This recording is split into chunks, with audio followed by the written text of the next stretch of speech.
Welcome back everyone to another video. Today we're going to cover everything that you need to know about the mind, starting with the two aspects of the mind, the conscious and the subconscious.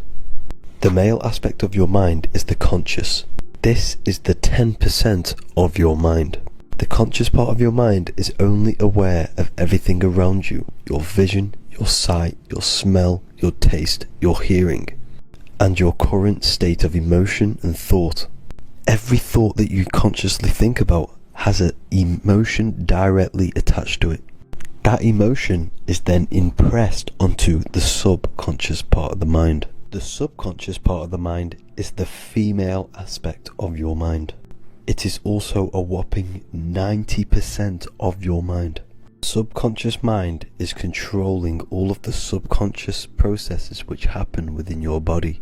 For example, your subconscious mind is controlling your heartbeat, your digestion of food, and all of the things that you do not have to tell the body to do.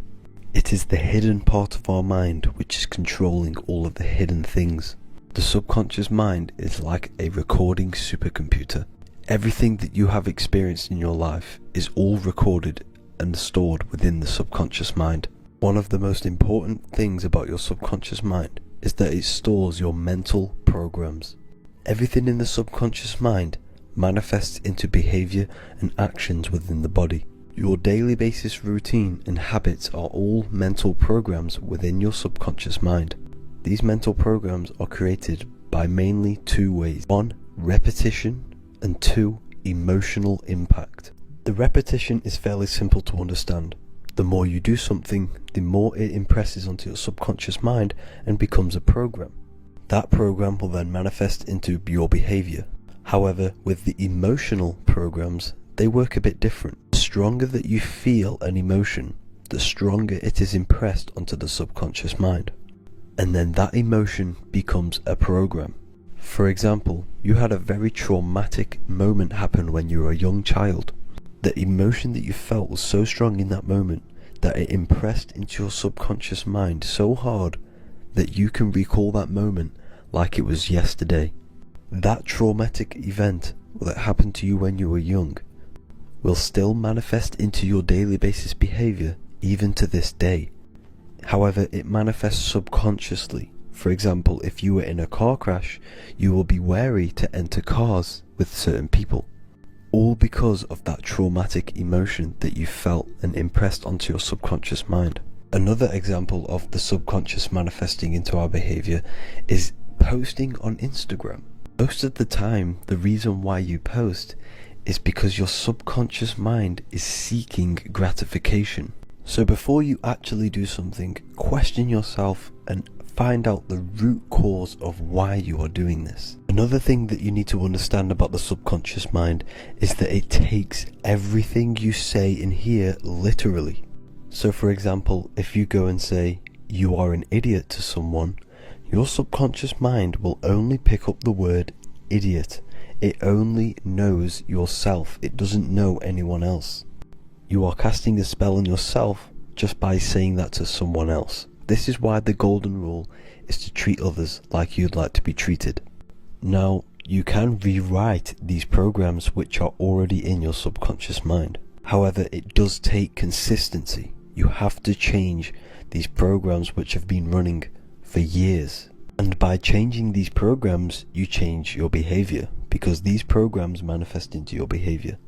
The best way to do this, personally, is to listen to affirmations first thing when you wake up in the morning, and do this for 10 minutes every single morning. Then at night time, you want to think and feel that you are becoming the reality that you desire. The more that you feel this reality, the more it will become a program and impress your subconscious mind. For example, you're trying to gain financial freedom.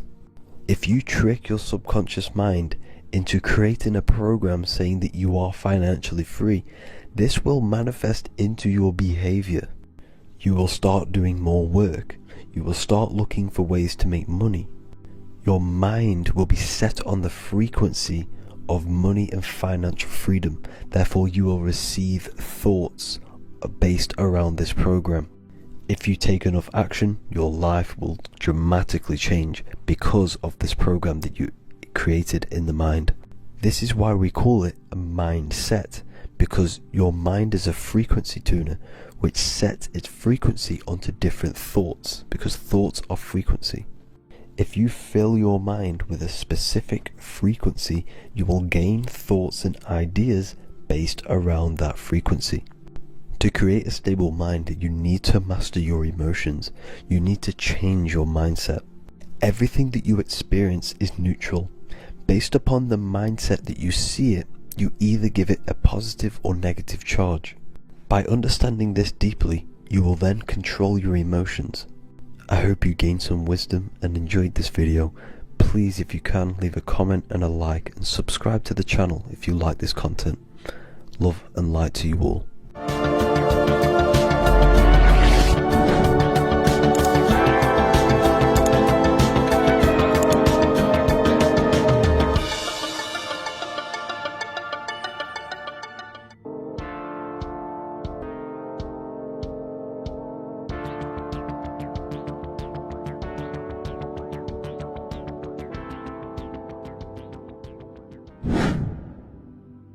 The earth has become a realm in order to trap souls within, so that they can harness our electricity, our energy.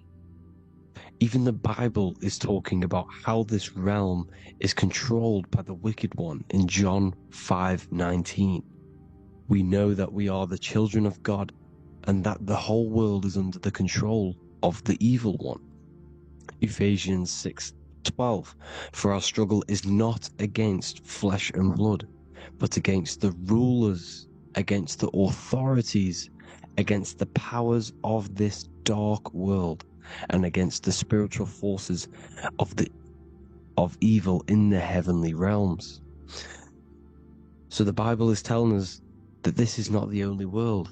There are other worlds, there are other realms that we can go to, considered as heaven.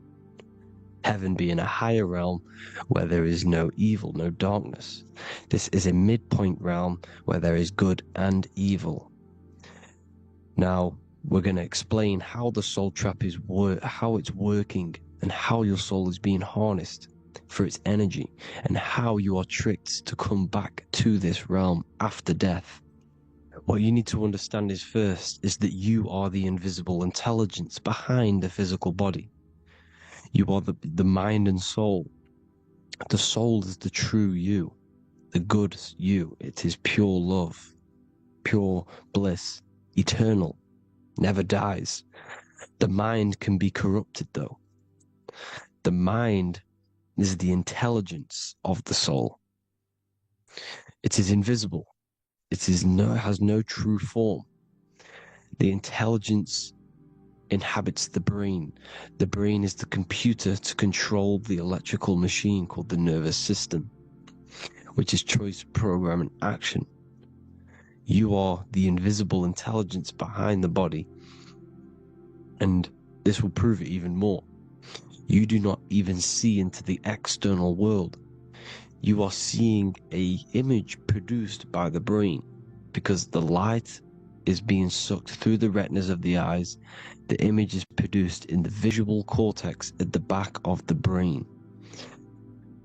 What does this mean? This means that we are the consciousness in the center of the brain, in the pineal gland, that is experiencing the program being ran by the central nervous system in the brain. This is the sigil of Lucifer. Lucifer in Latin is Lucy. Lucy is light in Latin. Lucifer is known as the light bearer. This is how the eyes work, people. It's not a demon or a devil. The sigil for Lucifer is how the eyes work, and how the left eye is controlled by the right brain.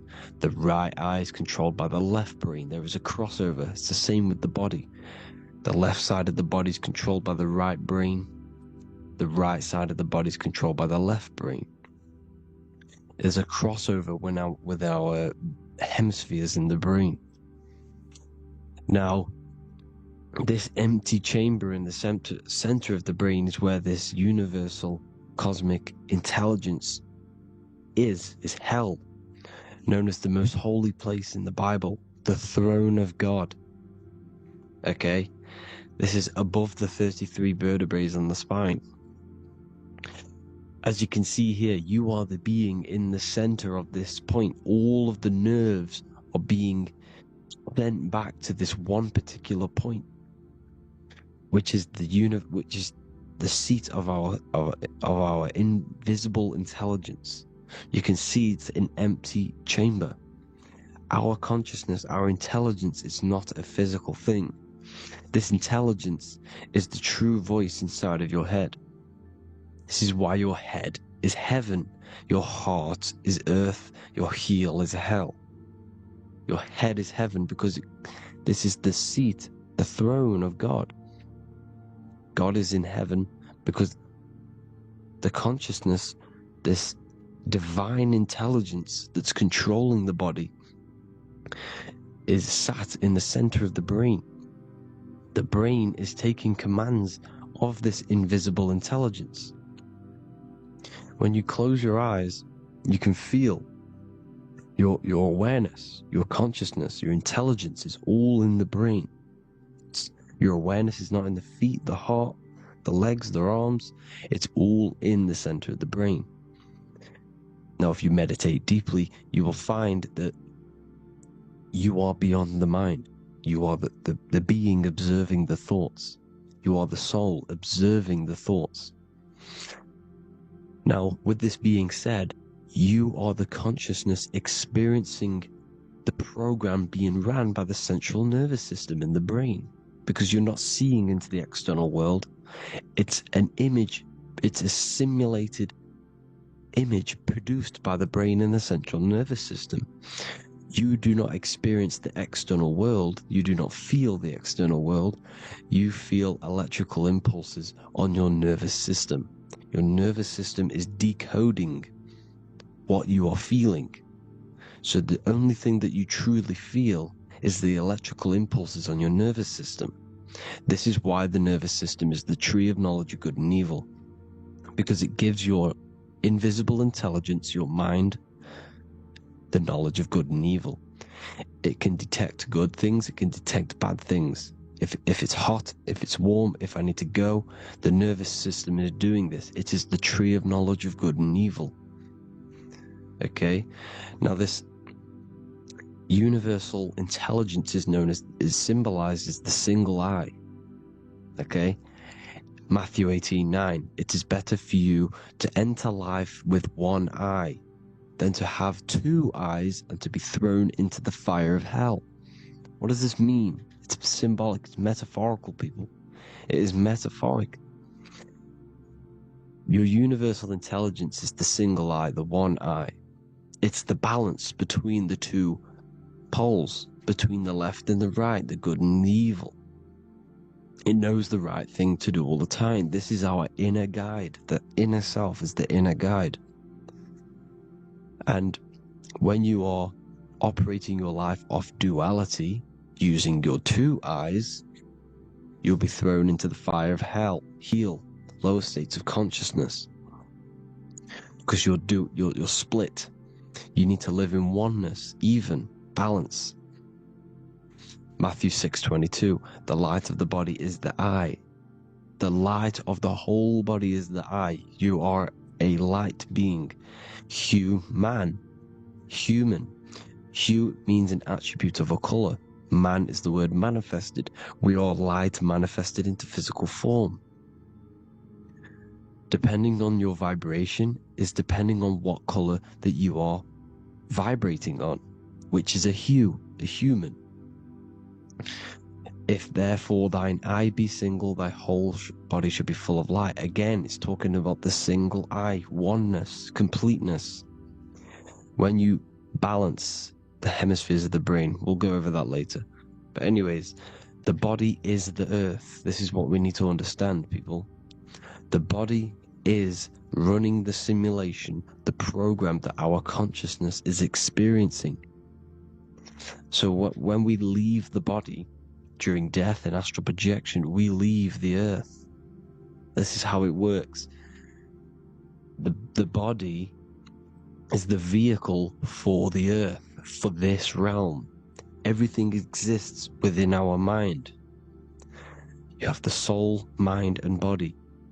The soul is the observer, the watcher, the true being.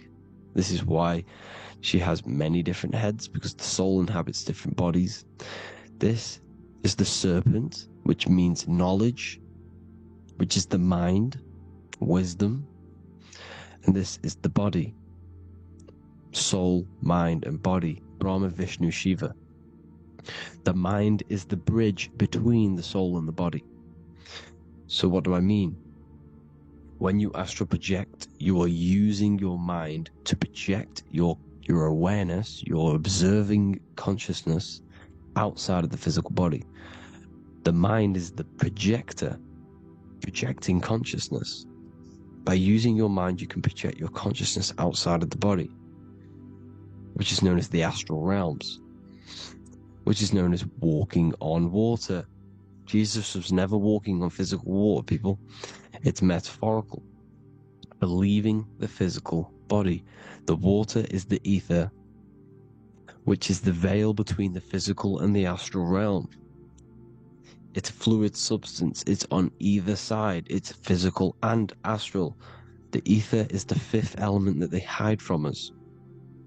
Why? Because they're trapping you in the physical. They are hiding all of these realms. Etheric, astral, and mental. People think their mind is their brain. It's two separate dimensions. These are completely different dimensions. The mind is way more intelligent. The mind is formless. There is no form to the mind. You can think anything you want. You can manifest anything you want within your mind. It is not a physical object. The physical realm is being controlled by the mind. Everything's being controlled by the mind. Everything exists within the mind. This is why the Egyptian says the universe is mental. So when we project our consciousness outside of the physical, we go to the astral. The ether is the water that Jesus is walking on. This is the veil between the physical and the astral world. The word together has ether within it because it joins the two worlds together, together, the astral and the physical. The word either is ether because the ether is on either side, physical and astral, physical and spiritual, physical and non-physical. In the astral realm, the mind can manifest anything we want. We incarnate to restrict our minds. This is why Saturn, if you go and watch my video on Saturn, how Saturn is this simulation, okay? Our minds can manifest anything we want in the astral plane in the click of a finger. However, when we incarnate in matter, we now have to labor for our manifestations. This is why Saturn's known as the great teacher in astrology, because he teaches you a lesson. When your mind incarnates into matter, it's teaching your mind a lesson, the knowledge of good and evil. This is why the Bible says you shall be gods and know the knowledge of good and evil. When you incarnate here, you have to know the knowledge. You need to know the knowledge of good and evil to become a god. Okay? Now, the square is the physical plane. The triangle's the ethereal plane. The circle's the eternal plane. The circle has no beginning, no end. It's eternal. The physical plane is the square. It's limited. The square is limited. The cube is the geometric shape which gives rise to matter. Now, the term think outside the box has truth in plain sight. You have to think outside the box to project your consciousness, use your mind to project your consciousness outside of the box, the physical plane, into the astrals. The astral realm is the realm of the stars. Above us is the stars. Through the stars is the astral plane. This is why astral has the word star within it. The devil is the de-veil. When you sell your soul to the devil, quote unquote, it's metaphorical. The devil exists in the physical plane. It's the lowest state of consciousness.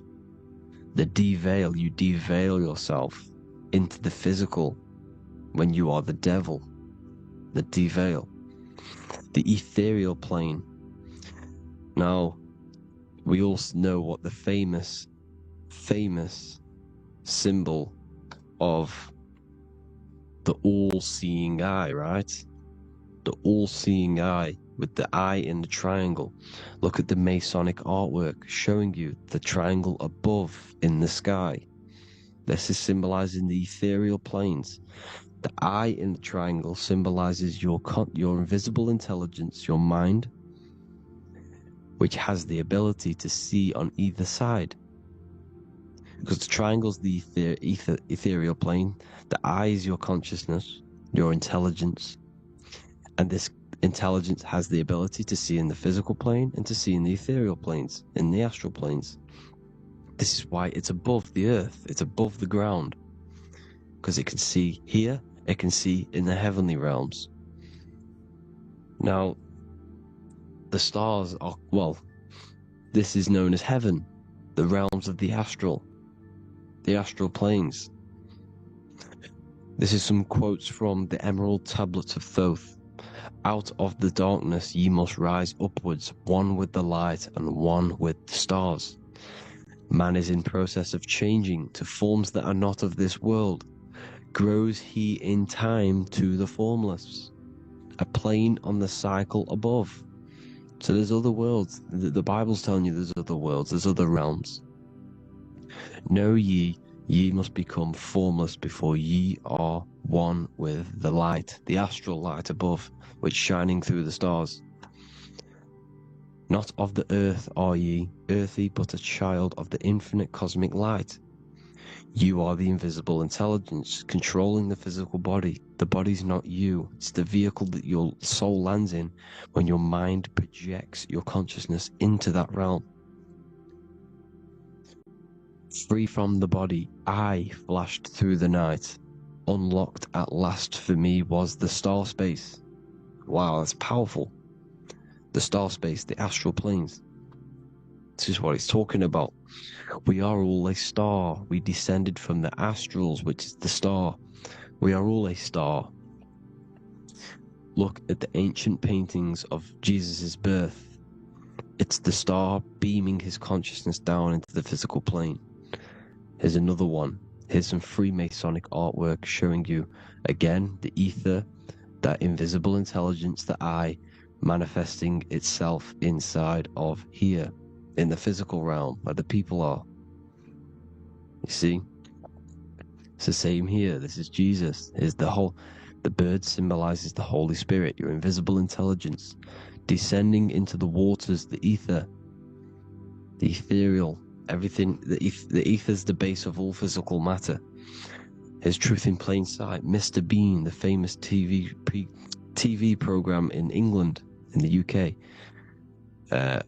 He begins the program like we all begin the program for falling from the stars. He falls down with a beam of light. And this is Truth in Plain Sight. This is false. The aliens don't exist. They're a lie, alien. But this symbolizes the star beaming our consciousness. And when we die, this star will suck us back up. Just like this UFO is doing. It's Truth in Plain Sight. So, this is some more Freemasonic artwork. Going from duality to singularity. Sun, moon, masculine, feminine. Right hemisphere, feminine, left hemisphere, masculine. The consciousness in the center, the balance point. Here's another more Freemasonic artwork. The two pillars, left and right hemispheres, and the invisible intelligence between the left and right hemispheres, the light of the body. This is why light's coming off it. Because it's light, it's pure light. The blazing star.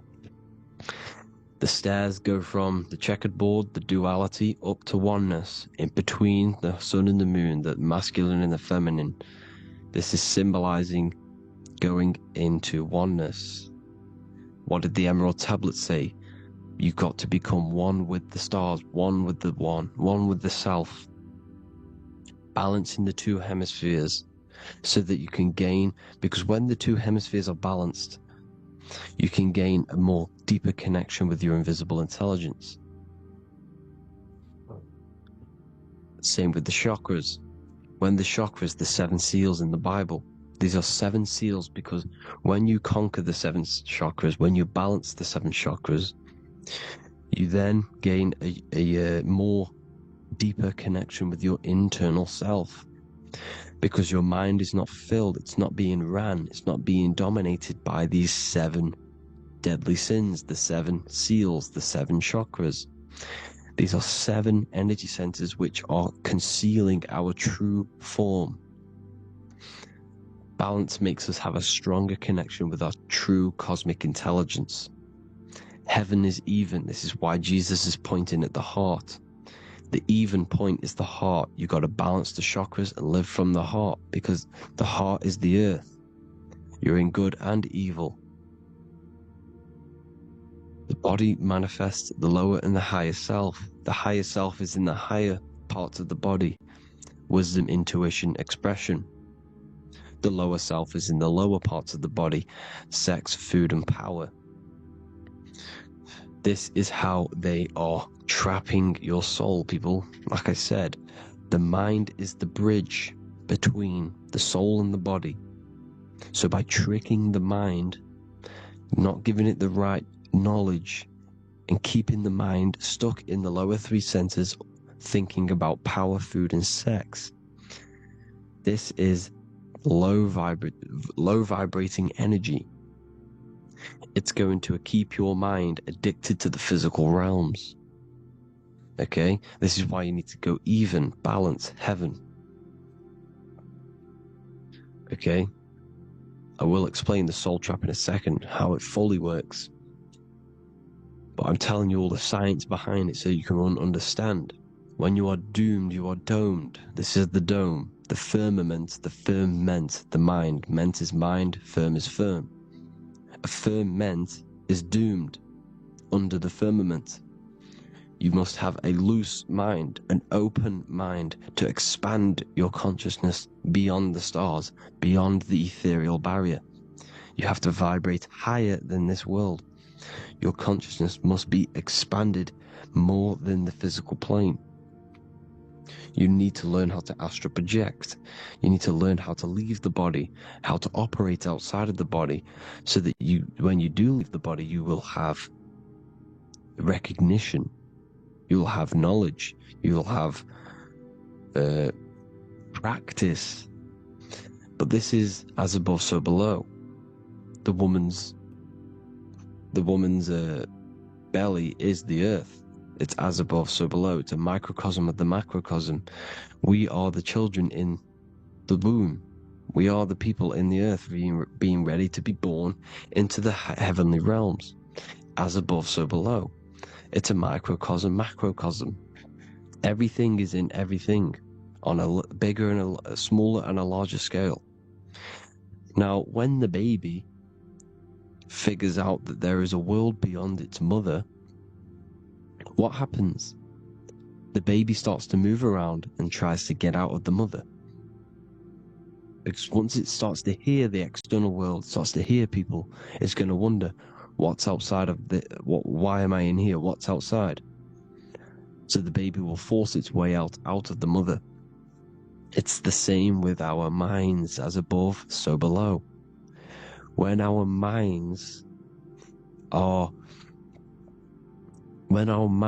figure out that there are other realms beyond this world, we will seek a way out.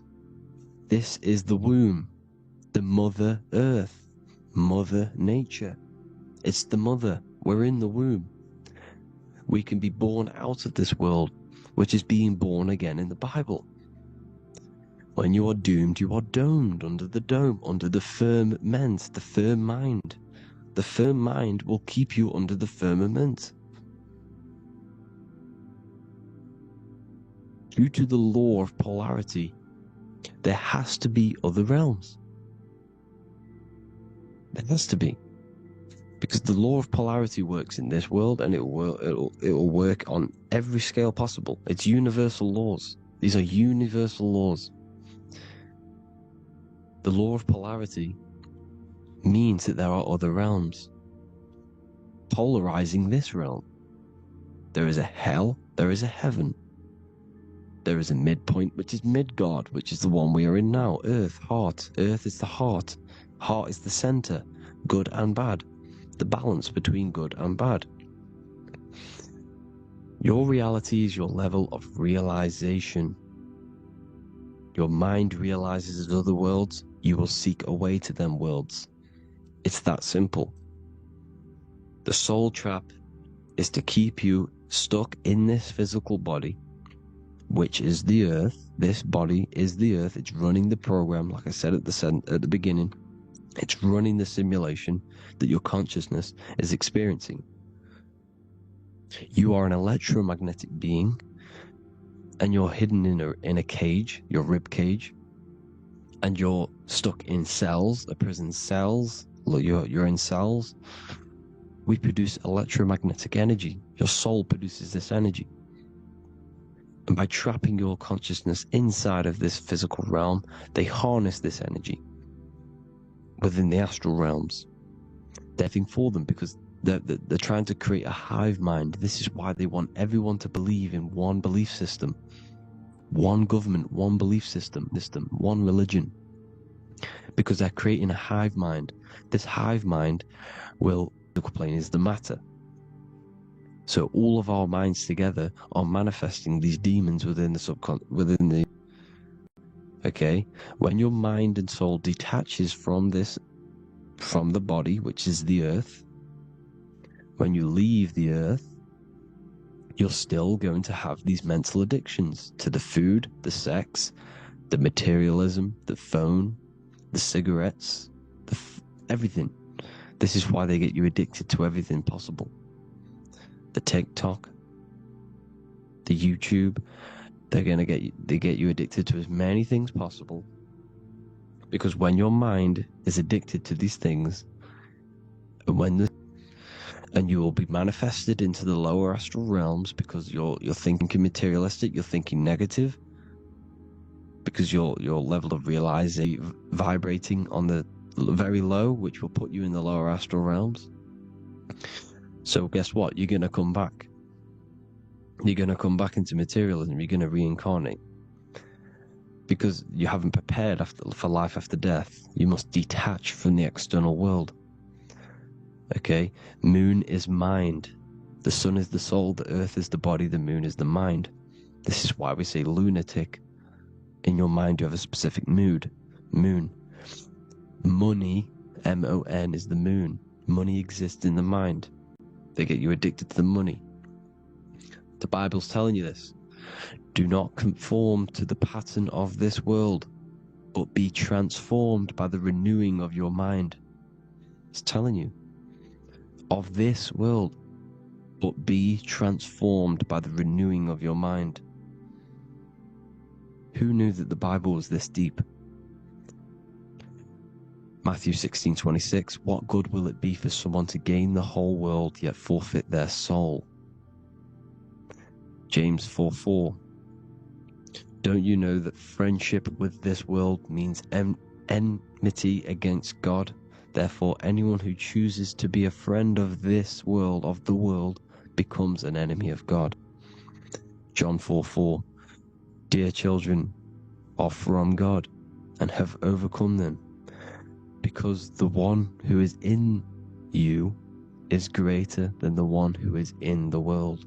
It's talking about the invisible intelligence. It's greater than the physical world. John 2:15, do not love this world, nor the things it offers you.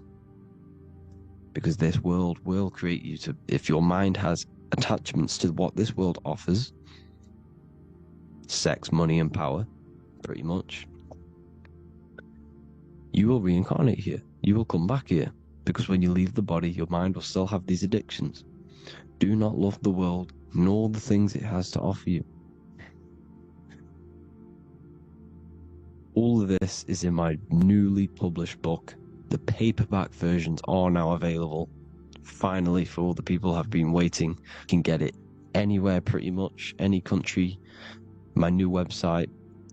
It's amazing. There's going to be some amazing products coming on the new website. But I thank you all for the support. Before I leave, I need to explain what is going on with the Soul Trap. Like I said at the beginning, the deveil.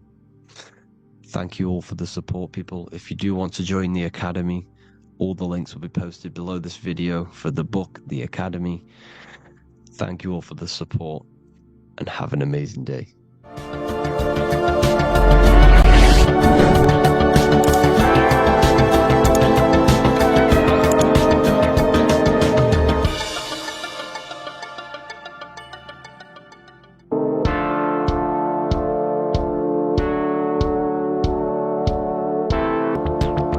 This is going to be talking about the connection between the micro and the macro. You know, you are the universe, everything is inside of you. So the first thing you need to understand is that the law of mentalism, we are a thought in the creator's mind, everything's being thought into existence. We have a spark of this mind, this same mind of the creator. And everything is a state of mind. Particles or atoms, whatever you want to call them, are a mental thing. They're a product of the mind, everything's thought into existence. Thoughts influence everything. Thoughts are energetic effects which send out waves into the quantum field around you. And your consciousness, you are the creator, but viewing itself in separate bodies. And this is why they call the material world the world of illusions, because everything's separate here, but we all forget that we are all one. We've all been brainwashed to think we're all separate, but we're all one. We're all the same mind, the same consciousness, everything. So everything's created out of toroidal fields. God created the toroidal field. That's the only thing that exists because atoms are toroidal fields. And it's the basis behind all creation. As you can see it in the owl's eyes. It creates the infinity symbol. And this was the apple. That apple is a toroidal field. And the toroidal field is made out of dielectricity, which is ether. Ether is black light, and this is counter space. This is another realm. This is what creates God to be omnipresent, to be everywhere at one place at all times. He is everywhere because ether is everywhere. Ether is infinite potential. It connects everything together, and that's what energy moves through. It moves through the ether, and that's black light. Everything is light, as it says in John 4:2. God is light. Everything's a vibrational state of light. So the torus field is made out of dielectricity, ether, black light, magnetism, which is white light, which is the center of the toroidal field. And magnetism radiates, it has no vibration. And then when white light splits, it turns into electricity, which is physical material, and that has a vibration.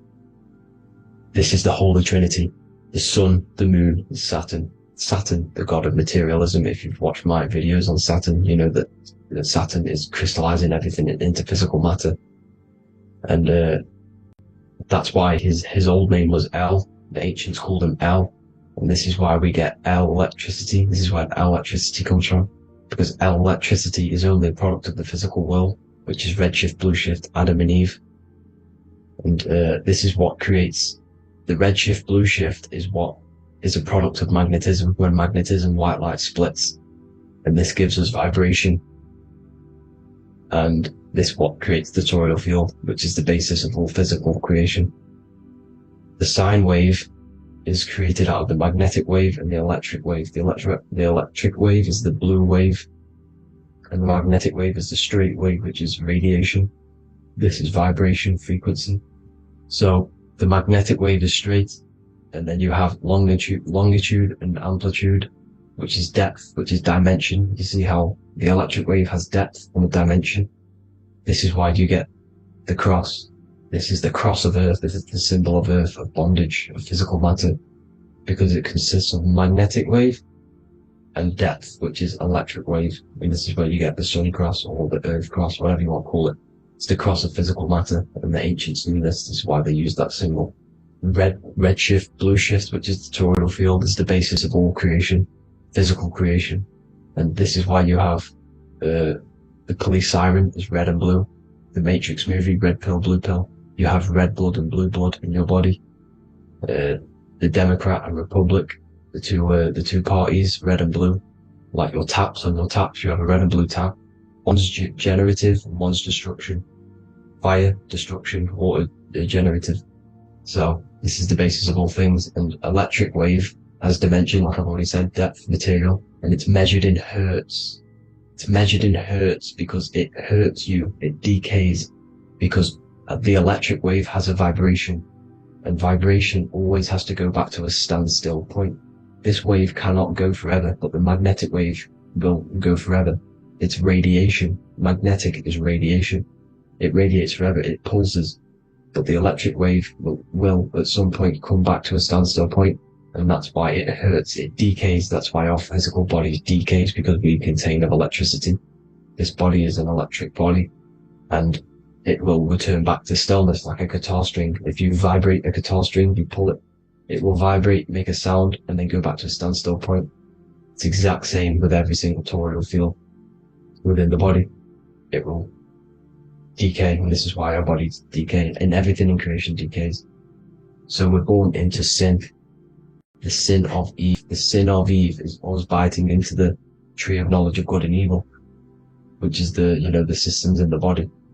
And the sin of Eve is biting into the sine wave. We bit into the sine wave. The sun moves in a sine wave. Our DNA is a sine wave. Time is a sine wave. Everything in this creation is a sine wave. This is why the dollar bill is a sine wave.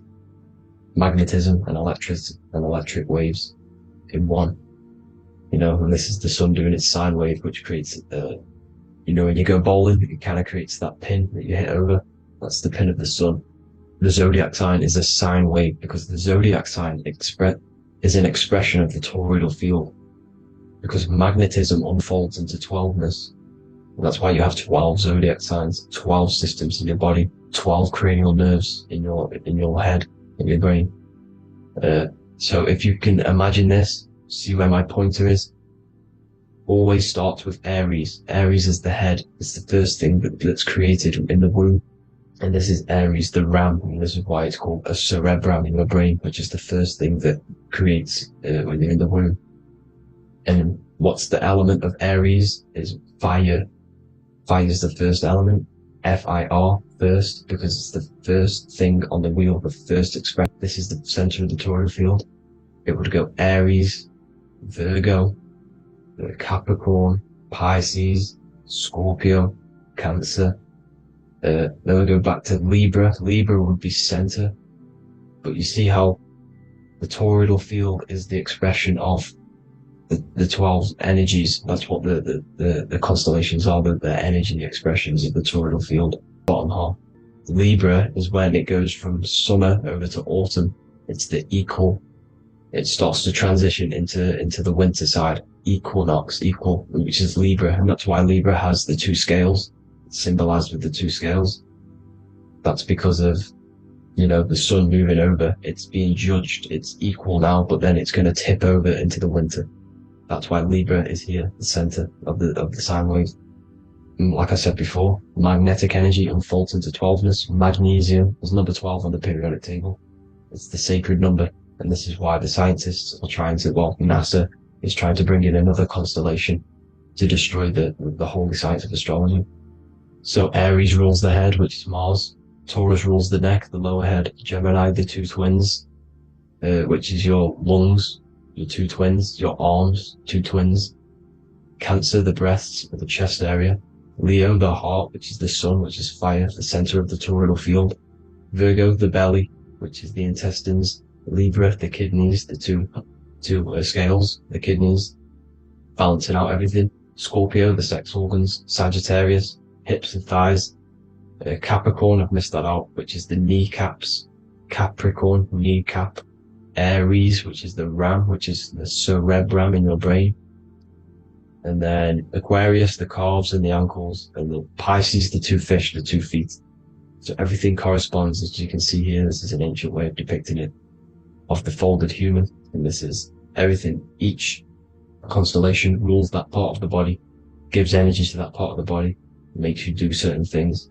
So magnetic energy unfolds into 12ness, electricity unfolds into 7s. That's why when you get electric, the light spectrum that we see, it consists of 7 colors. Why we have 7 planets. The 7 planets give us our 7 metals and the 7 solfeggio scale frequencies. So the rota, this is the rota, and rota is an anagram for Torah, the Torah, which is I think it's the Hebrew Bible, don't quote me on that, but it's one of the holy books, which is the Torah, everything goes back to the Torah's field because it's the basis of all creation. So the chief cornerstone, it says in the Bible that the builders rejected the chief cornerstone. The chief cornerstone, you are the builder. You decided to incarnate into the physical world, into the electric world, the world of Saturn. When you are created in the womb, it takes you 9 months for you to be created. So for example, if your parents, if you went into the womb here, it'd take you 9 months. So let's say you're born in Scorpio. So you'd go back 9 months, 1, 2, 3, 4, 5, 6, 7, 8, 9. You consist of all of these 9 energies because it takes 9 months or however long you took to be born. Some people are born earlier. You'd have to find out how many months you were in the womb for. But you consist of these 9 energies, and each constellation has a cell salt associated with it. And these cell salts are vital for your health, and your cells and the optimal health of your body.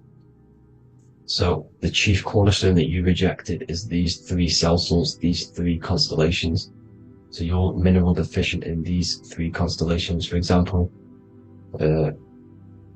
fluoride, magnesium, phosphate, and potassium sulfate. So that's the chief cornerstone. And a cornerstone, people always get it rejected with the cornerstone. The cornerstone is not, it doesn't say the cornerstone in the Bible, it says the chief cornerstone. The cornerstone is a cornerstone of a building, but a chief cornerstone is the top of the pyramid. This is where we get the pyramid of the wheel. So you're mineral deficient in whatever 3 zodiac signs you're not.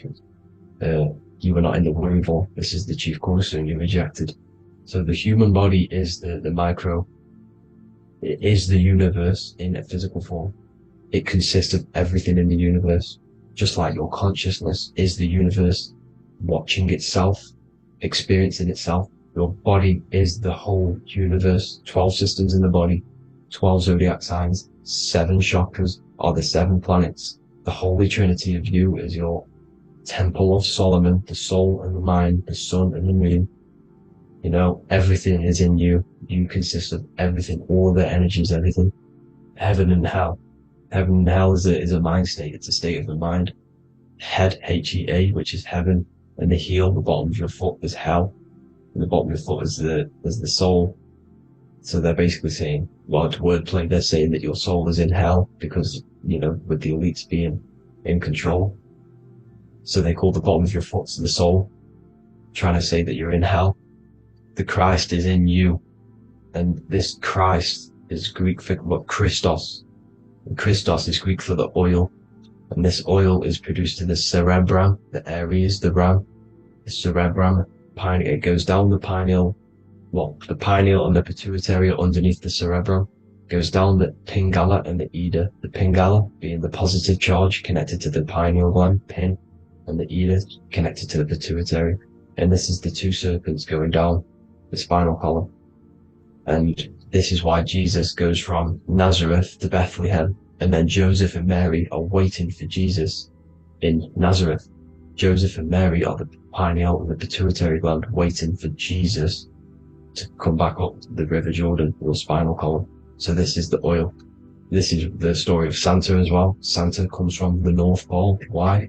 Because the North Pole of the Earth is the center of the toroidal field, and the North Pole of you is your spinal column, which is the North Pole of the toroidal field. The North Pole, he comes from the North Pole. This is the North Pole. This is the South Pole of the toroidal field. Comes from the North Pole, which is your mind. And he goes down the chimney and then back up the chimney. This is the chimney. And he drops off the present, which is the Christos, the oil. And this is why Jesus is crucified at 33, because he crosses over the vagus nerve at the top of your spine. When this oil comes back up the 33 vertebrae, these are your vertebrae here. When it goes up the 33 vertebrae, it gets crucified at 33 because it crosses the vagus nerve, and he's crucified on a cross at 33. This is the story behind Jesus and Santa. The Ark of the Covenant in the Bible is the 2 hemispheres which cover the vital parts of your mind, the brain side. which is the cerebrum, the pineal, the pituitary, etc. So the two hemispheres are the two angels, the Ark of the Covenant. This is the Ark of the Covenant, covering the two vital parts of your brain. So these are the optic thalamus is another part, and it protects the Christ oil, which is inside at the center of the brain. See, the Bible is all a massive metaphor about yourself, because you are the universe. You are a microcosm of the universe. Your consciousness is experiencing itself, and the universe is experiencing, and your body is the whole universe. Your head's heaven. So Moses crosses the Red Sea. These are the two hemispheres of your brain. This is the corpus callosum, the Red Sea. So he's pretty much saying that he's uniting the two hemispheres of your brain, because most people in this generation are stuck in the left brain, which is just logic, reasoning, science and maths, writing. This is what school teaches you to do. It keeps you stuck in your left brain. And you want to cross over to you want to cross the Red Sea, which is the corpus callosum, to the right brain, which is awareness, art awareness, creativity, imagination, intuition, insight. Using the higher mind, creativity, imagination. If you don't have intuition, then you can't read energy, you can't pick up on bad things. This is what Moses is symbolizing by crossing the Red Sea. And it's also the upper room where Jesus met the 12 disciples. 12 disciples are the 12 cranial nerves in your brain. It doesn't just represent the 12 zodiac signs. The 12 disciples symbolizes many different things. It's like I said, energy the universe consists of 12ness. So you have 12 cranial nerves in your brain, and that's the 12 disciples as well. And they want you stuck in your left brain, which is the five senses, materialism. So they say in the Bible that Satan blinds the mind. Satan is Saturn. If you've watched my videos, Satan is Saturn. And you consist of the Holy Trinity, which is the sun, moon, and earth. The soul, moon, the soul being your sun, the solar, the moon being your mind, the earth, your physical body. And Satan blinds the mind. Why? Because we enter a soul system. This is a soul system, not a solar system. And Saturn is the Lord of the Rings, which is the outer ring.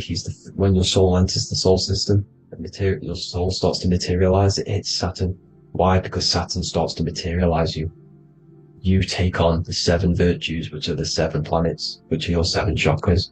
And to get out of this soul system, you must get out of your lower nature, your animal nature, which is lust, desire, greed. The number of the beast, 666, which is Saturn, Satan.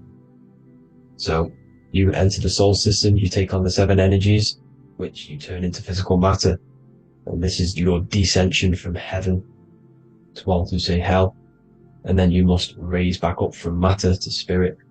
They say Satan blinds the mind. Why? Because your mind gets materialized. Your soul and mind get materialized. And when you get materialized, it's an intense experience. You lose the divinity within you. You forget the divinity. So Satan, which is the first planet, the first energy you take on, the material body, he blinds the mind. He makes you forget everything, your divinity. Then you must ascend up Jacob's ladder, the 33 vertebrae, to heaven.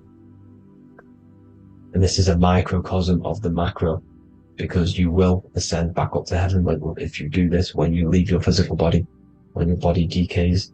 So when it talks about in the Bible, completely destroy them, the Hittites, the Amorites, the Canaanites, all the ites, this is what God says to the Israelites. It says completely destroy them.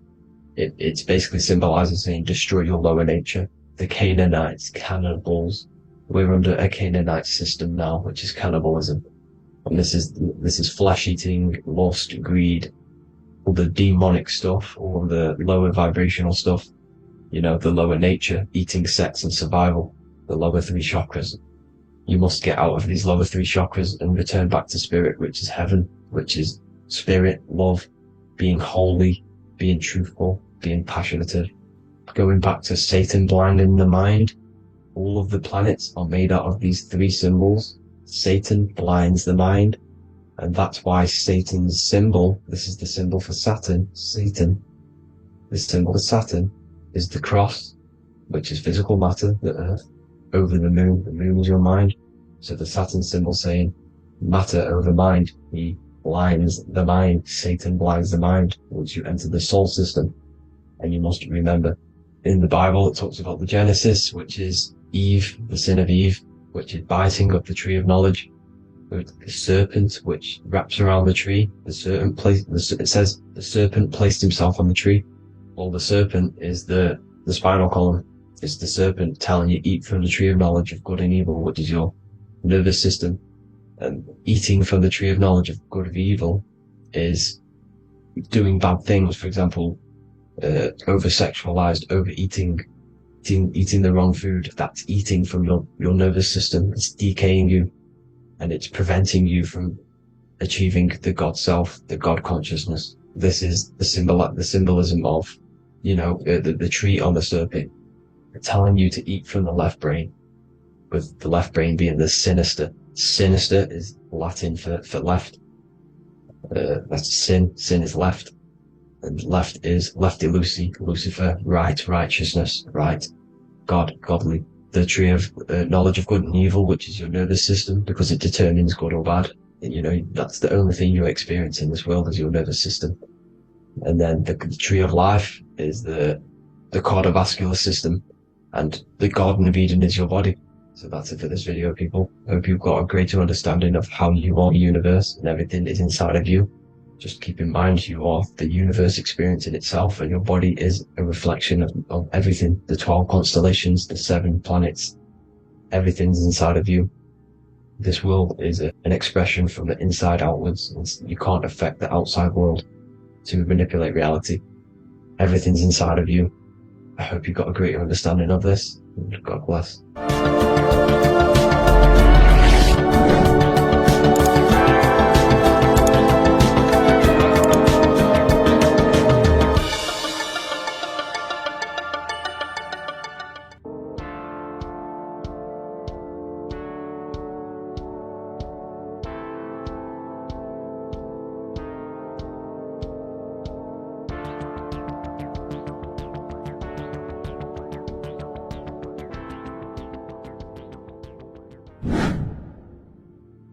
How are we all doing, people? It's Revival of Wisdom from the Wisdom Academy. Today we're going to be breaking down God, consciousness, and the higher and the lower self, and how to overcome the lower self. Now, the first thing you need to understand is that you are the invisible intelligence within the brain, within the body. This invisible intelligence is known as the mind. But you are not the mind. You are the observer of the mind, which is the soul, the invisible entity. The mind is your intellect, your intelligence. Now, the mind is, it's hard to put this in words, but the mind is something that gives you the ability to explore the universe. And this inner self is the I am. It's the quiet, the inner self, the voice you see in you hear in your head. This is why within spells high twin, inside, internal. The I is also the number 1, which is one line. Because the one and only, is the inner self, which is the I am. This is why you say, my name is Harry. You are not Harry, you are the I, the inner self, the intelligence. Okay, this is why Jesus in French is I am. You look with the 2 eyes and you see with the inner eye. I and I, the same thing. Okay, because the I inside is what gives you the perception of what you're looking at. So when someone's trying to explain something and then you catch on saying, I see now, it's because you're seeing with your inner eye, the one that gives you perception, gives you intelligence, gives you the ability to understand things. This is the internal I, the invisible self, which the physical body is nowhere near as complicated as this inner self. Is in infinite potential. infinite potential. God, G-O-D, generator, operator, destroyer, soul, mind, and body. Brahma, Vishnu, Shiva, the Father, the Holy Spirit, and the Son. They're all... the reason why you see God is always a triad is because it represents yourself. Your invisible intelligence is God. Me and you are the same invisible intelligence. We are the invisible intelligence experiencing the program being run by the central nervous system and the brain. I always say this in my videos, but I have to, in order for you to understand the things that I'm going to say later on in the video, you need to understand this concept, is that you are the consciousness experiencing the nervous system, the tree of knowledge of good and evil, which is you here. You would be in this invisible intelligence right here in the center of the brain. Now, this is why the ancient Christians show God is in the brain. This is the brain stem. This is the brain. This is also the brain stem and the brain. The brain stem and the brain. It's all depictions of the brain, because the brain's the computer, the electromagnetic computer, which decodes the demands created by the invisible intelligence, the I, the inner self. You, your true self. The person moving, if you observe what someone moving, this is going to sound, but if you observe someone walking, it's not the body. The body is moving, but the thing telling it to move is the invisible intelligence. Before you kick a football, a decision is made within your invisible intelligence, your mind. And this consciousness, this invisible intelligence, is either stuck between the lower self and the higher self. Okay? When the invisible intelligence, meaning the true self, identifies itself with the physical body, it will trap its mind within physicality. This consciousness that we have is either operating in the lower self or the higher self. It's either feeding the material body or it's feeding the spirit. Okay? But because we are physical and spiritual, we need to be even. We don't want to be meditating all day long, because we do have a physical body as well whilst we are here. We are playing a game in physical matter. Okay? Now, the reason that you incarnated here is to learn a lesson, because the mind can manifest anything it wants within the astral planes, within the world of imagination. It can manifest anything it likes, but it incarnates into matter, into this game, so we can understand labor, because anything in matter you have to labor to manifest. But in the astral, you can manifest at the click of a finger. You come here to learn the knowledge of good and evil. And your consciousness, I came out a bit off topic there, but your consciousness is experiencing the lower or higher self. The lower self is manifested in the lower parts of the body. Sex, food, and power, the lower three energy centers. These centers are like mini brains. You are literally thinking with these centers. And when your mind is stuck within these lower centers, you'll think, have you ever heard the term of thinking with your penis, or thinking with your, you know what, as a man? Even females maybe, but mainly this is a boy saying, you're thinking with your penis. This is a truth, it's truth in plain sight. You think with these energy centers. When you're living off the lower three centers, all you care about is sex, food, and power. Eating, sleeping, and greed. Power's kind of like greed.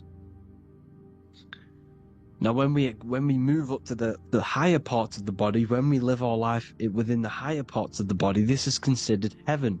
Love, expression, intuition, and wisdom. This is what we need to be aiming to do, moving out of the lower half of the body and living our life within the higher self, the higher parts of the body, thinking with the higher energy centers, thinking with love, expression, intuition, and wisdom, spreading love, expression, intuition, and wisdom. to others. Heaven is even. This is why Jesus is pointing at the heart chakra, always pointing at the heart. Earth rearranged his heart, because in earth you're manifested as a physical being. You're in the heart, good and bad. You need to be balanced between the good and bad. Because love can be a demon too. That's a whole nother video, but love can be a demon. Now the seven chakras are known as the seven seals in the Bible. When the Lamb opened the seventh seal, there was silence in the heaven for about half an hour. This is a verse from the Bible. The Lamb is Aries, which is the higher brain, the cerebrum, Ram, Aries. Because when the Ram opens the seven seals, you enter the kingdom of heaven.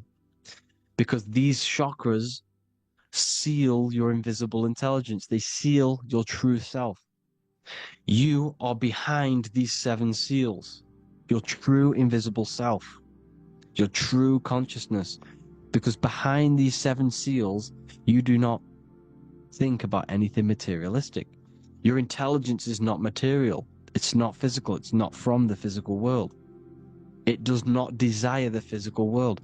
The body is the beast. The body's the animal, the lower self, which can corrupt our intelligence. It can corrupt the intelligence. Okay? Now, we need to balance these chakras so that we gain a deeper connection between this intelligence and the brain. Because when there's a strong connection between the brain and the intelligence, your body and the intelligence, you have a strong connection. Therefore, you can manifest what the intelligence is saying at all times. Meaning, when, for example, your higher self, this is intelligence, the higher intelligence is always speaking to you. It's always guiding you. It's always telling you the right thing to do. You can feel it. When you're doing something wrong, you can feel that you're doing something wrong. Because this higher self, this intelligence knows what it needs to do here. And when there's no connection between the body and this our intelligence, our true self, when we strip away, when you close your eyes for long periods of time, you will figure out you are this invisible, infinite, creative being. There's no words that I can't describe what it is. But it's the voice inside of your head that you can feel when you close your eyes. You are this being inside of the heaven, because this is heaven, this intelligence. And when there's a strong connection between the body, you can manifest everything it's saying. When everything is balanced, when you're no longer thinking with the lower centers, when they're all balanced, you're not thinking in particular with every center, you balance them all, you can manifest everything it says. Your body will act out what the intelligence is always saying. This is God in the brain, the intelligence, trying to touch Adam, representing the lower self. This is why they're not touching. Notice how Adam is resting, but the intelligence is always reaching out, stretching, symbolizing metaphorically saying it's guiding. I'm always reaching out. The intelligence, your intelligence is always guiding you. It's always reaching out to you. But Adam is ignorant of it. The lower self is ignorant of it. And that's why he's so relaxed and God is so stretching out. Because at our highest self, that when you think of when you want to better your life, that highest true version of yourself is God. When you're manifesting this, your highest self, this is God. Your truest form, your most perfect form, that is God. Your highest version of yourself, that is God. Emotions are not what you've been taught. Emotions are not something that should be reactive, okay? You should not let the emotion be you, except that you should experience them instead of letting them become you. You need to understand there's a separation in our consciousness. You have the soul, which is the person who is observing your thoughts. When you think a thought, who's the one observing that thought? The soul, you, the I am, the I, the inner self, the one and only. And inside of every single body, inside of me, inside of you watching this video, there is this same intelligence that is inside of me, inside of you. And it's the exact same intelligence, experiencing a different body. And this is what we mean by the universe is mental. We are all sharing the same ball of consciousness in a different body. The animals, the fish, the cells, all expressing this one consciousness. Me and you are the same. This is why the golden rule is treat others like others should be treated, because I am you and you are me in a different body. Now, going back, you need to identify that there's different levels of consciousness: soul, mind, emotion, and body. Okay? Your emotions are on a separate layer than the body, the mind, and the soul. So when you identify there's a difference between all of these, you do not let them become you. You do not let your mind rule you, because your mind can be corrupted. Your soul is the one that is pure good, pure love, but your mind can be corrupted. Okay? Your emotions can be corrupted. The body can be corrupted, but the soul can never be corrupted, only layered on top. You can only throw piles of programs within the subconscious, layering the soul down, but deep down inside of every single one of you, there is a loving being. Because the love comes from the heart. Love is the universal emotion, expression. Now, your thoughts can become bondage, your emotions can become bondage. Now, what do I mean by bondage? By conquering the lower self, we need to conquer our own mind, because the mind is what's manifesting the lower self. When you're thinking with the lower half of the body, when you're becoming your emotions, you need to experience the emotion, not become the emotion. Do not let the emotion become you. Do not let your thoughts become you, because your thoughts are tools that you can manifest.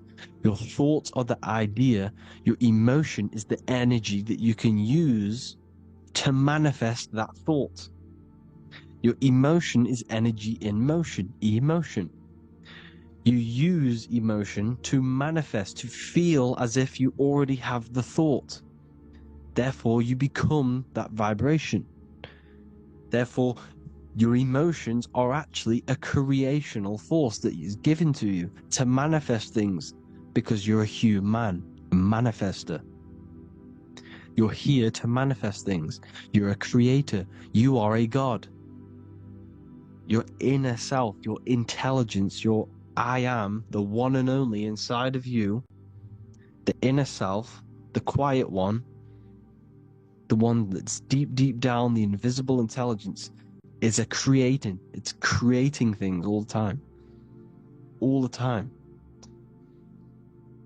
Speak no evil, see no evil, hear no evil. This is the astronauts, they're Freemasons, but they understand this. Because thinking, seeing, and hearing can corrupt your mind.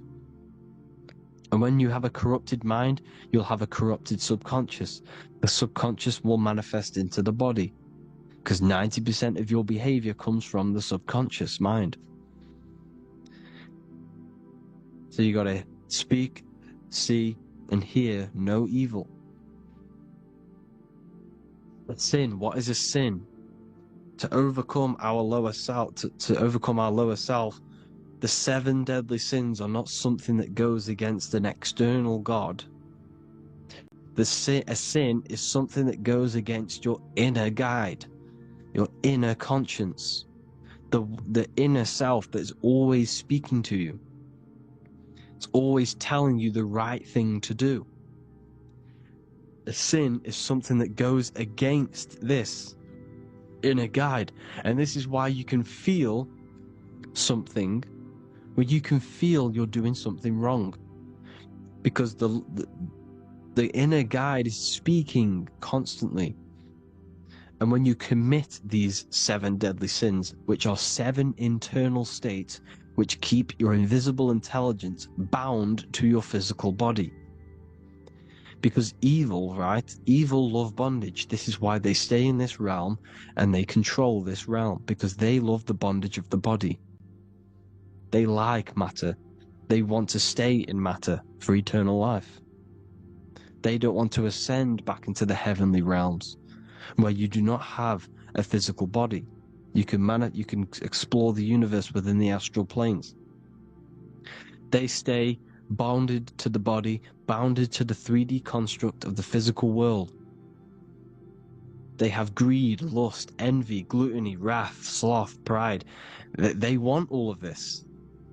And if you want that, that's okay. But deep, deep down, you don't want that, because your soul is always telling you the right thing to do. Your soul knows what to do to get out of here. It needs to detach from the external world. Detach from all of these 7 internal states which bound you to your lower self, your lower centers. That's what a sin is. You know, you have a left and right brain. The left brain is always analytic. The right brain is metaphorical. So the right brain is producing a holistic view of reality. Now, what do I mean? And not view, perception. When you see, because your eyes are parts of the brain, when you look at something and you look, that image is produced in the back of the brain in the visual cortex. And then the right brain produces a perception, a holistic, it breaks down what you're seeing into a holistic image, a holistic perception. So for example, if you're in a woods, the right brain sees the whole woods as one big woods. The left brain is breaking that perception down into individual trees, branches, and leaves. So the left brain's to do with duality. The right brain's to do with wholeness. Unified. The left brain's dualistic. Analytic. This is necessary so that we can pick things up and manipulate them and break things down. We need the left brain. We need the right brain. I'm not saying any of them's bad, but the left brain, sinister in Latin, means left. Because when you're left-brained, you see everything in dualistic. You see everything is dual, when everything's actually one. We need to be focusing and strengthening our right hemisphere. I'm not saying sit in the right hemisphere all the time, but we need to be strengthening our right hemisphere. And this is why left is sin and right is right. Because when you focus on the right hemisphere, you see the holistic perception of creation. The right hemisphere sees humanity as one unified consciousness. The left hemisphere sees everyone as individual persons and egos. Because the left hemisphere is dualistic. And this is why the Bible says, cast the net onto the right side of the ship and ye shall find. John 21:6. What does that mean? Cast your energy, cast your perception into the right hemisphere of the brain, and ye shall find unified consciousness. You shall find your higher self, the one and only. If then you have been raised with Christ, seek the things that are above, where Christ is seated at the right hand of God. Wow. Powerful. What does this mean? Seek the things that are above, where the Christ is seated at the right hand of God. God is your consciousness, your invisible intelligence between the 2 hemispheres. The right hand of God is the right hemisphere. Seek the things that are above the heart. Love, intuition, expression, and wisdom. Seek the things that are above the heart, the higher self, the higher part of the body. Because when you seek the things of love, expression, intuition, and wisdom, you create a strong aura. You attract the same frequency, and this frequency is heaven, God. This is the Sumerian artwork showing the lamb. This is a step symbolizing stepping upwards, raising up. He's stepping over the lamb up to the bird. His hand is going to the bird. The lamb symbolizes the lower self. Okay? The bird with the wings is in the sky. It represents the higher self. This is why angels always have wings, because it represents the higher self in the sky. The lamb is a ground animal, symbolizing the lower self. He's stepping over the lamb to the bird, his higher self, his invisible intelligence. Horus and Set, Jesus and Satan. Look, Horus has an evil brother, Set, just like Jesus and Satan. Horus is a bird, higher self. Set is a ground animal, lower self, which is the devil and the angel on your shoulder. You see? The right and the left hemisphere. The two wings. So, the devil and angels always speaking to you. The higher and the lower self. It's the battle between the higher and the lower self. Between the invisible intelligence and the physical body, because the body's the one that wants the sugar, it wants the pleasure, it wants the sex, it wants the porn, it wants all of the materialistic things, it wants the 7 deadly things. Okay, it wants this. There's a battle between the higher and the lower self, your intelligence and the body. This is why you need to become balanced, so that there's a deep connection between the body and the invisible intelligence, the I am. You need to master your mind with discipline, and you gain a connection between the brain, the body and the intelligence. Resurrection, transmuting sexual energy. Okay, this is important. Res is Resh, which is Hebrew. The early Hebrew Resh symbol is the action is a sexual stimulation. Resurrection is rise-erection. You got to raise your sexual energy up the base from the spine to the head. This is the Christ, the Christos. Every month there's this fluid produced in the brain, which takes 2 trips, because one's produced by the pituitary, one's produced by the pineal. Trips down the spine to the solar plexus, the bread of life in the Bible, or Bethlehem in the Bible, because the River Jordan's your spine. Goes down to Bethlehem. It gets born in Bethlehem, just like Jesus. Because when this oil travels to the solar plexus, it gets the fluids is the energy. So when you release that fluid, the energy is out there. You've released the energy. Your sexual energy is the most potent emotional force a human could possibly feel. Same with any animal or anything. The sexual urge, the sexual emotion is the most powerful, potent emotion that you can feel, because it's so potent. And when you fight the serpent, when you fight the sexual energy, which is shown here in the Egyptians, the cat cutting off the headed dragon, the 7 chakras, the serpent is your sexual energy because it symbolizes your kundalini. When you fight it on it, you can transmute the energy, transfer it from the solar plexus up to the brain. You can also do this with other tasks. Instead of releasing it, instead of raising it from the solar plexus to the brain, you can use it for other things. So for example, you want to think critically. You can use it for critical thinking. You can use it for going to do exercise. You can transmute sexual energy into anything. But you can do this, you can raise the sexual energy, and you can use this energy to push the cerebrospinal fluid from the solar plexus up through the spine, up the 33 vertebrae to the brain, and it'll activate 100% of the brain. And this is the resurrection of Christ.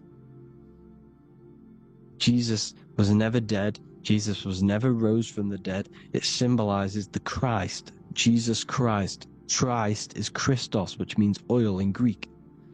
The resurrection of the Christ, the Christos, the oil. When it activates 100% of the brain when it's raised, and it can regulate all the systems, it can regulate all the blood, it can regenerate the body. And this is the true Antichrist. They don't want us doing this process. The Antichrist is not against Jesus, it's against the fluid in our body that makes us live hundreds and hundreds of years and makes us live as gods. This is the true resurrection. And when you fight the serpent, you fight your sexual urges, your sexual emotion, the most strong emotion that you could ever feel. You can do this process. And this is the true secret of transmuting sexual energy. Because when you transmute the sexual energy, you can become a god.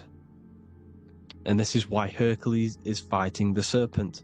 Notice how the serpent is low. He's reaching down to it. It represents the lower self. Because the lower self wants the lust. It desires sex. The body desires sex. There's a fight between the higher and the lower self. But when there's balance, there's even. Heaven is even. When there's evenness between these, this is the kingdom of heaven. This is when heaven is on earth. So at our highest levels of ourselves, the highest level of our intelligence, this is God. God is something that we manifest. We need to achieve Christ consciousness by battling the body. There is no battle outside of the physical body. It's an internal battle. Jesus and Satan have been externalized. Nothing exists outside of you, because I explained in the beginning how you are the consciousness experiencing the central nervous system. Therefore, there is nothing outside of you. It's all internal. Jesus and Satan have been externalized. Why? Because it's business. The church is a business. It's all a business. They've created these figures to be historical when they're not historical. The Bible's not historical. It's all externalized. It's called exoteric, when the truth is esoteric, internal teachings. So anyways, people, balance the chakras, balance the two hemispheres of the brain, balance the conscious and the subconscious. Balance is perfect, the yin and yang. You are spiritual and physical. You live in day and night. You need to be balanced. Oneness. Seek oneness. And this is the true kingdom of heaven. And when we all realize that we are all the same intelligence, the same consciousness expressed in different bodies, when we all realize this, we all realize we're all one. Doesn't matter what race you are. It doesn't matter what race you are, where you're from, your nationality, because none of you are actually from here. None of you are from the physical world. You're manipulating the physical world through the physical body. You are the I am. We all have a soul. Every single one of you has a soul. We all have souls. The reason why they say some people don't have souls is because they're trying to suppress your mind. They don't want you to know that you have a mind. That sounds crazy, I know. But a lot of people haven't realized that they have an infinite intelligence called a mind. And behind that mind, if you can observe your thoughts, the person who is observing the thoughts, you have a soul. Everyone has a soul. Don't listen to all these people saying some people don't have a soul, some people do. We all have a soul. Every single one of us. So anyway, you need to break the lower nature of yourself At our highest levels, we are gods. Our intelligence, our universal intelligence, the I am, the intelligence that's inside of the brain, is God. Our minds are being corrupted within believing that you are the body, and the result of this is a society like today, because everyone thinks they're the body, and everyone's living in the lower nature of self, where everyone only cares about themselves. But when we realize we're all one big consciousness ball, we're all the same consciousness expressed in different bodies, there will be peace. So thank you all, people. If you do want to learn more, if you do want to read my book, it's called The Book of Wisdom. I'll put it in the description. It's an amazing book, people. It's going to give you the best understanding possible about creation, yourself, and the world. It's amazing. The Bible, everything. I have just launched a new cymatic library. A friend of mine has just added this to the website. He creates beats, and he creates the purest beats, so they are actually the frequency that it tells you. Most of the stuff on YouTube and Spotify and Apple Music it says it's a certain frequency, but we know these major platforms are all playing with the frequencies of the apps. So if you want a real binaural beats, solfeggio scale frequencies to meditate on or listen to throughout the day, join the Occult Library. You can get a 2-day free trial. I'll put the link in the description. Thank you all, people. Hope you all enjoyed this video.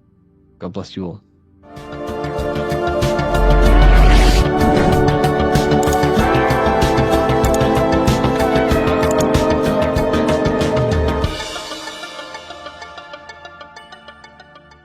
Welcome to Revival of Wisdom. Welcome people, we're back with another video, and this video is about Freemasonry and the connection to the Illuminati. Please, as always, to make sure to hit that like and the subscribe button and turn on the notifications to never miss a video. On May the 1st, 1776, the founder of the Illuminati, Adam Weishaupt, founded this secret organization, and this date can be found in Roman numerals underneath the all-seeing eye pyramid on the $1 bill.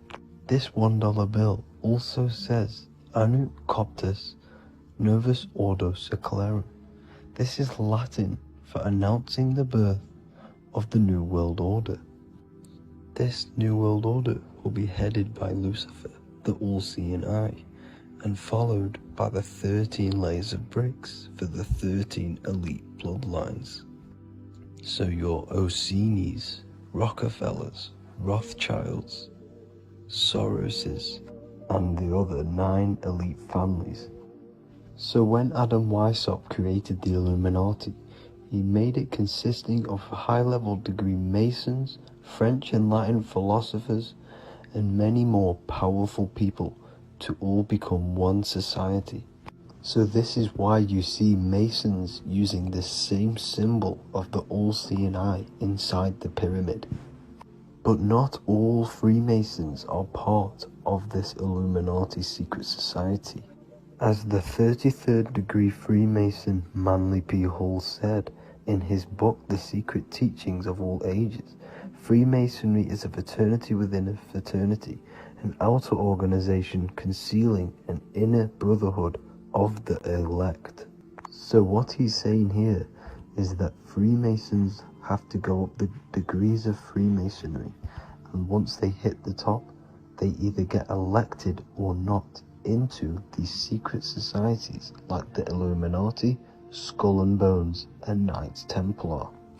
So when you see celebrities doing this one-eye symbolism, either covering one eye, doing the triangle, or doing 666 over one eye, this is showing and reflecting the symbolism of Freemasonry. They have taken the oath to never speak on anything they learn about Freemasonry. Duncan's Ritual of Freemasonry book states the oath they have to take. Quote, I ... of my own free will and accord, that I will ever conceal or never reveal any of the secrets, arts, points of Master Mason's degree to any person whomsoever. All this most solemnly, sincerely promise and swear. Now, this is what happens when they break the oath, stated in this book, quote, myself severed in two, my bowels taken from thence, and burnt to ashes. So this states that Freemasonry comes first, before any law of the land. It has the right to kill you if you break your oath. This is the hand gesture they have to do every time they enter the ritual room inside the Masonic lodge. This is the cutthroat symbol, showing you and reminding you of the oath and what will happen if you break it. Now in this book, Richardson's Monitor of Freemasonry, it states, if you break your oath, binding myself under no less penalty than to have my throat cut across, my tongue torn out by the roots, and my body buried in the rough sands of the sea. If they do not decide to kill you, this book states this by pointing him out to the world as an unworthy vagabond, by opposing his interest, by dearranging his business. In other words, they have the power to frame you and destroy your reputation to the world and destroy your business if you break this oath. So yes, they do kill to keep this truth hidden, because this truth of this reality is what keeps them in power. They have the ability to manipulate people because people do not know what manipulates them. This is why they call themselves the government. They govern the ment, which is the mentality, because the mind is the root cause of reality. They control what you perceive to control what you manifest. By knowing the truth, you are set free, and you no longer need no controller above you. So this is why they are willing to kill and do whatever it takes to keep the truth concealed within these high-level degrees of masonry and these secret societies. However, going back to Manly P. Hall's book, it states, part of the symbols are displayed here to the initiate, but he is intentionally misled by false interpretations. So this is saying even Freemasons are intentionally misled and told lies to conceal the truth, to make sure the truth is hidden in the high degrees of masonry. So that's it for this video, guys. Thank you all for tapping in. Please leave a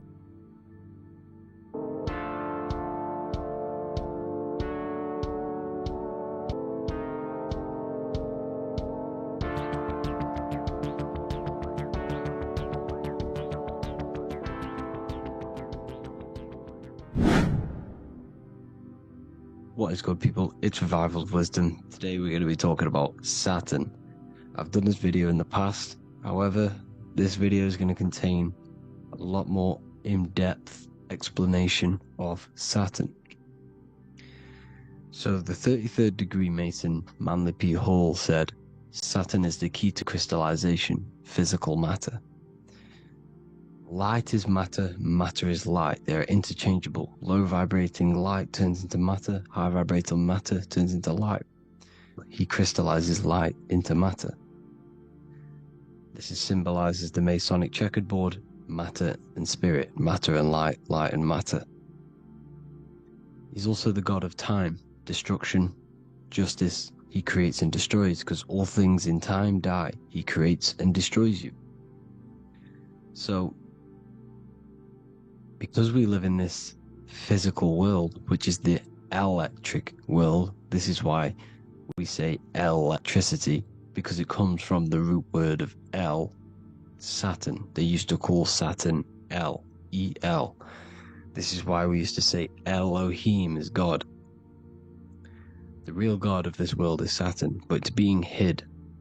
This is being hid. Jesus is Saturn. All of this is Saturn. It's all Saturn worship. It's the real God of this world, So, physical matter is a result of two opposing forces equalized on the plane of inertia, because everything is created out of electromagnetic toroidal fields. And these two poles equalize on the plane of inertia, which gives you planet Earth, plane of inertia. The plane of inertia is what Saturn is. It's the ring around the center of the plane of inertia. Thank you to Walter Russell saying, physical matter is a result of two opposing forces on the plane of inertia. This is what Walter Russell says, so please check out his work. He's got many books, many books on light and electromagnetism and stuff like that, so I advise you to check him out. So the torus field gives you the binary code 0 and 1, the female vagina and the male phallus. This is the code for this world. Saturn crystallizes physical matter. Now Saturn is the most outermost layer of the 7 layers of heaven, where it says in the Quran it says, Allah, it is He who created the 7 layers of heaven. Saturn is the outermost layer. He's the top. He's the most high. So when we say the most high, we're referring to Saturn. He's the most high before the firmament, before the stars. So Saturn is the god of this world. He's the Lord of the Rings. He wears the crown. The crown is the rings. Crown, Kronos. So the planets are luminaries, they are lights, they are beings, they are energy, conscious energy. And we're in the heart of the solar system. Saturn is the outermost layer. He is the one of this world. He's the god of this world. Now, on the North Pole of Saturn, you have the hexagon. Add up all the sides, it creates the 6-pointed star. Or it can be created as a cube. The cube is very important. The 6-pointed star is very important. 6 points, 6 triangles, 6 side, 6, 6, 6. Black cube adds up to 6 in gematria. Now, what did I say in the beginning? Saturn crystallizes the physical world. He creates physical things out of light. You are a light being. This is why we say human. Hue means the light spectrum.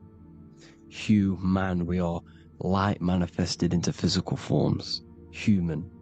And we are incarnated through Saturn. Satan, same thing. The number of the beast is 666, and the 666 comes from the 6 points, 6 triangles, 6 sides of Saturn. 666. We are all known as carbon-based life forms. Carbon, the atomic structure of carbon, is 666, 6 protons, 6 electrons, 6 neutrons. We are materialized into our physical bodies through Saturn, through the number of the beast. These bodies are the beast, it's the animal. The divine, the Christ, is the consciousness within, because you are a physical, spiritual being combined into one, hexed into one. Hexagram. This is a hexagram. You're hexed into physical matter, spirit and matter, light and dark, combined into one. Now you contain of the mark of the beast, the mark of your body. Your body's the beast. By Saturn, and it says that in the Bible. Saturn is Satan. It's the same thing. And look at the crown of thorns wrapped around the heart. The soul is in you. This is symbolizing the rings of Saturn wrapping you. And the cross on top is the cross of the cube. The cube, the black cube of Saturn, unfolds into a cross. So Satan, who is the god of this world, Corinthians 4:4 in the Bible, Satan, who is the god of this world, has blinded the minds of those who don't believe. Saturn blinds your mind because the God of this world materializes you and he blinds your mind when you incarnate into physical matter. When you enter this soul system, not the solar system, you hit Saturn first. He materializes you. And look at the symbol for Saturn. This is the symbol for Saturn. All of the planet symbols are created out of the Holy Trinity. The Earth, Moon, and Sun. Body, mind, and soul. The Sun is your soul, the Moon is your mind, the Earth is your body. Your body's made out of the 5 elements. The Sun is your soul, because the Sun is life force. Gives life to everything. Your Sun is a soul. Your soul is the sun of your body. The Moon is the mind. The Moon is the moon of your body, the mind of your body. Intelligence. So all of the symbol of the planets are created out of these. The Saturn symbol is created out of the Earth cross, matter, and the Moon crescent, moon, mind. Matter over mind. This is why Satan, who is the god of this world, has blinded the minds of those who don't believe. He blinds your mind. Look at the symbol, it's showing you. The Saturn symbol is matter over mind when it should be mind over matter. So we descend into a soul system, into our 666 Saturn carbon suit bodies, and we are matter over mind. Then we have to move up the spine to go back up to spirit, to mind over matter, where you manipulate your own reality. Now look at this, it creates the number 5. 5 is the number of change. You're moving from this side of the number sequence over to the right side. You're moving from the spiritual into the physical world. You're incarnating into the 5 elements, the 5 senses. So the cube, the black cube of Saturn, is another major symbol. Very important symbol. Here you see the cube, and the color black is associated with Saturn because Saturn is associated with death. He creates and destroys. Light and dark. Death is associated with black, spirit, because you can't see spirit, which is blackness. So the black cube is black because Saturn rules the nighttime, which is dark, blackness, and he rules the winter, which is death, blackness. So Saturn is the black cube. Cubes have 6 sides: up, down, right, left, back, and forward. Cubes are 6-sided. Everything is 6-sided inside of this creation because you're incarnating, you're materializing, crystallizing into the cube, the world of the cube. Everything's a cube. Everything's got 6 sides. Here's Leonardo da Vinci showing you that you're in the cube. Leonardo da Vinci did this famous painting. You're in the cube, you're hexed into physical matter, where you're incarnated into the 3rd dimension, the 3-dimensional world, which is a cube, 3D. And black cube adds up to 6 sides of the black cube. The Kabbalah means cube god in Arabic. And look at what they do. They worship the cube, the black cube, and they stand in rings like the rings of Saturn. Australia, Denmark, Manhattan, Santana all have these black cubes. You go to New York, you will see the black cube there as well. These black cubes are everywhere because it is the real God of this world, So look at the cross. The cross unfolds into the cube. Xbox, Nintendo GameCube, Sega Saturn, anything to do with a simulated gaming reality, they put Saturn in it because we're in the simulation of Saturn. This is a simulation. And this is why they reflect this through the Xbox, GameCube, Sega Saturn. Anything to do with gaming, simulations, is all Saturn. Because we're in the cube of Saturn, the black cube. We're in the GameCube, the Xbox, the Sega Saturn. As above, so below. So they reflect it through the simulations that they create inside of this simulation. Cubes have 8 points for the 8 points of time and space.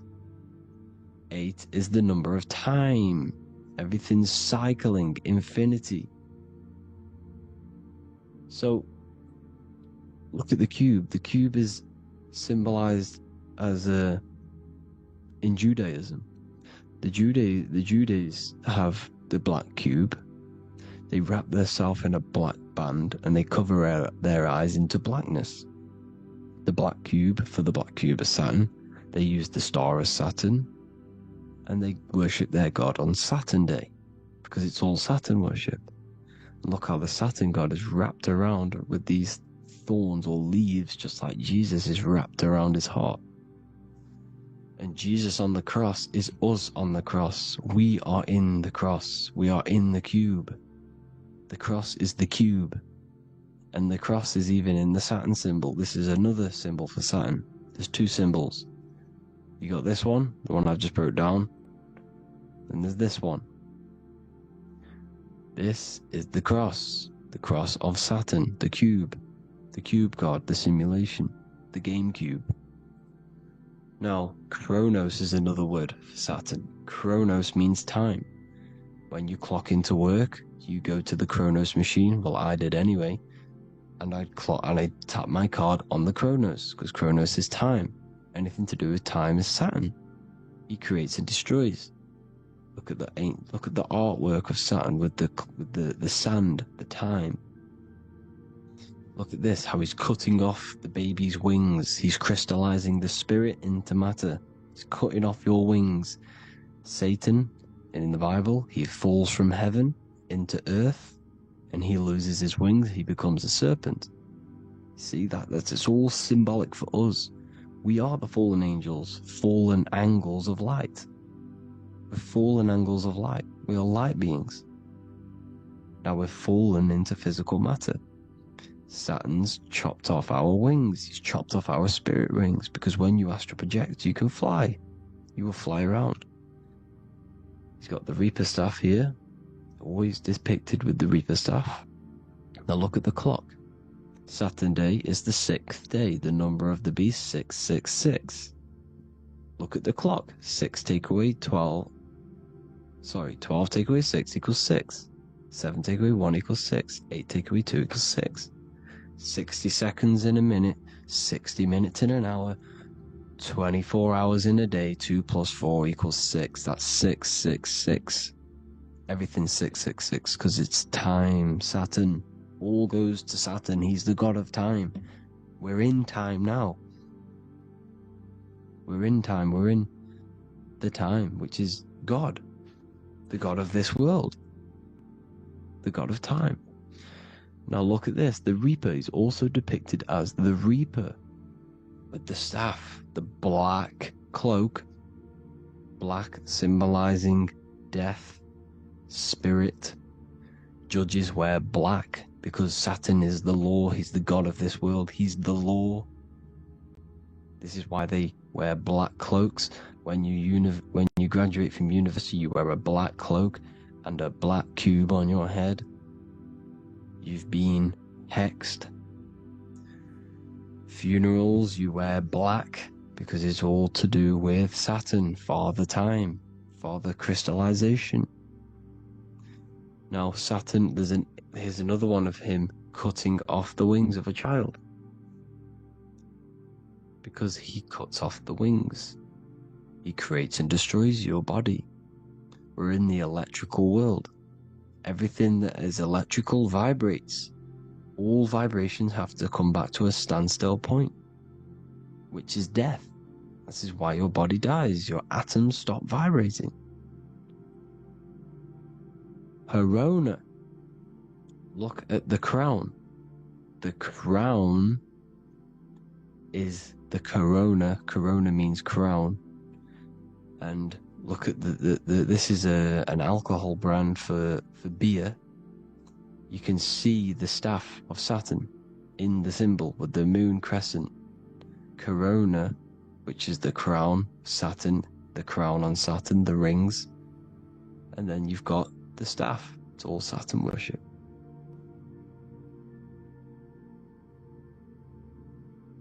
Is the black cubes of 9/11. 2 black cubes. This was a ritual for Saturn. It's all ritualistic. And look at the Star of David, the Star of Saturn. It's not the Star of David. Creates IXXI, the sigil of Saturn. IXXI means 9/11 in Roman numerals. 9/11. It's all a ritual for Saturn, and they have the two black cubes of Saturn. Now look, XX, there's more symbolism of Saturn now. We're going deeper. XX is more symbolism for Saturn. The sigil of Saturn is XX, as above, so below. Same with the Star of David. You split it in the middle, as above, so below, as above, so below. XX, this is a Knights Templar Cross of Lorraine. XX, Knights Templar, High Order of Masonry. They all worship Saturn. Well, Saturn's the real god of this world. X Eon with the XX. XXL magazines, which is all to do with famous rappers and stuff like that. When you die, you put XX on the eyes because it's Saturn. He's the Reaper. Is Jesus with the XX crown with the thorns around his heart, around his soul, with the cube on the top, the cross cube. Le Lucifer with the XX Cross of Lorraine. Jay-Z with his alcohol brand, XX Cross of Lorraine. The X Factor with the rings of Saturn. All Saturn worship. The seal of Melchizedek is also Saturn. This is the cube. This symbolizes the cube with the 8 points for the 8 points of space and time. And this is the cube. It's another ancient symbol for Saturn. Here you see the Star of Saturn with the Melchizedek symbol around it, which is all to do with Saturn. Here you see an altar, the Holy Grail, the Melchizedek symbol on it, and they're worshipping it. This is why we wear rings, wedding rings for the rings of Saturn. It all goes back to Saturn. Earrings. The 8-pointed star of the ancient Sumerians is all Saturn. It's all Saturn. So, the ancients, the symbols of Saturn goes on forever. It's in all of the major corporations. You can see it everywhere, the rings of Saturn. Toyota is an obvious one. Internet, Nike, Target, Sega, Saturn. It's all Saturn worship. All Saturn worship. Because he is the real god of this world. Here's Kanye West's album with a Saturn here. Here's Michael Jackson's album saying escape. There's the X again. The escape. You have to escape this reality. Maybe that's what he's pointing at. Here you see it on the dollar bill. The Star of Saturn. Here you see it again on the dollar bill. So that is it for today's people. I hope you all gain some insight on Saturn. Please like, comment, and share if you can. Subscribe if you like the channel. Please have an amazing day. God bless.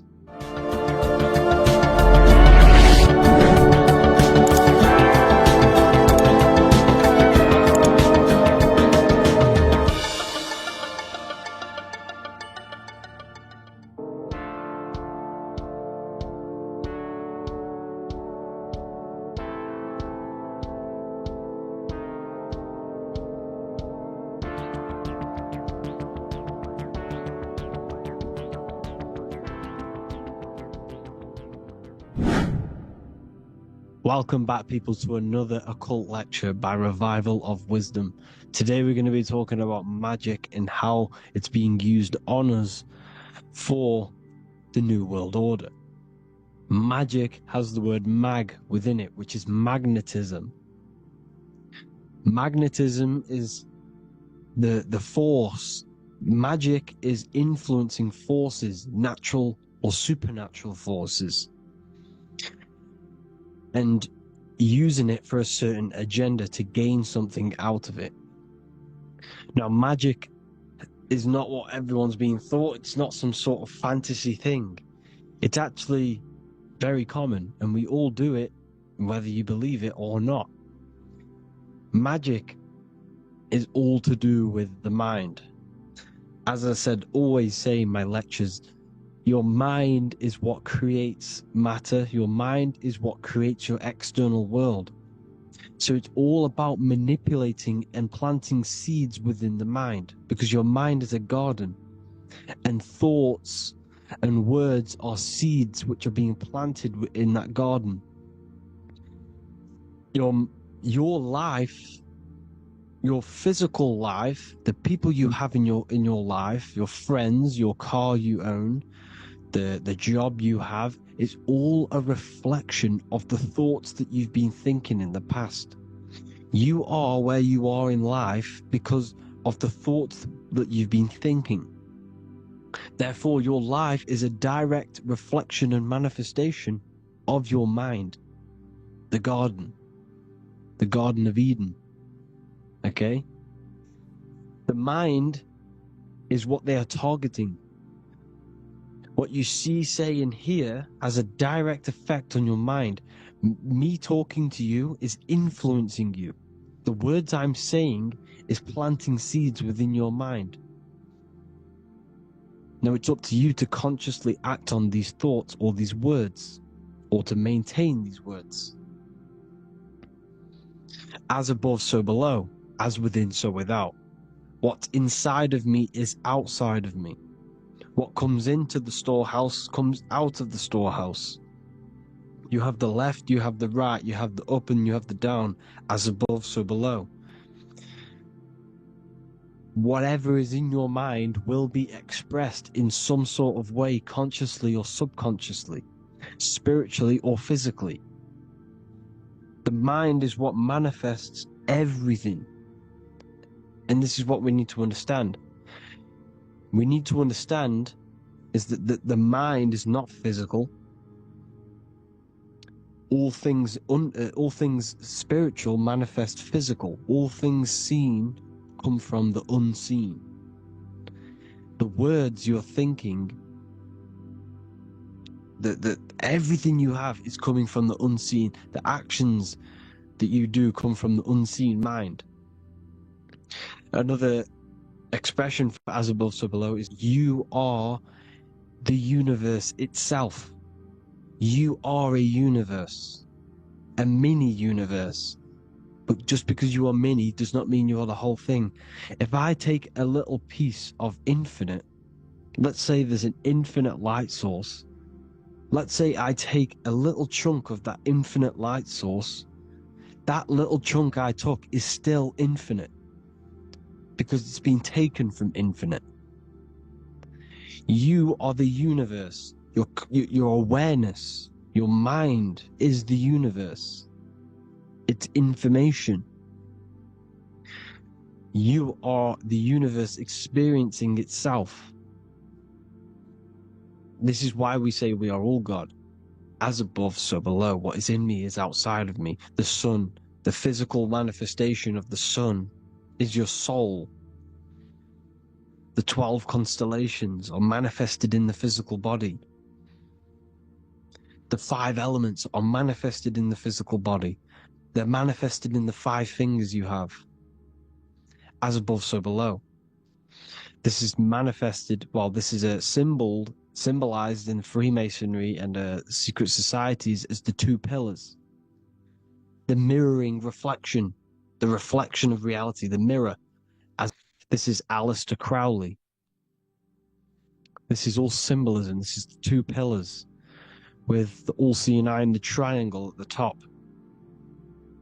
Aleister Crowley was a master magician, very powerful dark magician, black magician.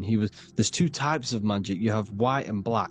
Just white magic is influencing natural forces to gain something that will help the collective consciousness, help the collective, help the earth, help other people.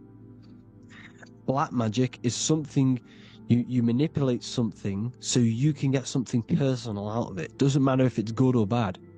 It's still considered as black magic because you're being selfish. Everything you do should be contributing towards the collective consciousness and helping others. And this is why the ancients lived in a system where everything was in unity. We understood that I am you and you are me. What I do to you happens to me because I am you and you are me. We are the same mind substance on the inside. We're all the same mind substance being expressed in different bodies. So what I do to your mind will have a ripple effect on my mind because all of our minds are connected within the mental plane. So this is why they know all this knowledge. They know all this knowledge. So yeah, this is the mirroring effect of reality, the two pillars, or symbolizes the number 11. The number 11. We'll go deeper into that. The technology we're using is magic. It's a form of magic. Television is tell a vision. They're telling a vision into your subconscious mind, into your memory. And when you turn on the television, you get a program because they're telling a vision to create a program within your subconscious mind. You see, the conscious mind is only 10% of your mind, which is to do with your, what you're aware of, your five senses. What are you consciously aware of? Well, I'm aware I'm here, I'm talking.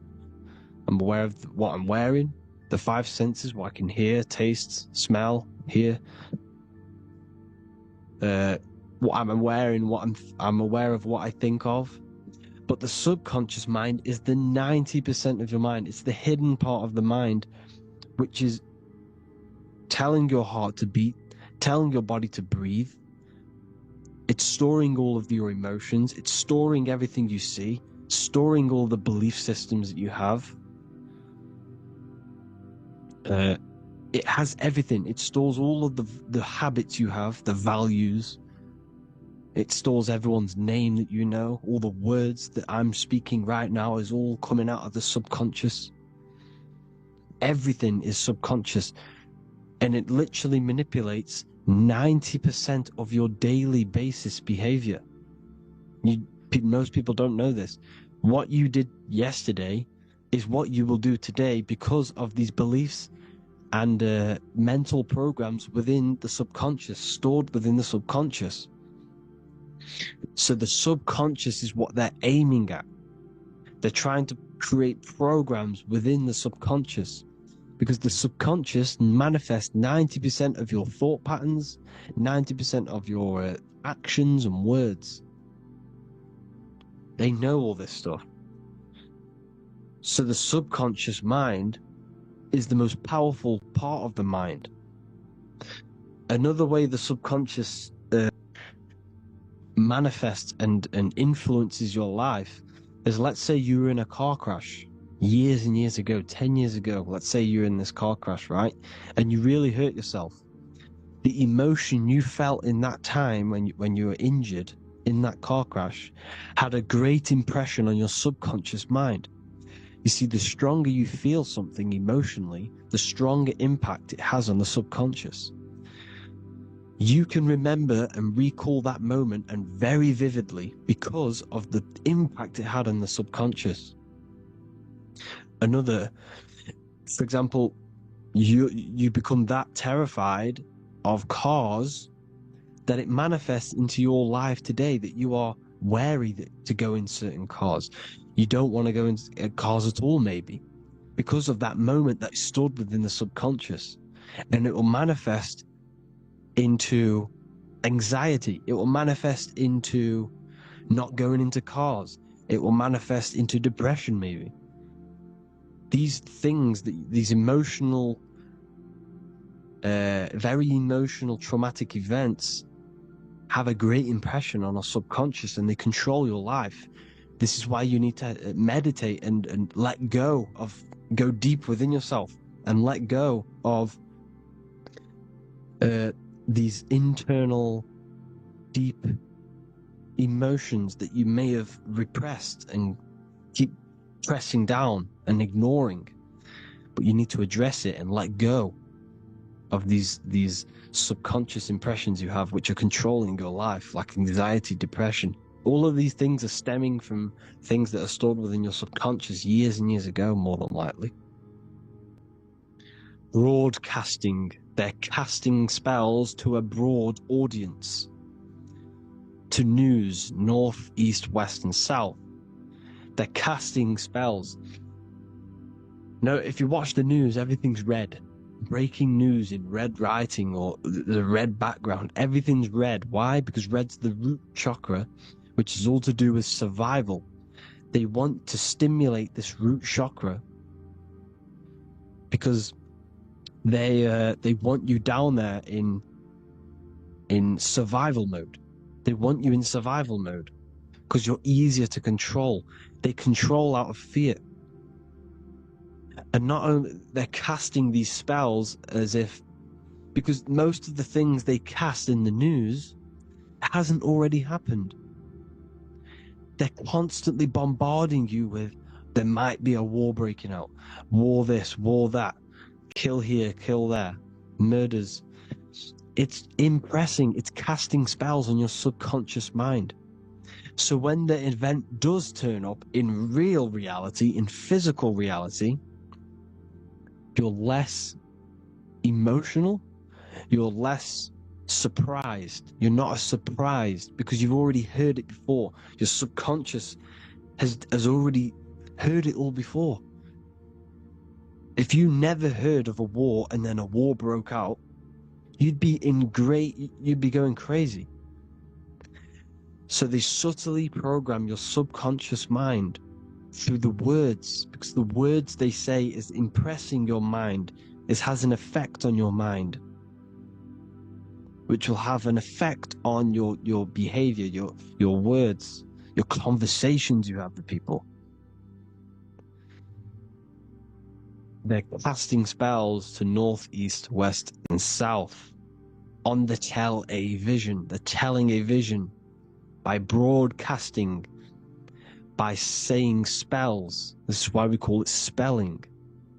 Even the word, listen, the words we say cast spells. Bless. Oh, bless you. That's be less. The subconscious mind only picks up literal things. You see, when I say bless you, your conscious mind picks that up as, oh, thank you, you're blessing me. But your subconscious picks up as be less. You see? Because the subconscious it has no filter. It's just, it is what it is. Everything is factual in the subconscious. Therefore, if I call you an idiot, your subconscious, my subconscious will think I'm talking to myself and calling myself an idiot, and it will take that as true. That is truth. Everything is truth within the subconscious. And the subconscious manifests your behavior. The devices this is the biggest one. Black scrying mirrors. Device, the devil's vice. The device. Okay? Black scrying mirrors, black screen. Screen is scrying. Black scrying mirrors were used to communicate with spirits within the astral plane in the medieval times. They're still being used now by black obsidian mirrors. And look at your phone, it's a black mirror. And there's some sort of, I'm not saying this is fact, but personally I believe these are portals for spirits and ethereal entities to come into your life, to come into your surroundings. So this is the next big thing. The TVs, your iPhone, your iPod, all black mirrors. And mirrors are very, very powerful. Even just a normal mirror. Mirrors have an effect. Whatever you say into a mirror, what you say is energy. And when you say something into a mirror, you're saying it into yourself. It's an infinite cycle of words, of energy. Because it's being reflected infinite times. When you say something into a mirror, it has a massive effect. You're saying it directly into your eyes, into your mind. So what you say in a mirror should be said with precaution. Never say anything negative into a mirror, because mirrors are very, very powerful ways for you to reprogram your subconscious mind for the good. You can say very positive things into mirrors and it will reprogram your subconscious mind. Okay? Manifesting is all magic. It's all magic. Everything is magic. But consciously doing it is what they're doing. They hid this knowledge. Your phone is magic. It manipulates your mind. The iPhone. Okay? See, magic isn't all of this with wands. See, Harry Potter, okay, that was created to give you this perception of a mystical and amazing form of magic with magic wands and all sorts of stuff like that. Yes, that stuff was true when the collective conscious minds were on a higher level and our belief systems believed in these things, because the universal mind, all of our minds contribute to reality. If the masses don't believe in magic, if the masses don't believe in a certain thing, it's going to have an effect on physical reality. So when the collective minds are higher and have more open minds, things like Harry Potter can come true. See, it's all in the mind. The iPhone, the I is the symbol for the mind, the invisible intelligence. The triangle is the ethereal plane. Okay? So the eye in the triangle is the eye that sees into the beyond the ethereal planes. The square is the physical plane. So the iPhone, your phone, is a black box, just like the Saturn black cube. It's a black mirror. It's taking photos of you every 2 seconds. And it's your mind. Your mind is in that phone. Everything you like, everything you text, everything you type in Google, everything you say to someone, every conversation is all recorded on the phone. Therefore, it is a direct reflection of your mind. Your mind is imprinted into your phone, because your mind, everything you think in your mind, you're manifesting into typing, saying, taking pictures into the phone, and it's collecting it and storing it. And what they're doing, and this is for all forms of magic, it's manipulating the mind. It's all manipulating the mind. Reels, Instagram, TikTok, this is all dopamine. It's all controlling the mind. Every like you get, every follow you get, every share that you get is dopamine within your brain. They're literally targeting your brain and mind. It's all manipulating, because what they're pushing through the phones, through the media, through the news, through the televisions, is visions and programs. You are the one manifesting the New World Order. They're not manifesting the New World Order. They're giving you the information so you can manifest the New World Order. Everything they say is contributing to your mind. For example, digital money and all the information they put out for you to see is contributing to your enslavement. Your mind is manifesting the New World Order. They know this. They don't manifest it. There's billions of us. We could easily run over them physically. But on a mental level, these people have the knowledge and they hide it from us, and they let us manifest reality because we are the collective. They give us the information which manifests their agenda. It's all magic through the phones, the media, the television. So your phone is a manifestation of your mind. It's a record of your mind. Hollywood, holly tree. They used to make wands out of holy trees, because it was the most holiest wood, the best for casting and transmitting energy. So they used holly trees to cast spells. That's what Hollywood is. And in Hollywood, they have the red tear, the blood drop, next to the Hollywood sign, because it's all satanic. They're all black magicians. They use Hollywood to cast the spells through the music. Through the films.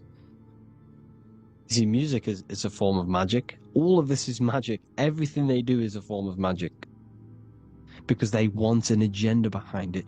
But it's not black magic. They're letting us create our prison. This is what you have to see. Yes, they're evil, but they're not doing anything evil, or else they would face the karma. They let us manifest this agenda through giving in the information, by telling you what's going to happen in the movies. Everything that happens in a movie, it's all there on purpose to program your subconscious, to plant a seed within your garden, your subconscious, your mind. Because when the mind has already seen something, when it comes up and turns up in physical reality, you will be less shocked and you won't rebel. So they lure you slowly. They make you aware of these things over time. They make you gradually think it's okay. Like the technology, we never used to use these phones. How did we become so addicted and reliant on them? Well, because first they gave you a little flick phone. Well, no, sorry, they gave you a phone in your house, and then once you got used to that, they say, "Oh, here's the newest version of a little flick phone." You started texting your friends. Everyone was loving it in high school. They could now meet up without saying, "Let's meet on the weekend at this point at this time," like your parents probably did, or maybe some of you watching this probably had to tell your friend to meet on the weekend at a certain time because you had no way of communicating. So everyone got these phones and got addicted to them. Then they slowly got addicted to the new iPod with the touch screen. Now they invented touch screen. Then everyone got addicted to touch screens. Then because all of this is producing dopamine in the brain, which creates you to become mentally addicted to things, and physically addicted, chemically addicted. Because dopamine's a chemical. Your subconscious becomes a program within your subconscious, and your body becomes chemically addicted to these phones.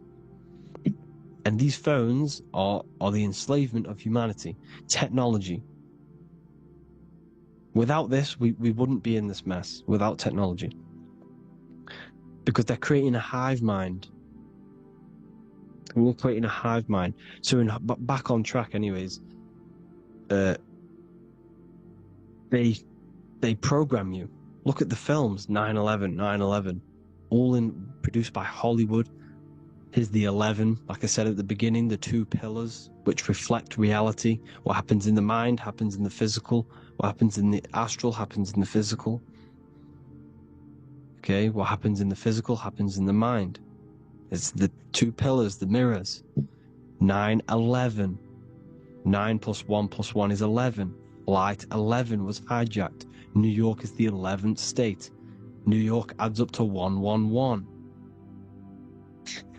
This is not a coincidence. It's all a form of magic. It's a ritual, energy harvesting ritual, because your mind produces energy. Your mental attention produces energy, and they're feeding off this energy in the astral plane, these demons. Music is the most powerful. Personally, I think the music is one of the most powerful forms of magic they're using. Okay? Music is hypnosis. It puts your brain in a hypnotic state. It influences your electromagnetic field through vibrational energy. It reprograms your subconscious mind. Why do you think you remember the lyrics? You see, your subconscious stores all of the memories. Remember, the subconscious manifests 90% of your behavior. So therefore, the music you're listening to is manifesting your behavior. You wondered why some people wonder why they have drug addictions and they can't get out of violence and they can't get out of all this negative mind space. It's because the music they're listening to is creating a negative mind space. The words you listen to have plant seeds within your mind. So the reason you remember the lyrics is because that song created a program within your subconscious. Yes, that is what happens. You can use magic to reprogram your mind, but you can use music to reprogram your mind because it's all forms of magic. It's using natural mental energy forces to manipulate the physical reality. You manipulate your mind, you manipulate reality, physical reality. Okay? So the music, another very, very big one. When you turn on the radio, it's just all talks about alcohol, drugs, and sex because they want you down in the lower three chakras. They want your mind attached to matter when it's mind over matter. Your mind's not physical. You see, the word spirituality is the new trend. It's not about your spirit. It's not about your spirit. It's about your mind. It's not about,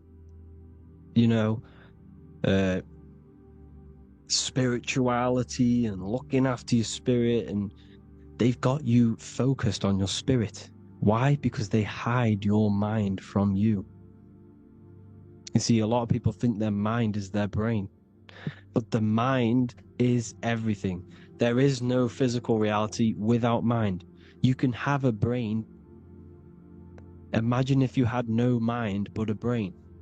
It wouldn't work. The mind is everything. The mind controls your avatar. It begins in the mind before it happens in the brain, then the brain manifests through the body. The brain's just an electrical computer. So that, they've got people scared, or do I have a soul or not, and all this stuff. Listen, if you have a mind, you have a soul, because you are not the mind. This is why everything is sort of an illusion, because beyond the mind is your soul. But what is the soul without a mind? You can't have a soul without the mind. But if the mind didn't exist, the soul doesn't exist. You are the person listening to your mind. I shouldn't say person, because you're not the body. You're the entity behind the mind. But if you didn't have that mind, you couldn't understand what you even were. You would just be an observer who couldn't think.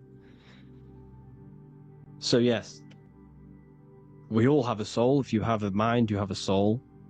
Everything is mind. Everything has mind. Mind creates everything. God is mind. And they're manipulating your mind through TV, your phone, every little thing. The school. It's all about the mind, people. Control your mind, you control your reality. Just the last thing, here you go. Aleister Crowley, the dark magician, Kanye West doing the exact same thing because they're implementing magic in the music. Here's the Beatles with Aleister Crowley in the background. Bet you never noticed that. Aleister Crowley was influencing music and placing magic within the music to influence the subconscious. This is what Baal worship was. This is why they killed children. They sacrificed these children. Why? Well, because in order to ascend, in order to raise your consciousness internally, godly, by being good, God, or being in order to be good and raise your consciousness and to get something in the physical world, you have to sacrifice yourself. And what do I mean by that? In order to raise your consciousness and ascend, you have to sacrifice the lower nature of yourself. You know, you've got to abstain from having sex to retain your sexual energy, to transmute it. Or staying away from poisonous foods like meat. So, staying away from blood. We shouldn't be consuming other animals' blood. We should be keeping our blood pure. We are humans. We shouldn't consume chicken blood, chicken germs. We are the most divine creatures on this creation. We are the most intellectual creatures in this creation. Therefore, we should keep our temples pure. We are not animals. If you want to associate yourself with an animal, go out in the wild, go and find a wild boar, and go and try rip its guts out with your bare teeth, because you can't do it. You're not a carnivore. Okay? So in order to ascend, you have to kill and sacrifice your lower part of yourself to ascend up to your spirit self, your mind self, the highest version. And the elites don't want to do this. So they sacrifice other things like babies to kill them, to exchange their life over to the astral plane, so these demigods in the astral plane can give them something in return in the physical. They don't want to sacrifice their lower self, so they sacrifice other things for exchange, for physical pleasure. But the godly person sacrifices their lower self for their higher self to do good and ascend. So this is what all the Baal worship is, people, and this is why they're doing it. Hope you all had an amazing lecture. If you haven't already, go and get the Book of Wisdom for more information. You know, I don't go into dark stuff in this book, because all I do is enlighten people in this book. You can get it in Spanish, English, German, Italian, and French. Worldwide shipping. You can get the PDF or paperback. Or there is also a new one called the Human Health Guide 2.0. It gives you a list of all the foods, grains, oils, and nuts, you know, everything that's alkaline and positive for the body and not man-made and hybrid. It tells you all the products to stay away from, how to fast, how to improve vision, how to improve everything, literally. So the Human Health Guide has been released. If you want that, I'll put all the links in the bottom in the description. Hope you all enjoyed the lecture, people. God bless you all.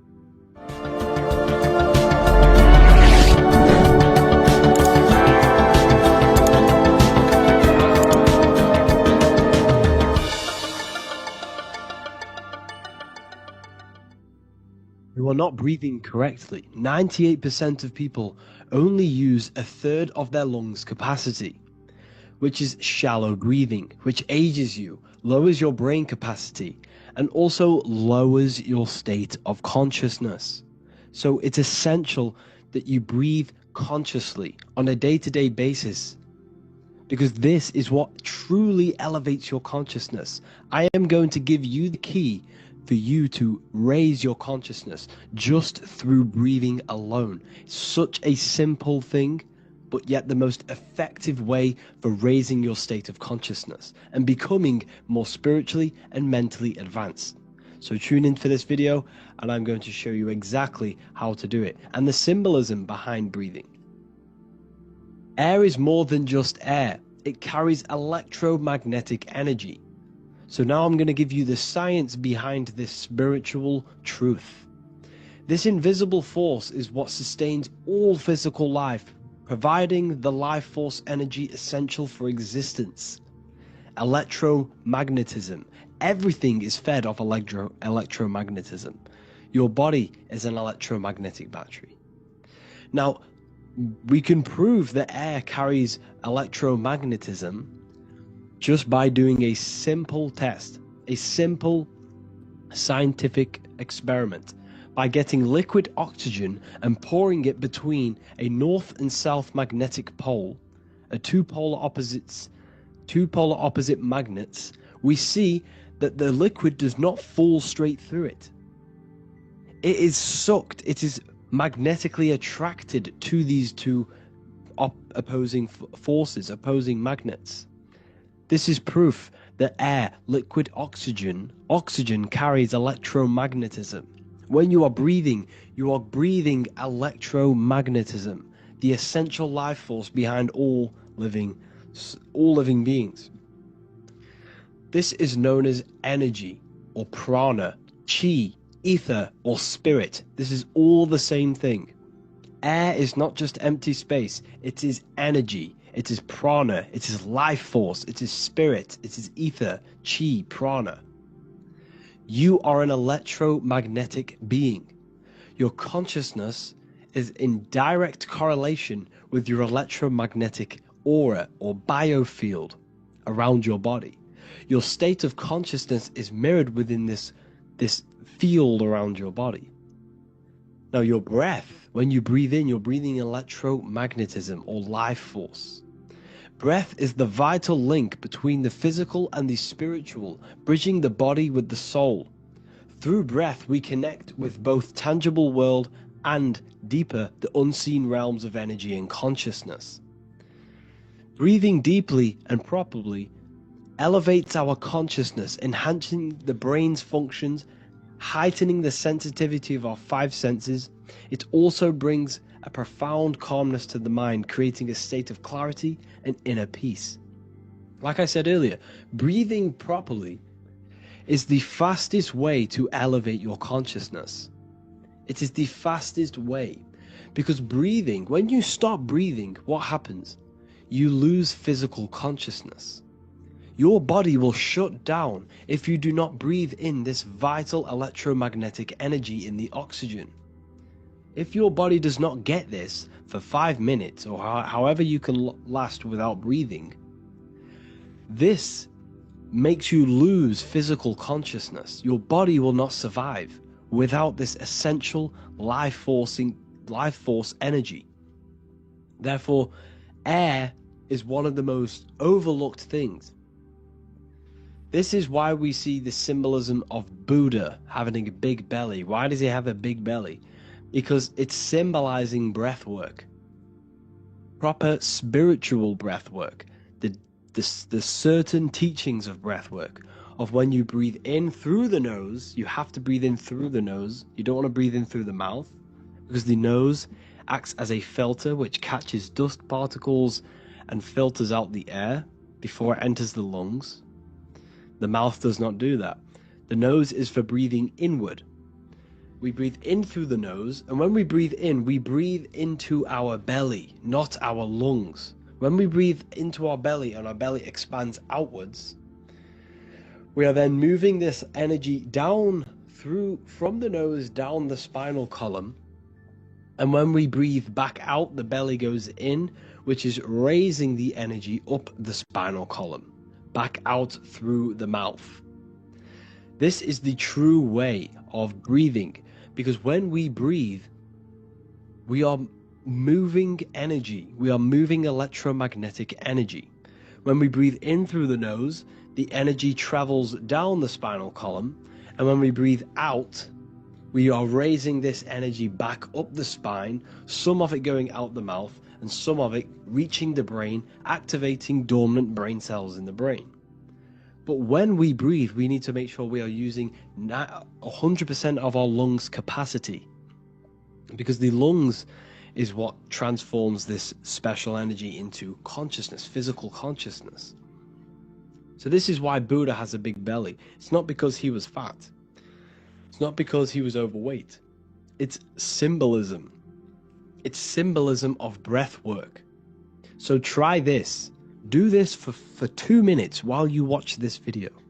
Breathe in through the mouth as hard as you can until you no longer can fill any more air into your lungs and belly. Breathe it into your belly, not your lungs. And breathe out through the mouth. Do this for 5 minutes or 2 minutes, however long. I promise you, breath affects your consciousness. You will notice the difference. If you do it quicker, the quicker it'll affect your consciousness, and you might go lightheaded. But that lightheaded is you activating your spirit, your energy body. So try this just when watching this video. When you breathe consciously, you are renewing both your energy body and astral body, aligning your consciousness with a higher state. This practice feeds new life force energy into the body, revitalizing and enhancing your overall well-being. Like I said, your brain requires the most amount of oxygen.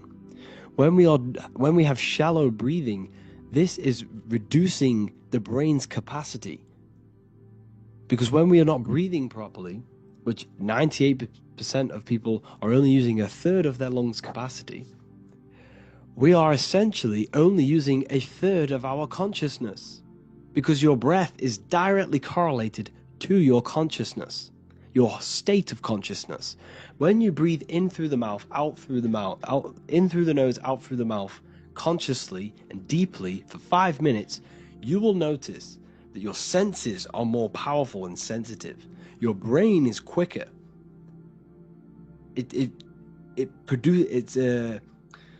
What's the word? It processes information quicker. You become quicker. You become a superhuman, and you feel more spiritual because it activates your spirit, your astral and energy body. So when we meditate, it's definitely important to breathe in through the nose and out through the mouth as deeply as possible to align with a higher state of consciousness. And this is the easiest way to separate your consciousness from the body.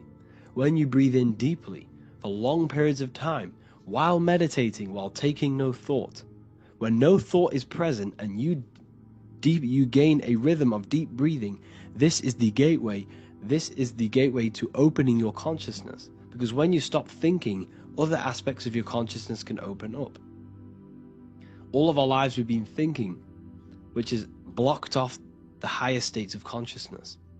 So breathing is very, very important. It affects our overall well-being. And this is Yahweh, the in and the out of breathing. When we breathe in, this is Yah. You can hear it. It sounds like Yah. And when we breathe out, that is Way. This is the name of God, apparently. But God is within you. You can connect with God. You can connect with source consciousness within you by breathing, by raising your state of consciousness through breathing and meditation. This is why the Bible tells you the Spirit of God has made me, and the breath of the Almighty gives me life. You are consciousness. You are God. You are an extension of God's consciousness. Job 27:3. As long as my breath is in me, and the Spirit of God is in my nostrils. The Spirit of God is through breath. John 20:22. And when he said this, he breathed on them and said to them, receive the Holy Spirit. The word spirit means breath. In Greek, Hebrew, Latin, it all means breath or wind or air. The Holy Spirit is a certain way of breathing, a breathing technique that elevates your consciousness, that syncs you up to a holy consciousness, an elevated state. That is the Holy Spirit. That's why it tells you in the Bible, when he said this, he breathed onto them. He breathed onto them and said, receive the Holy Spirit. You must breathe to receive the Holy Spirit. When you breathe, you are renewing the body's energy. You're taking in new life force, which is regenerating your cells, regenerating your brain, nervous system, and also connecting with consciousness, pure consciousness. This is not something that we should be doing during meditation. Yes, it is. We should be doing it during meditation, but this is something that we need to apply all of the time. This is the fastest way you can raise your consciousness. I just want to say, all of this knowledge is inside of the Book of Wisdom, Volume 2. Make sure to give a like and a comment on this video to help the algorithm. And let me know what you think about the last book or this book if you have read them, to let the new people know what they're looking at with this book. This is truly life-changing, the Volume 2 and Volume 1 is truly life-changing. You can get them in a bundle also. Learn hidden knowledge inside of the Ethereal University. This is where truth seekers belong. I'm not here to try sell you this, but this is the place for truth seekers. And if you are serious about your spiritual journey and serious about gaining knowledge, which gives you the advantage over life, during Ethereal University, this will definitely help you. Thank you for watching this video. Please leave a like and comment. Make sure to give me any suggestions on videos you want me to make in the future. Thank you all. As above, so below. This is one of the most crucial teachings within esotericism, occultism, or what we like to call it today, spirituality. I don't like calling it spirituality because it's not spirituality. I teach human consciousness. I teach the science of you and your consciousness alone and your being. And in order to fully understand you and this world around you, you must understand this number one principle of as above, so below. There is many misconceptions of this, and there is many simple teachings of this, but I'm going to break it down today from the most simplest to the most complex, and you will see the connections between all things. This is the most important lesson you could ever learn, and I'm going to teach it you today. So what you must understand is with the term as above, so below, it applies with everything you see in this world and about yourself. We have something called the macro, which means the bigger scale. On the bigger scale, we have the whole earth. If we look down from the sky on top of rivers, this is what we see. We see this tree pattern. Then on a smaller scale, we see trees have this same pattern. Then we look even closer. We're going smaller and smaller into the leaves of the tree. We see the same pattern. Then we go even more micro into the human brain and look at the human brain cells, and we see the same pattern. This is proof this is a fractal universe, and everything is in the micro is reflected in the macro. As above, so below. As within, so without. On the macro is a reflection of the micro. So now that you understand this, we can go a bit further. A yearly cycle of spring, summer, fall, winter is a macro. A micro is a daily cycle. So a day is a mini year. The summer is the midday. Autumn is the evening. Night is the winter, and spring is the morning. This is a macro, a reflection. We have a miniature cycle of the zodiac every single day. And this cycle is also reflecting the cycle of life and death. We live, we are born, which is the spring. We live, which is the summer. We then age, which is the autumn. And then we die, which is the winter, and then we are reborn again. This is the cycle of life and death, and you do this every single day. You see, death is a macrocosm of sleep. This is why we say sleep is the cousin of death, because you die every single night. You do this process of life and death every single day.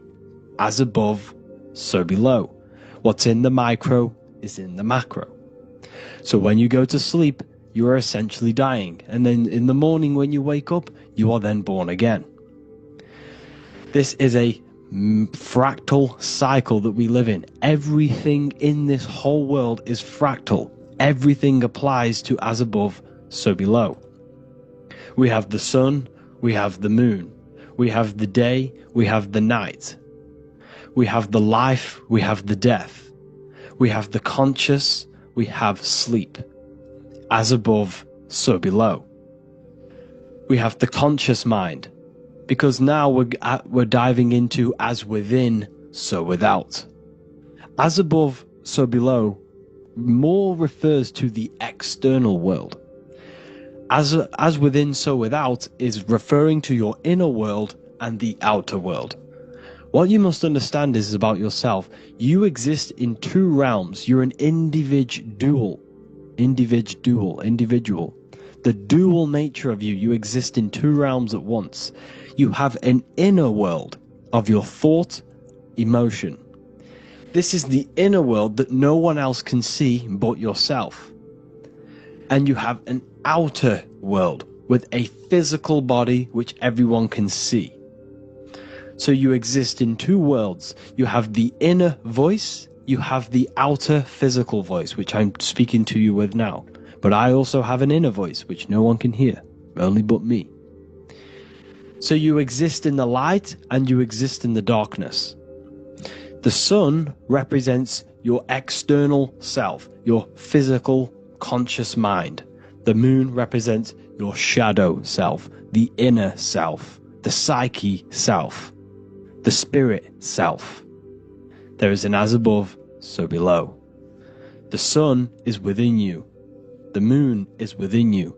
Everything is within you.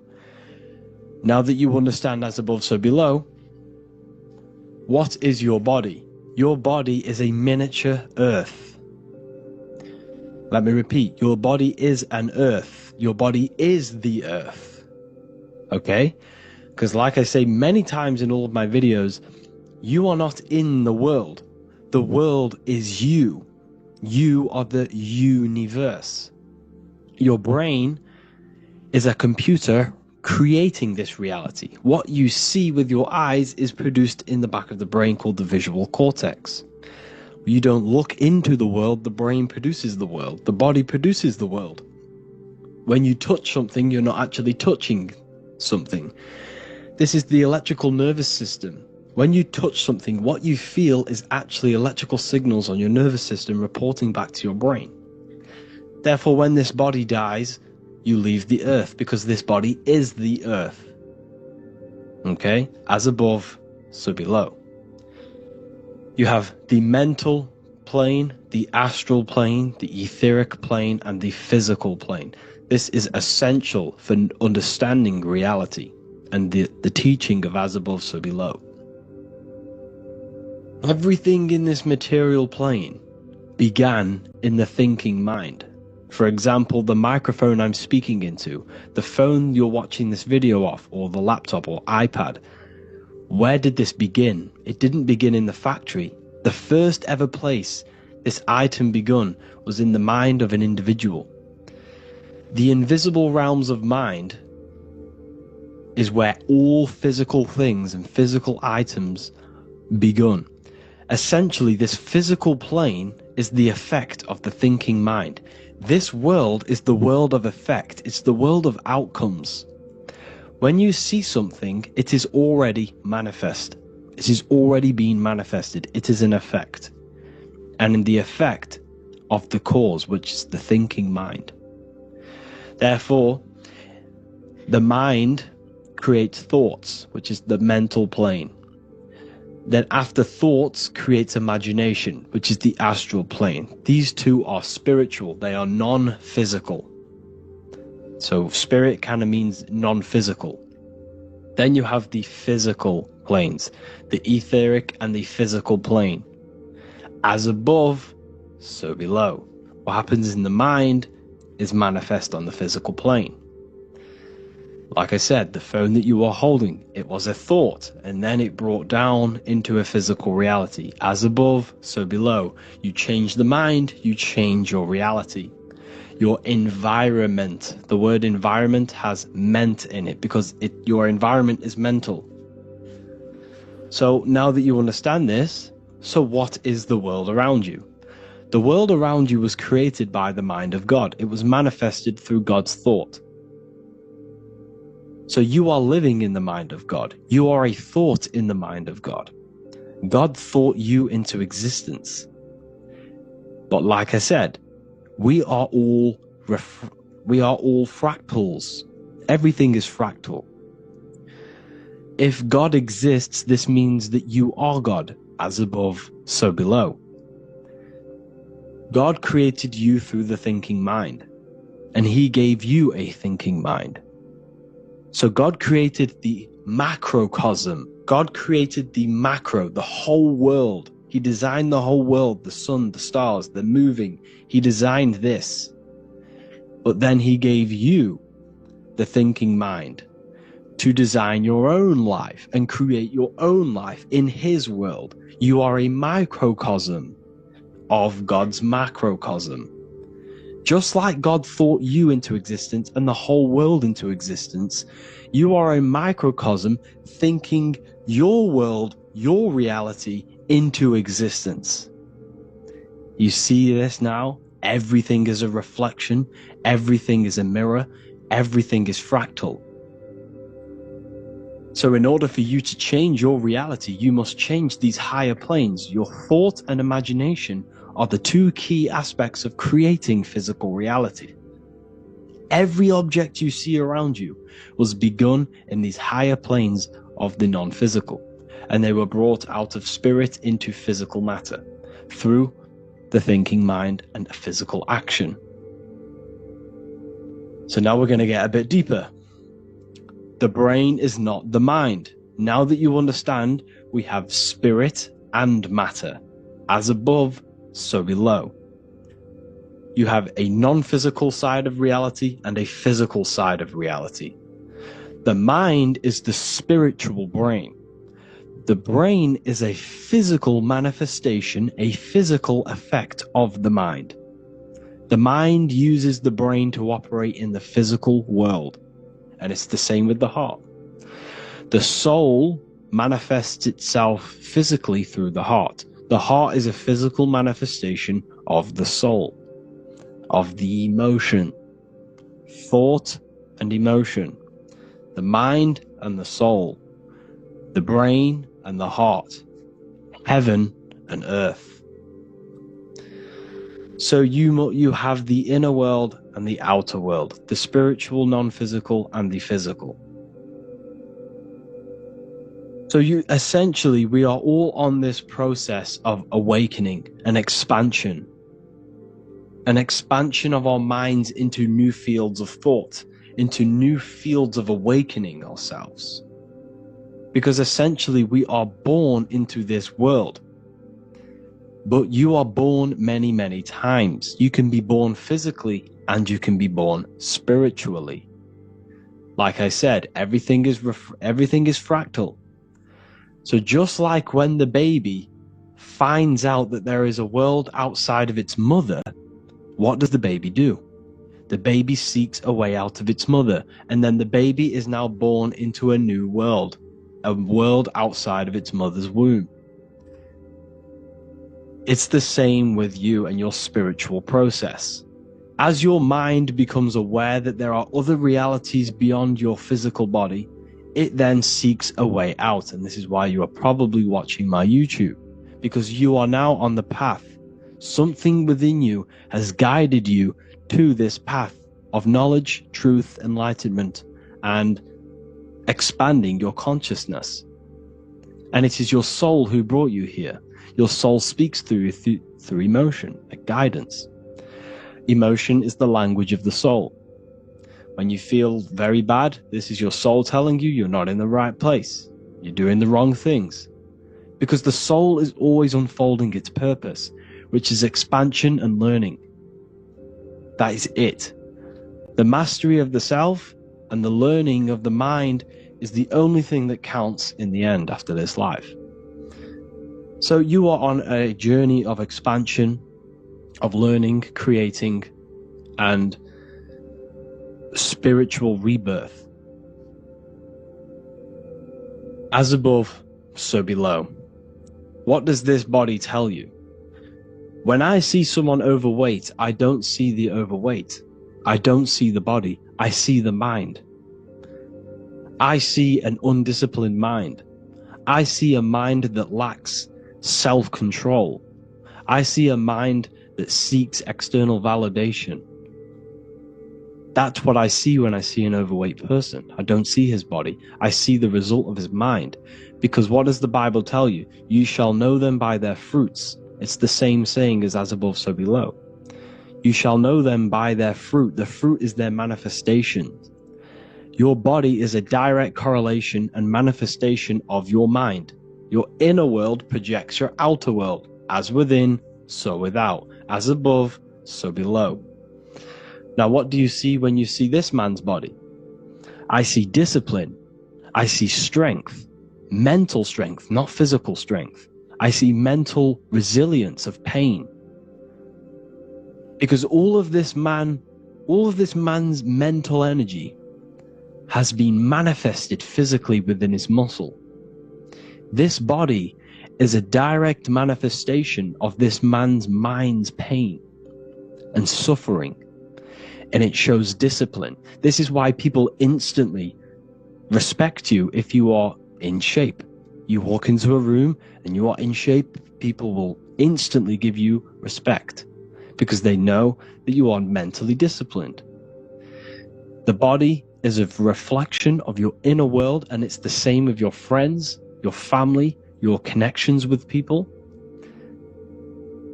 If you think about yourself very negatively all the time, and you don't have a good connection with yourself, you don't have a connection with your true self, this will manifest into every single relationship you have in your life. If you don't have a good relationship with your inner self, you don't have a good relationship with the people and the friends around you. Because as within, so without. If you think negative about yourself, you will only pick up the negative in other people. If I think very highly of myself and I think very happy and good things about myself, I will then see the good things in other people. Because it's as above, so below. As the inner world is, so is the outer world. It's the same with your life circumstances. Your life is a direct correlation of every thought you thought in the past. If you possess millions of pounds, millions of dollars, this is because you have thought this into physical reality. You live the life you are deserved. You live the life that you manifest through your thought. If you live a very poor life, this is a reflection of your mind. This is a reflection of what you have thought into physical existence. Because like I said, everything begins in the mind. As above, so below. And this is even present within the body. So where is the head? The head is at the very top of the body. And where does all manifestation begin? In the mind. That's where the mind is, in the head. And then the thoughts we think travel down the body into the heart, which is the emotion. Every thought we think is in the emotion. Every thought we think creates an emotion. This emotion then drives the action. Where does the action come from? The feet, because the feet move our body. We move with our feet to take action. Our hands. You see, so the body is even a micro reflection. I can't even say it. Reflection of the order of manifestation. This blew my mind when I figured this out. You see, the head, the thoughts begin here. This is the beginning of all manifestation. Then it comes down to the heart.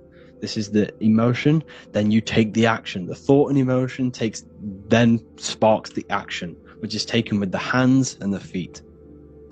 And where's the lowest point on the body? The feet, and that's touching the physical earth. So the head is where the thought is, the non-physical, and the lowest point on the body, which is touching the physical earth. So the head represents spirit, the feet represent matter, spirit and matter. Your room, if I walk into your room and I see a messy room, I don't see the room, I see a messy mind. The room is a reflection of the mind. If you have a messy room, this is your mind. It's an externalization of your unsorted mind, undisciplined mind. So like I said, we are all God, and we must find the God self within us.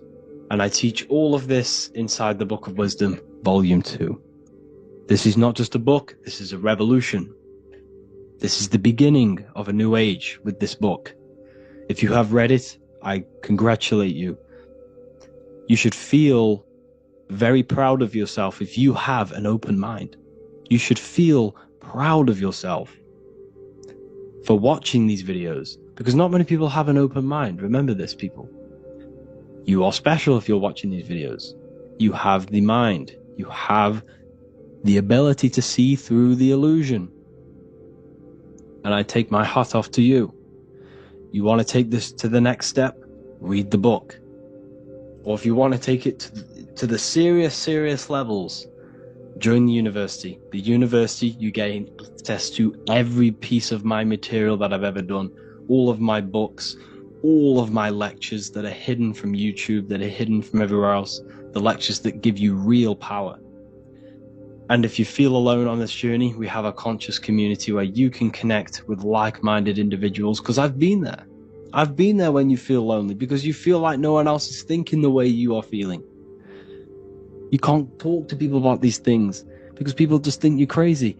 That's why I put together this, so we can connect, so we can unite, so you can connect with people, so you don't feel crazy about thinking about this stuff, learning about this stuff. And if you truly, truly want to level up your life, people, and take your studies serious, this is for you. We do live calls, we do lectures. There's a whole library filled with books you can read. It's the perfect place for the truth seeker. I thank you all for joining. Please leave a like, a comment, a subscribe. Let me know any future videos you want me to make in the comments. Thank you all. Have an amazing day.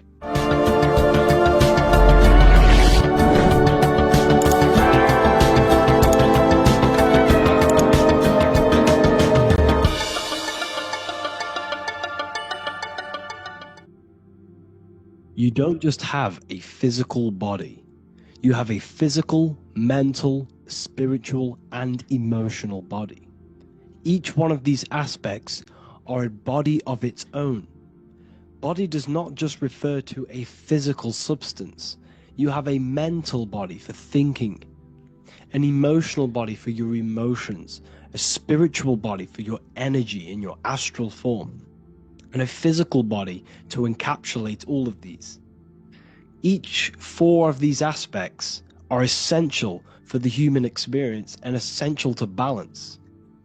Now, today we're going to be syncing the four aspects of your consciousness with the four seasons and the four elements, and how this ties into the Bible. So we have four physical elements. We have 5 elements in total, spirit being the most important, but spirit is pure invisible. We have 4 physical elements. We have air, fire, earth, water.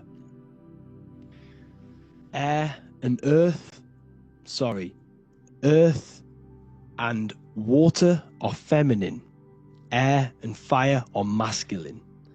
Air and fire are active. Water and earth are passive. The air corresponds with the mental body of consciousness. This is where your intellect, this is where your communication, this is where your thoughts, intuition all comes from. This is the mental body of consciousness that allows you to think, allows you to process, figure things out, and have intellect and gain knowledge. This is your intellectual aspect of your consciousness, located in the head region. We have a fire nature, a spiritual nature. This is our astral body. Our astral body is all to do with the subconscious realms, the higher realms of consciousness. This is the body that allows us to be free from the physical body. Our spirit is more of our energy. Water is our emotional body. This is what allows us to feel things, that allows us to gain intuitive feelings of conscience. So emotion allows us to understand what is right and what is wrong. When we feel something bad, we know that this is wrong. When we feel something good, we know that we are doing good. Emotions are a creational force that allows us to feel certain things to bring them into existence. Our emotional body is a creational force and should not be reactive, and it should be controlled. Most actions are stemmed from emotions. Actions bring thought into physical existence. Emotions are the driving power. They are what drives your actions. The thought, then the emotion, then the action. Earth is your physical body. This is your physical state that allows you to take mind and emotion into action, into fruition, into physical matter. This is what your physical body allows your consciousness, your soul, to interact with the physical world and bring things into physical existence. The physical body, the physical world, is an outcome and an effect of the thinking mind. All physical substance comes from the thinking mind. The pen, the phone you're holding, the microphone I'm speaking into, all began as a thought in the thinking mind, then it was brought into physical reality. Earth is the most dense. So it goes in this order: body, emotions, spirit, mind. The higher you go up, the more lucid and fluidic it becomes. The lower you go down, the more dense and dull it becomes. Air is the mind, fire is the spirit, water is the emotion, earth is the physical body. So this is why you are a microcosm. You have these four things within you. You contain of these four elements, which correspond to the four bodies of your consciousness, the four bodies of the soul. You are the soul. You are the spirit. So this is why in Theologians 4:17 it says, "Caught up together with them in the clouds to meet the Lord in the air."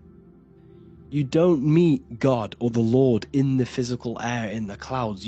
This is clearly a parable. A human being cannot go up to the clouds and meet a mystical man in the clouds. This is obviously a parable, a metaphor. The air is your mind. You must raise your consciousness beyond the body, beyond the emotions, beyond the spirit, and enter in the mind during meditation, turning the mind inward to connect with the Lord. The Lord is the highest aspect of your consciousness, the one that exists beyond the physical body, beyond your emotions, beyond the thought. So you meet the Lord in the air, in the mind. The mind represents the air. This is why in America there's a saying called an airhead. You're an airhead. This means that you are stupid, or you don't think, or you have nothing in your mind.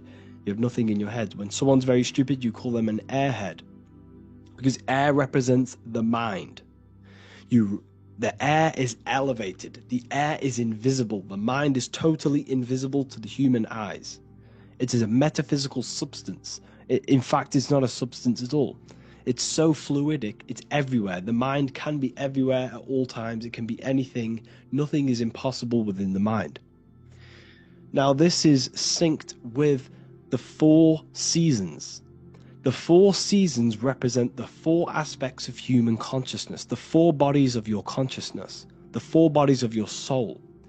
The sun is your soul, okay? And the sun travels around four seasons. Summer, when the sun is the most hottest point. Autumn, when the sun starts to move away from the hottest point. Things start to die. Then it goes to winter. This is when everything dies. This is when things enter in within itself. This is when darkness occurs. Then spring. This is the reignition of the sun. This is when the sun starts to bring back the warmth back to the summer. You have four seasons which correspond to the four bodies of consciousness. Fire is the spirit. This is when you are passionate. This is when you are taking action. This is when you are fiery. The sun is blazing. You're taking action. You're very passionate. You're very spirit. You're in the spirit. Autumn is water, emotion. This is when you start to become very reflecting. This is when you start to feel emotional. Because in autumn, there's lots of water. This represents the emotional body of consciousness. Winter is the mind. This is air. Winter, what happens in winter? Everything enters within itself. The leaves die. The trees die. Everything dies and goes within. This is the mind. The mind is the darkness, remember. You close your eyes to enter within the mind. The winter represents meditation.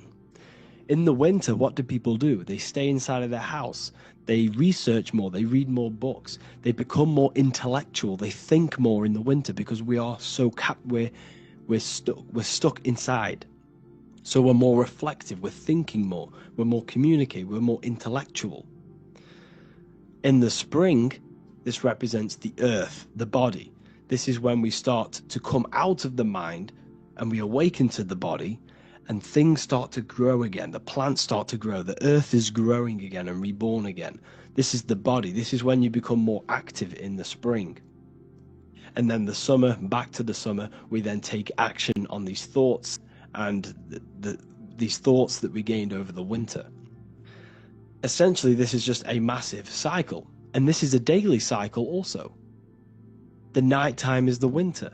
The morning is the spring. The midday is the summer. And the evening time is the autumn. This is a microcosm. We have 4 bodies of consciousness. You are the sun. You are the soul. And the soul has 4 bodies: summer, autumn, winter, spring.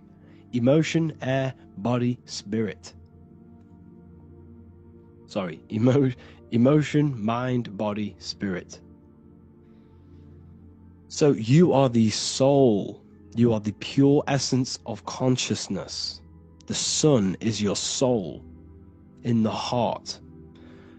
And the seasons are inside of you because you are a microcosm.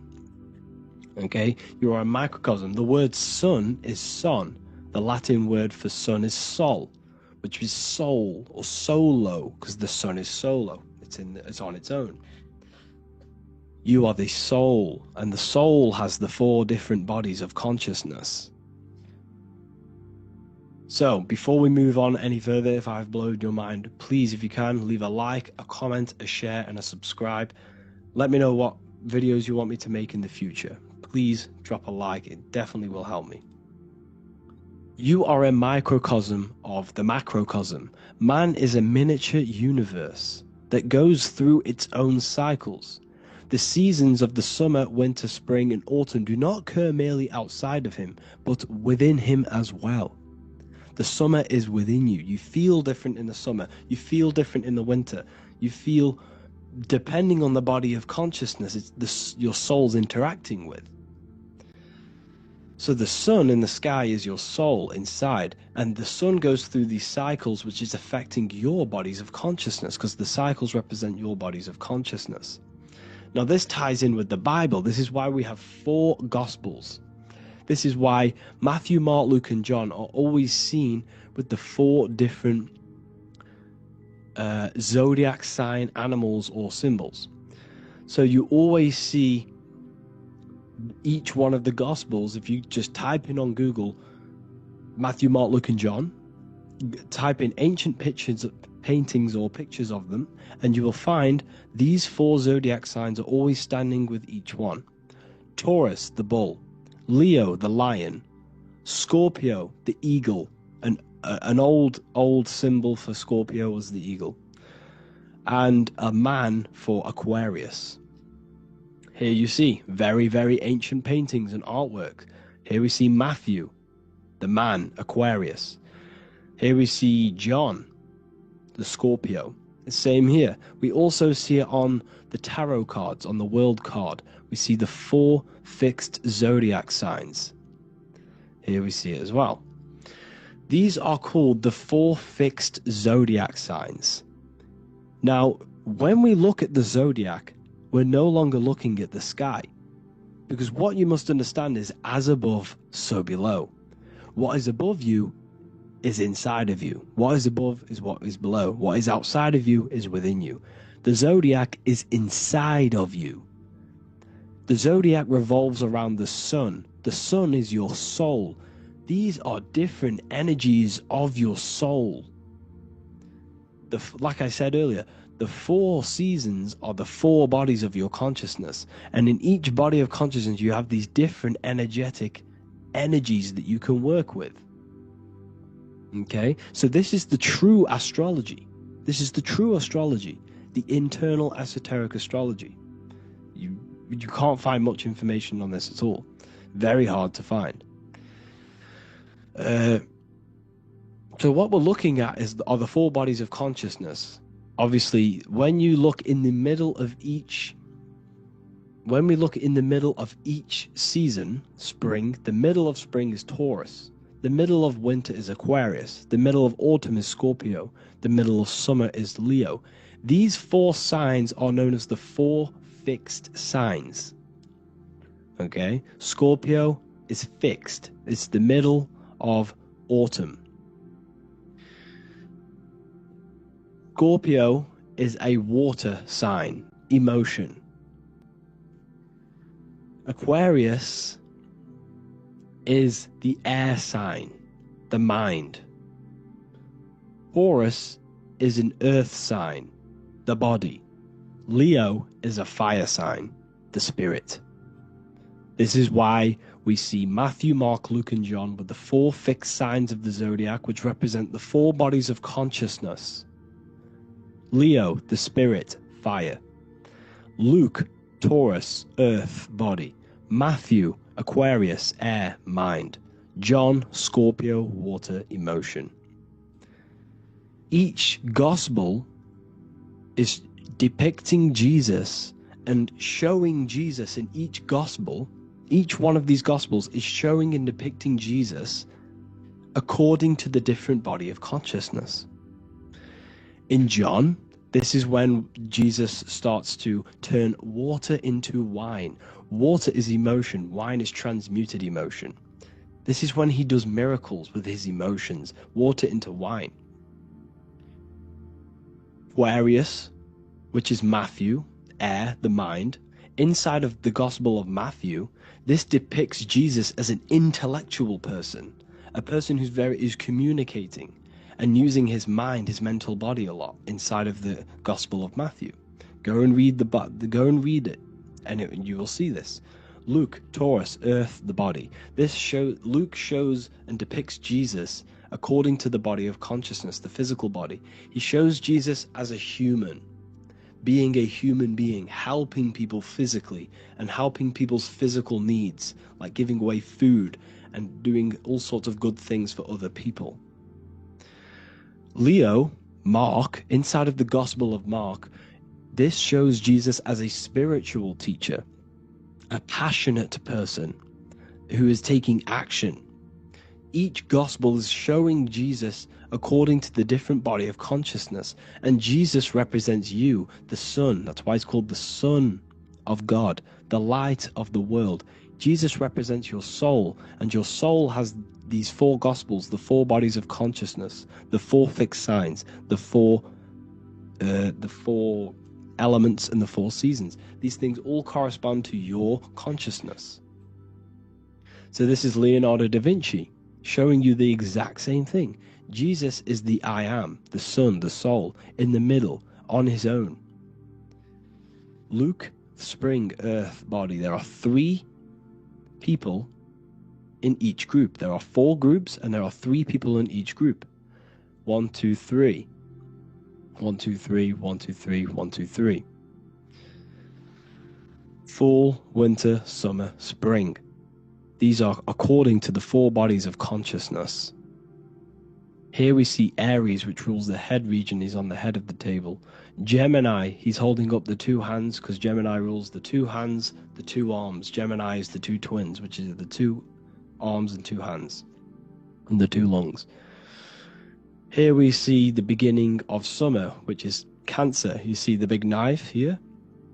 Cancer, him here, this grey-haired guy, holding a knife for the crab. Cancer, they pinch. You have a knife, symbolizing the crab. Leo, the middle of summer, showing dominance. The sun is very dominant. He's got his elbow on the table, showing dominance. Virgo has no Adam's apple. Cancer here is pointing at this woman's neck, saying there's no Adam's apple. This is Virgo, the virgin, the only woman. Jesus, the sun. This is Libra, the balancing. He's holding his arms out, balanced, showing the balancing of the sun, because when the sun enters Libra, the sun is balanced between winter and summer. So it's balanced. This is all astrology, but this is internal. Okay? This is Ezekiel's vision. Ezekiel had a vision in the Bible, and he saw the face of a man, the face of a lion, the face of an ox, and the face of an eagle. The eagle, Scorpio, the ox is Taurus, the lion is Leo, and the man is Aquarius. He saw the throne of God. and he saw the different bodies of consciousness. This is all symbolic for the different bodies of your soul. So when we look at the zodiac, we are actually looking at a map and the energies of our soul, and the energies of our bodies, and the energies of our consciousness. This is what we are looking at.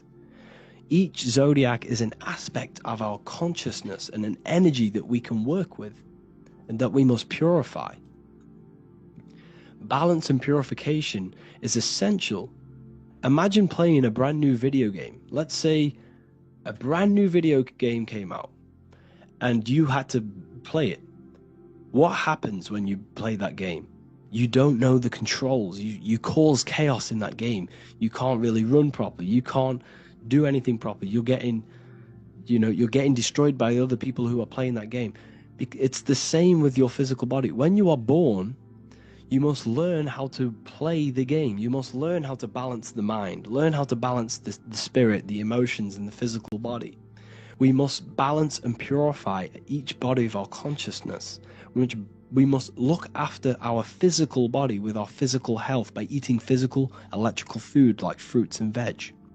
We must look after our minds by being conscious of what enters our eyes, enters our ears, enters everything. Whatever enters our five senses is affecting our mind, our mental health, our environment, mental. We need to look after our thoughts. Control our thoughts by purifying our thoughts, only positive thoughts. Then we must purify our emotions, feeling only gratitude and love and not feeling these negative, dull emotions. Then we must look after our spiritual body through meditation and looking after our spirit. But remember, when we look after our mind, it all begins in the mind. Each body of consciousness is interlocked with the other. If you have an unhealthy body, you have an unhealthy mind, spirit, and emotions. If you have an unhealthy mind, you have an unhealthy body, spirit, and emotions. If you have an unhealthy emotions, you have an unhealthy spirit, mind, and physical body. They're all interlocked. You must balance each one of them. Look after your physical body. Look after your thoughts. Look after your emotions. Look after your spirit. But remember, the mind is the most powerful one. It's mind over matter. Once we look after the mind, once we start to control our minds and control every thought we think, this will then turn into discipline in our physical body. Because once we learn how to discipline the mind, we learn how to discipline what we eat, we learn how to discipline what we feel, we learn how to discipline our spirit. This is all interlocked, but work on the mind first. Work on the mind first. All of this knowledge is inside of the brand new Book of Wisdom, Volume 2. This is a revolution of human consciousness. If you've read it, please leave a review down below. If you've read Volume 1, leave a review down below. This is the next revolution. I don't see this information anywhere. This is the next revolution of human consciousness. And of course, if you are serious about this and you truly want to gain enlightenment and join an amazing community where you can connect with me on live calls, lectures, the Manifestation Mastery course, you can gain access to my library with over 45 PDFs plus my books. And if you do join the university, you can order a Volume 2 free of charge. All you have to do is to pay for shipping. If you truly take your knowledge serious and you want to take advantage of life, join the university. This is where truth seekers belong. Just want to say thank you all. Please leave a comment. Please leave a like. It's going to help me a lot spread this knowledge to the world. And yeah, share this with a friend and subscribe. Thank you all.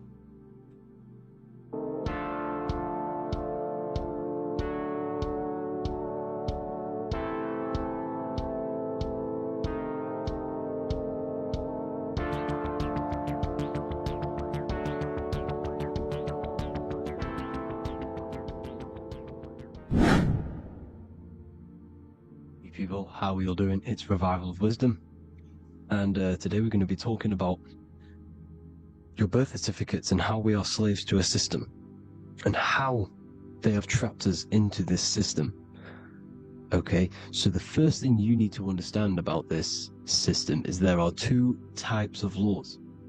You have the law of water, which is admiralty law, and the law of the land. So the admiralty law is the law of water, and this is what money is. Money is water. This is why we say liquidity, currency, the current. A current is water, something moving through something. Cash flow. And this is why banks are called banks, because a river bank is on either side of the water, and it directs the currency. You see? So money is water. And as you can see here, Ripple, the cryptocurrency, Ripple, water Ripple, and they're building a bridge over water, overseas, international banking with cryptocurrency.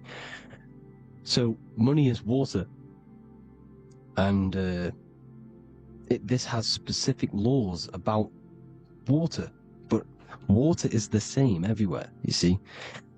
What the difference is with the law of the land is that you can have different laws in different lands. I can't do certain things in the UK that people can do in America, for example. You see, that's the law of the land, but the law of water is the same, because water is everywhere. Now, this is very important to understand when it comes to, you know, these birth certificates. So, Pope Gregory, this is where we're going to start off. Pope Gregory in 1582 took the Orthodox Eastern sunrise calendar and changed it to his own Gregorian timeline, not a calendar, a timeline. This timeline was copyrighted by Pope Gregory under the name of the Vatican. So the Vatican owns the timeline that we are using today, 2023. They own it. They own the title of this Gregorian calendar. Okay? Therefore, anyone who is born under this copyrighted timeline, not calendar, they are subjected to Rome, because Rome owns the timeline. They have a patent, a copyright for that timeline. What is on our birth certificates? That timeline. We are born underneath, we are subjected to the Vatican. This is why all birth certificates go to the Vatican. They own every single birth certificate. Okay? So when we use this timeline, we are subjecting ourselves to this timeline. Okay? Which the Vatican has a claim over. This calendar or timeline is set to sunset, not the sunrise, which is associated with death, darkness, and the moon, lunatics. You see, so this is a sunset calendar timeline. Okay, this is now, they've changed a couple things, right? They say that the new year is January the 1st. Okay, when we know this is in winter. January is winter, which is associated with darkness, death, the death of nature. So this is a death cult, people. These people are evil. They're so evil. The Vatican. And this is why we use April Fool's Day, because April is in Aries, and Aries is always the start of the zodiac. This is why Aries rules the head region. 12 zodiacs, 12 systems of the body. Each zodiac is associated with each part of the body, and this is why Aries is the head, cerebrum. But we're not going to talk about it in this video. But yes, that is what April Fool's Day is. They're putting it in your face. April Fool's Day is the real start of the year, when the sun starts to rise again, when the risen Savior is resurrected, when it's born again. This is when the Jews celebrate the Passover. This is when the Christians celebrate the resurrection of Jesus, and they eat lamb. The Jews eat lamb because we're in Aries, the new year. The sun is now born again, our risen Savior, the light of the world. So yes, this is what April Fool's Day is. It's the first day of the year, which they changed. Pope Gregory changed. So you need to understand is that you are in the womb. You are inside of a ship, because every ship, literally a ship, every ship is female, This is why they say she delivers the product, because she does deliver the product, you, the baby. Same thing with a ship, they deliver products. They are a she. And when they pull up to the bay, like you can see on this picture, they're pulling up to the bay. This is now called the birth canal. The ship is now in birth. On paper. Okay, this is law.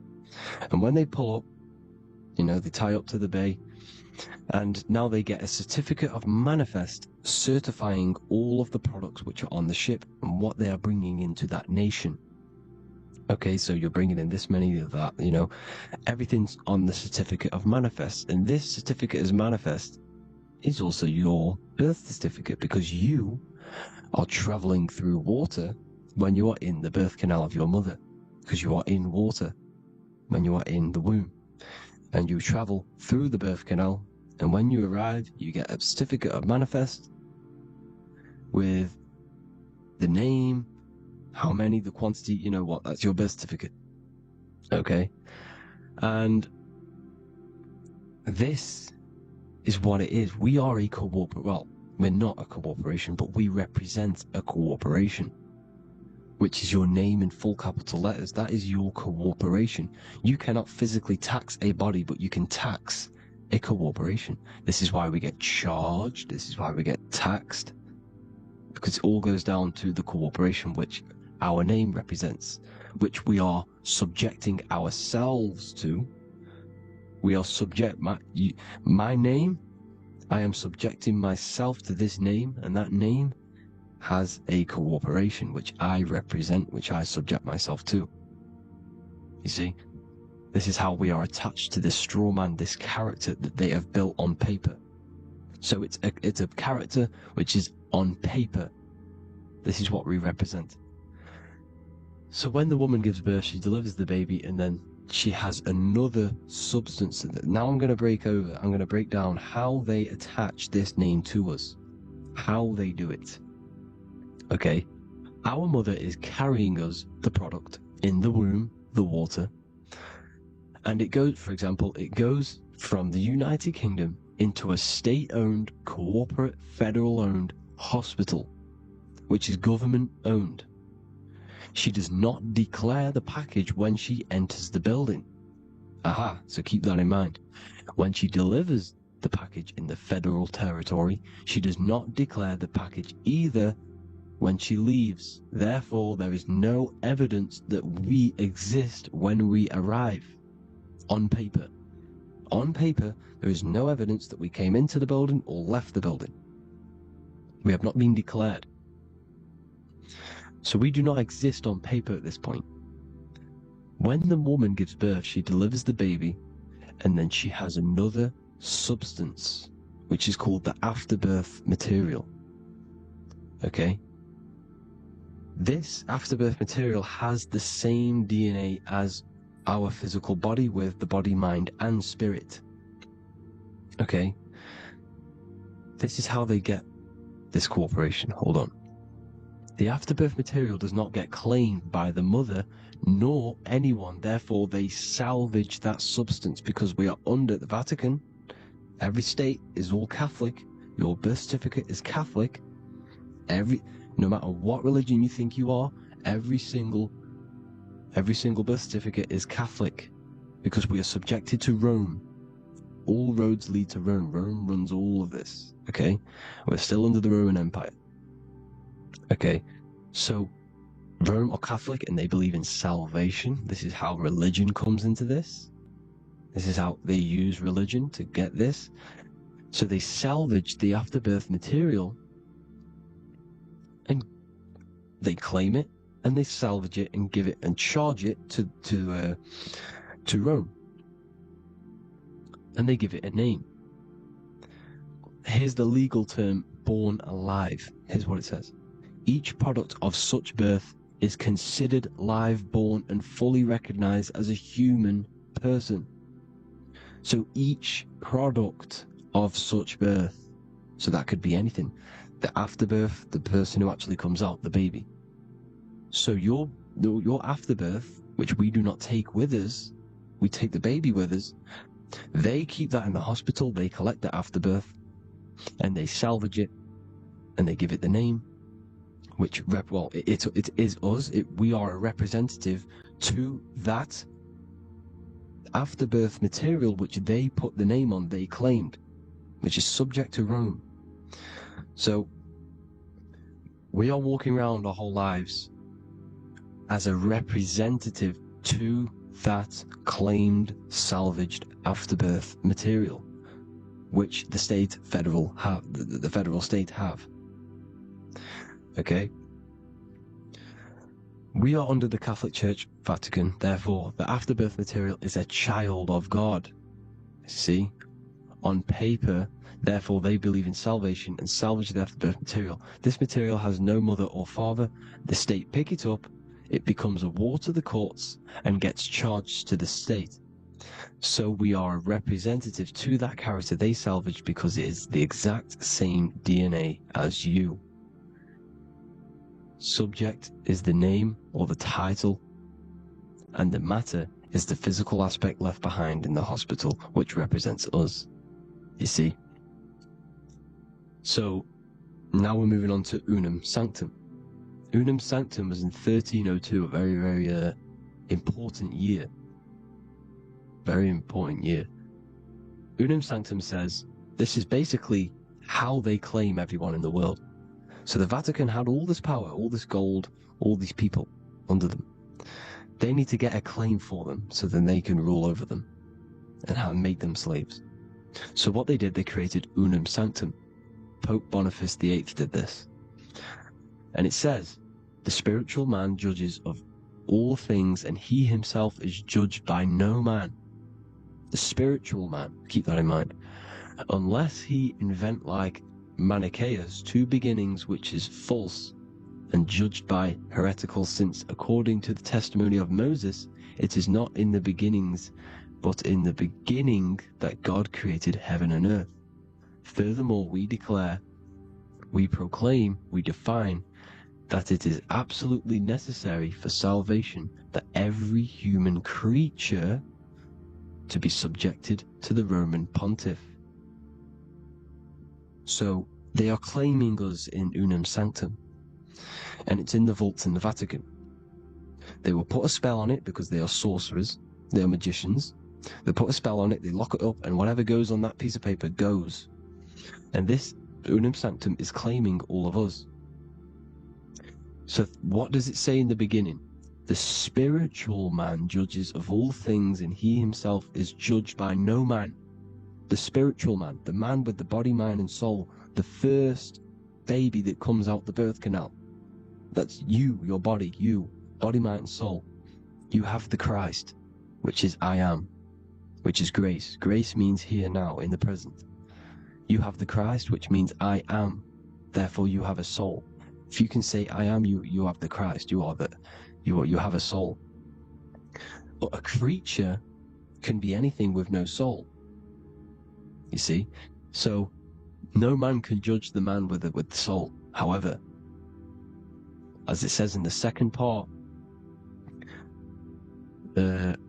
we proclaim, we define that it's absolutely necessary for salvation that every human creature to be subject to the Roman pontiff. So they are subjecting the afterbirth, not the man with the body, mind, and soul, but the afterbirth to the Roman pontiff, to the Roman Catholic Church. We are the ones who are claiming to be the afterbirth material, which is our birth certificate, which is our representative. We represent that because it is our DNA. This is how we are stuck. We are stuck because we represent this DNA, which is on paper, recorded. You see? So we, being untaught, uneducated in these subjects, we are subjecting ourselves to this system, to this slavery. Because we just want to live. We just want to live happily. Just peaceful. Think about it. Where's all this coming from? Where's all this war, all this killing, deaths coming from? We just want to live. It's coming from the Catholic Church, these evil death cult, which has subjected us which has used us as slaves, and we are still slaves, and it's just going to get worse and worse and worse. So this is how we have subjected ourselves to be the slaves to this system. It's a lot to take in, and there's a lot more deeper stuff which goes into this. I'm just going over the surface. I'm going quite deep, but there is little details that I still need to learn myself. But this is the general how that we've been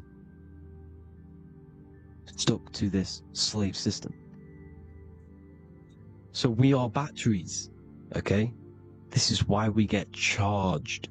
When you go in a court, you get charged, okay? Because you're a biological battery. This is why cities look like motherboards, because we are feeding energy to this matrix. Okay? When we look outside of ourselves, when we give power to so-called Jesus Christ, worshipping idols outside of ourselves, where attention goes, energy flows. We are feeding the matrix with energy. By looking within, placing your attention within yourself, you are taking back your power. Because the I am is Christ. The you, the soul, is Christ. It's God. The awareness is God. Okay? However, we are subjecting ourselves to this system. We're subjecting ourselves to this system, and the feeding of our energy.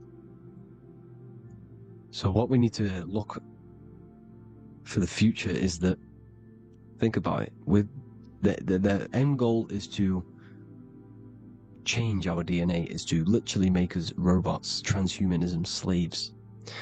This is why we have smart cars, smartphones, smart watches, smart meters, smart cities, and all of this is going to be connected by the smart grid, which is 5G. This is why 5G is rolling out. 5G is going to connect all of these technologies to one. It's like a big net system. And you know why they're doing this? It's because all of this is going to be connected through this 5G, and that 5G is going to be controlled by the elites.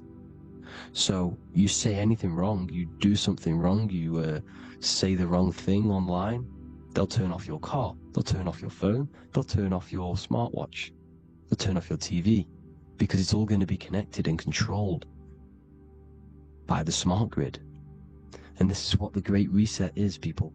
But they're going to trap us inside of these 15-minute smart cities, so we can't leave the area, because they're going to use climate change as a tool to enslave us to not travel because of so-called climate change and the fumes that we are putting into the air, which is all BS.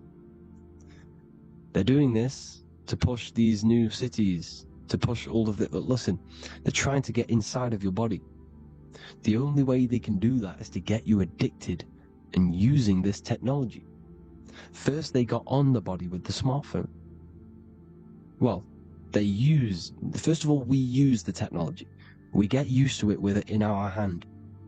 The next step for them was to get on the body, which is the Apple Watch, as you see down here. They have now successfully got onto the body. The next thing is to get inside of the body. This is the brain chip. You see how they've slowly lured their way in, slowly got you addicted to this technology, got you dependent on this technology. And what they're going to do is that they're going to mold society to be dependent on the brain chip. So in order, for example, if you want to go and pay for food, you're going to have to get a chip to pay for the food, because it's all going to be digital money. And that digital money will be connected to the chip, and you'll need the chip to pay for things. You see? So which we are all using was created by Freemasons. Mason means traveler, because they travel the depths of the mind. They understand human consciousness. They understand the brain. They understand the mind. by the deepest root cause they understand it. This is what Masonry is. It's the occult. So these technologies is designed by these people. This is why they're so addictive, because they understand how it works. They understand how to get people addicted, because they understand human consciousness, the brain, the body, and the mind. So this is the advantage Freemasons have over us. And these secret societies, which have gone through the orders of Freemasonry and progressed onto these secret societies, which are the evil side, because I'm not saying Freemasonry is evil, okay? But the societies which they go beyond Freemasonry, because you can go beyond the 33rd degree into these secret societies, and this is what's going to happen. Transhumanism. So I hope you all learned some insight for today. Please do a bit more research on, birth certificate and stuff like that, the straw man. And have an amazing day, people. Please like, comment, and subscribe. Peace.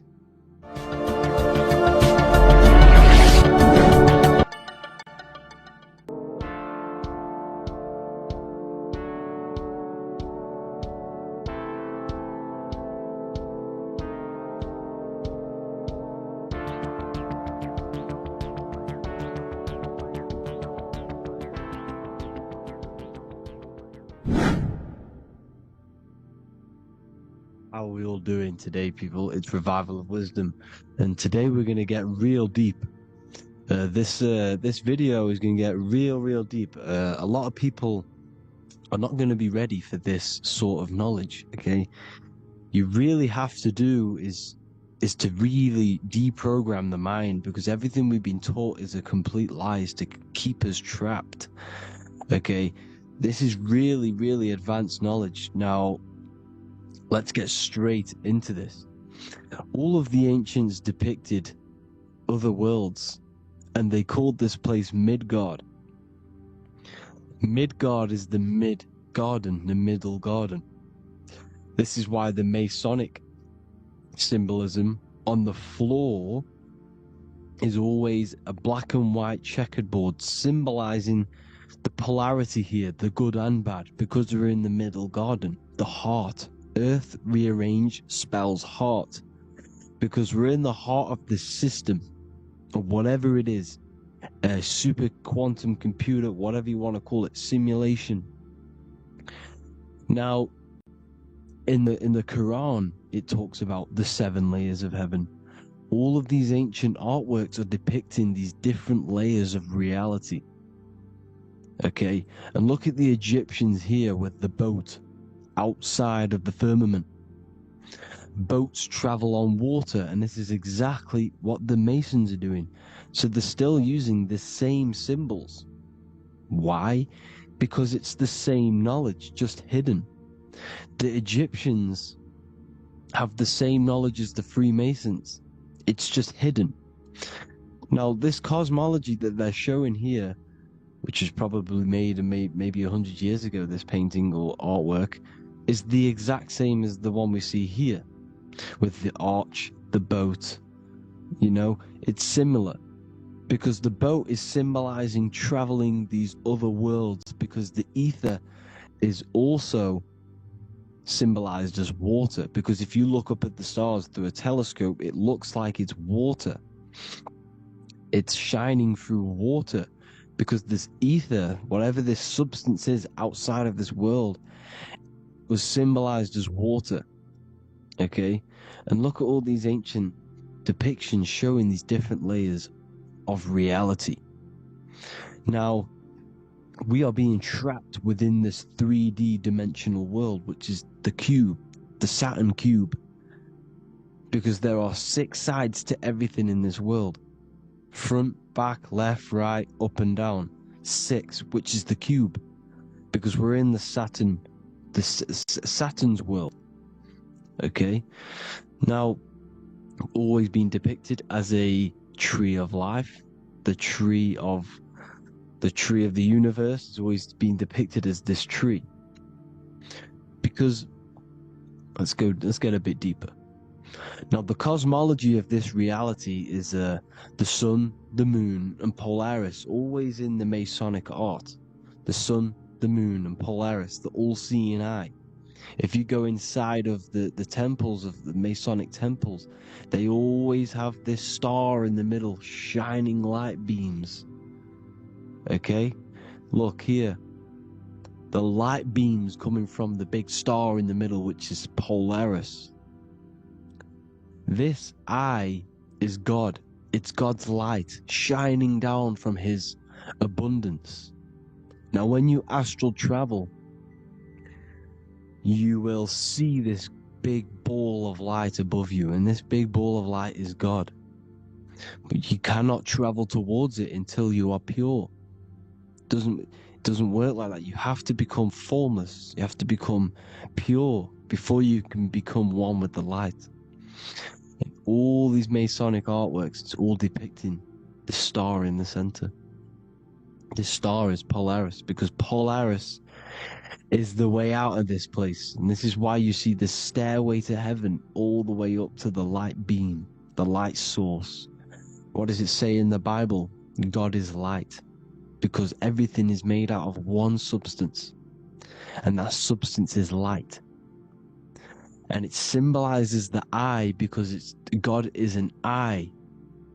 All things that are alive have an eye. And we all say, I am. We all see these realities through eyes. God is an eye. He's the all-seeing eye. He sees all things at all times. And he is projecting this light. And this light comes down to create all the different levels of the worlds. And this is what the two pillars symbolize the number 11.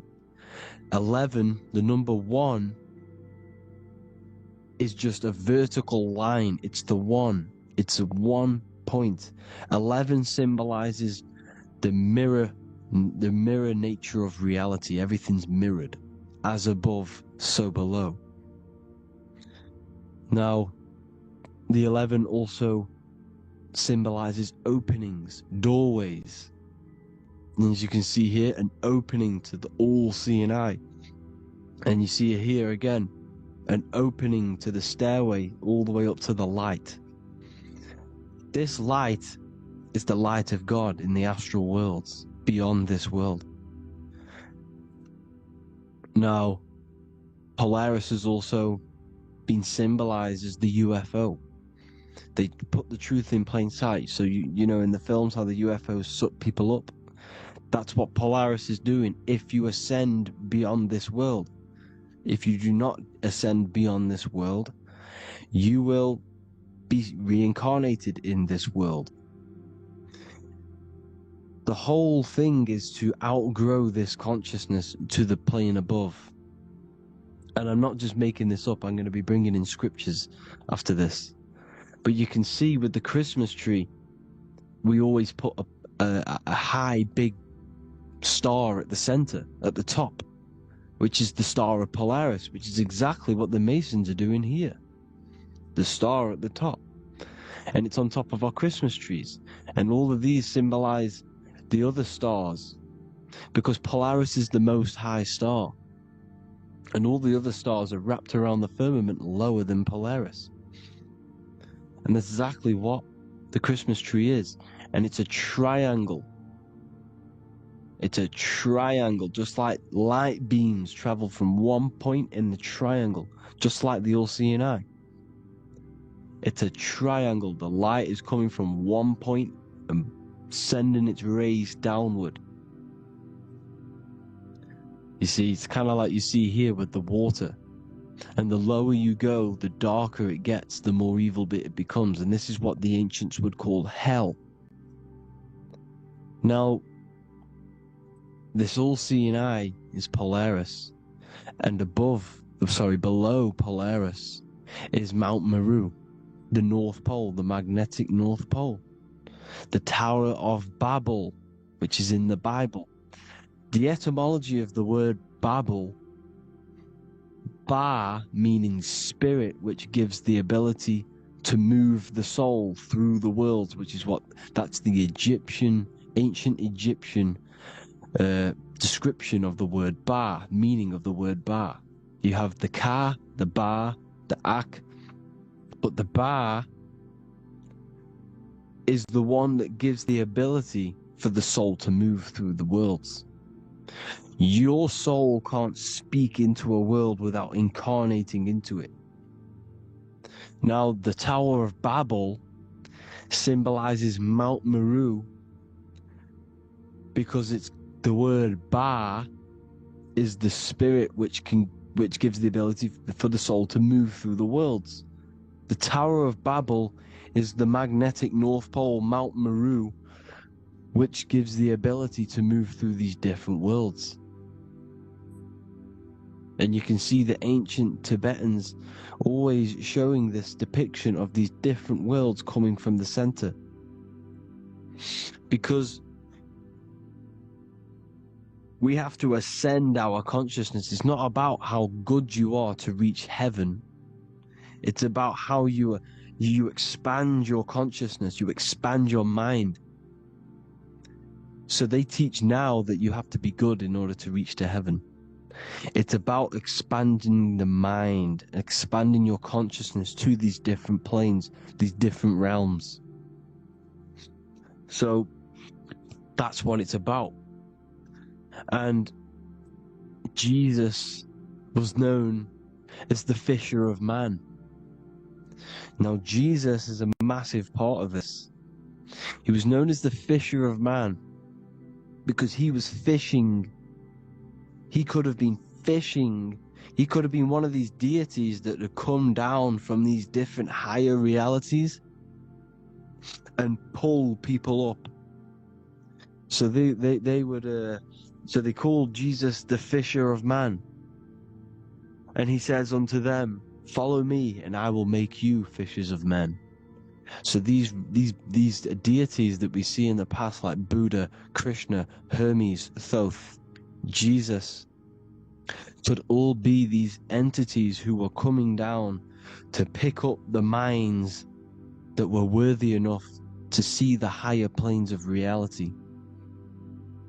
And this is why they called him the fisher of man. Now, when Jesus walks on water, there is a parable with Paul.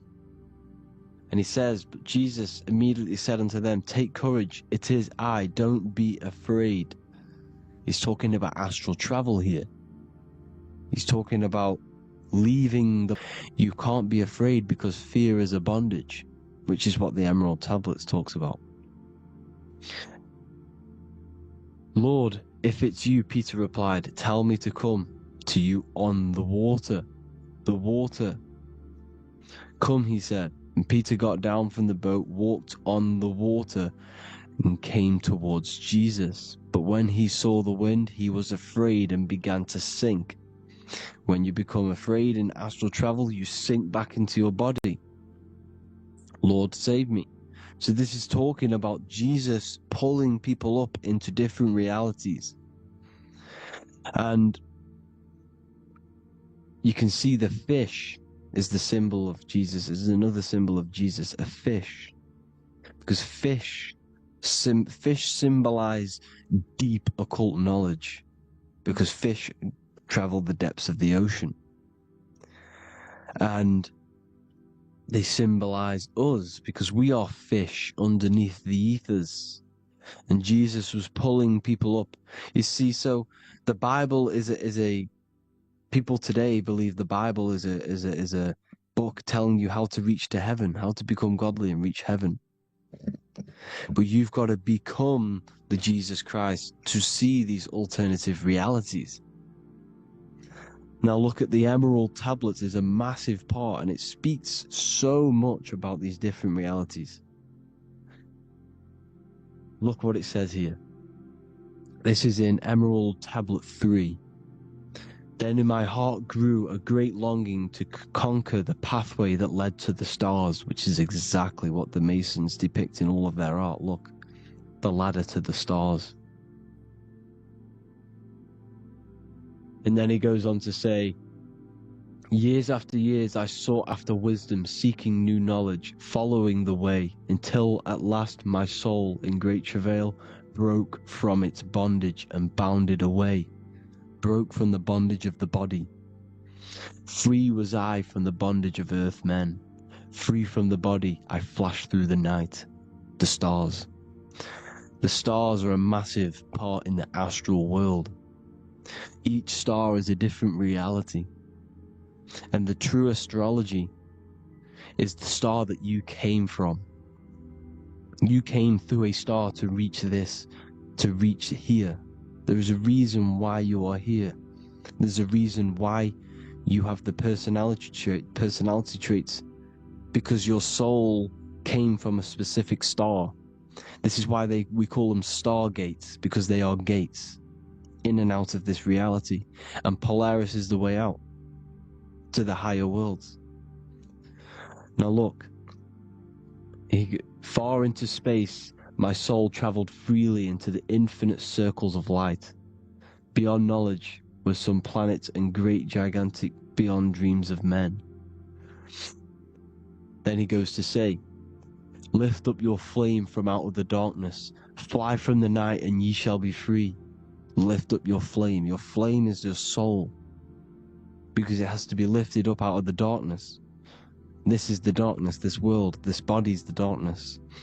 Because it's a bondage. You need to break free. You need to learn how to astral travel, people. You have to learn this. If you want to get out of this world, you have to learn how to astral travel and see the other realities. Traveled I through space-time, knowing my soul at last was set free, knowing that now I must pursue wisdom until at last I pass to a plane hidden from knowledge, known not to wisdom, extension beyond all that we know. So he's talking about he went to a place where we cannot even comprehend here, a place that is not even known to Earthmen. He's telling you he's ascended out of this world to the planes that are beyond. And it says here in the Emerald Tablets, man is in process of changing to forms that are not of this world. Grows he in time to the formless, a plane on the cycle above. Know ye must be one, ye must become formless before ye are one with the light. The light, the same light that I was talking about, the Masonic light, with the triangle, God, the one source. Ye must become formless before ye are with the light. Formless, you have to leave the body. You have to leave the body. You have to gain the ability to leave this body and travel to these other worlds.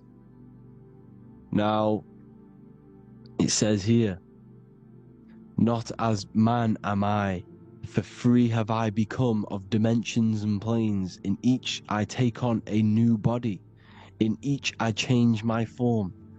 Know I now that the formless is all there is of form. You see, all things created come from the things that, all things that you see come from the things that you cannot see.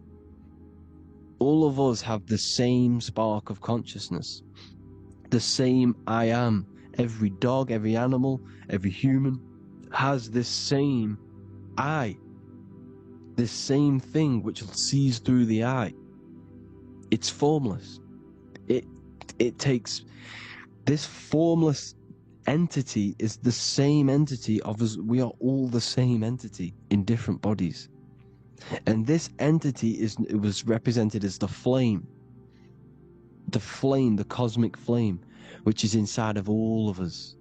And this is why the Masons depicted your spine as a candle or the Holy Grail. You would either see this or a candle with a flame on the top, because the Holy Grail is your consciousness, which is on top of your spine, which is the candle. Now, Jesus, Thoth, Buddha were all these deities which were coming down to lift people up, because they were fishermen of men. And he would lift you up to the higher worlds. out of this world to the ones above. Now Thoth, you can see him here, he's leading the way. He's holding someone and he's leading the way with knowledge and power. He was leading the way to other worlds, out of this world. There's no point trying to change this world. This world will stay the same. It will stay the same. You have to get out of this world, and that's what they're telling you. That's what they're keeping you from. They're keeping you stuck within this thin layer of reality. So what the Masons are doing, they have the ability to astral travel.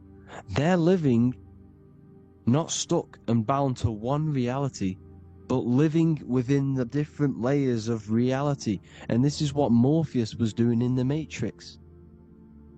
Morpheus was going into the Matrix to go and get Neo, which is exactly what Jesus was doing, pulling up people out of this world to the ones higher.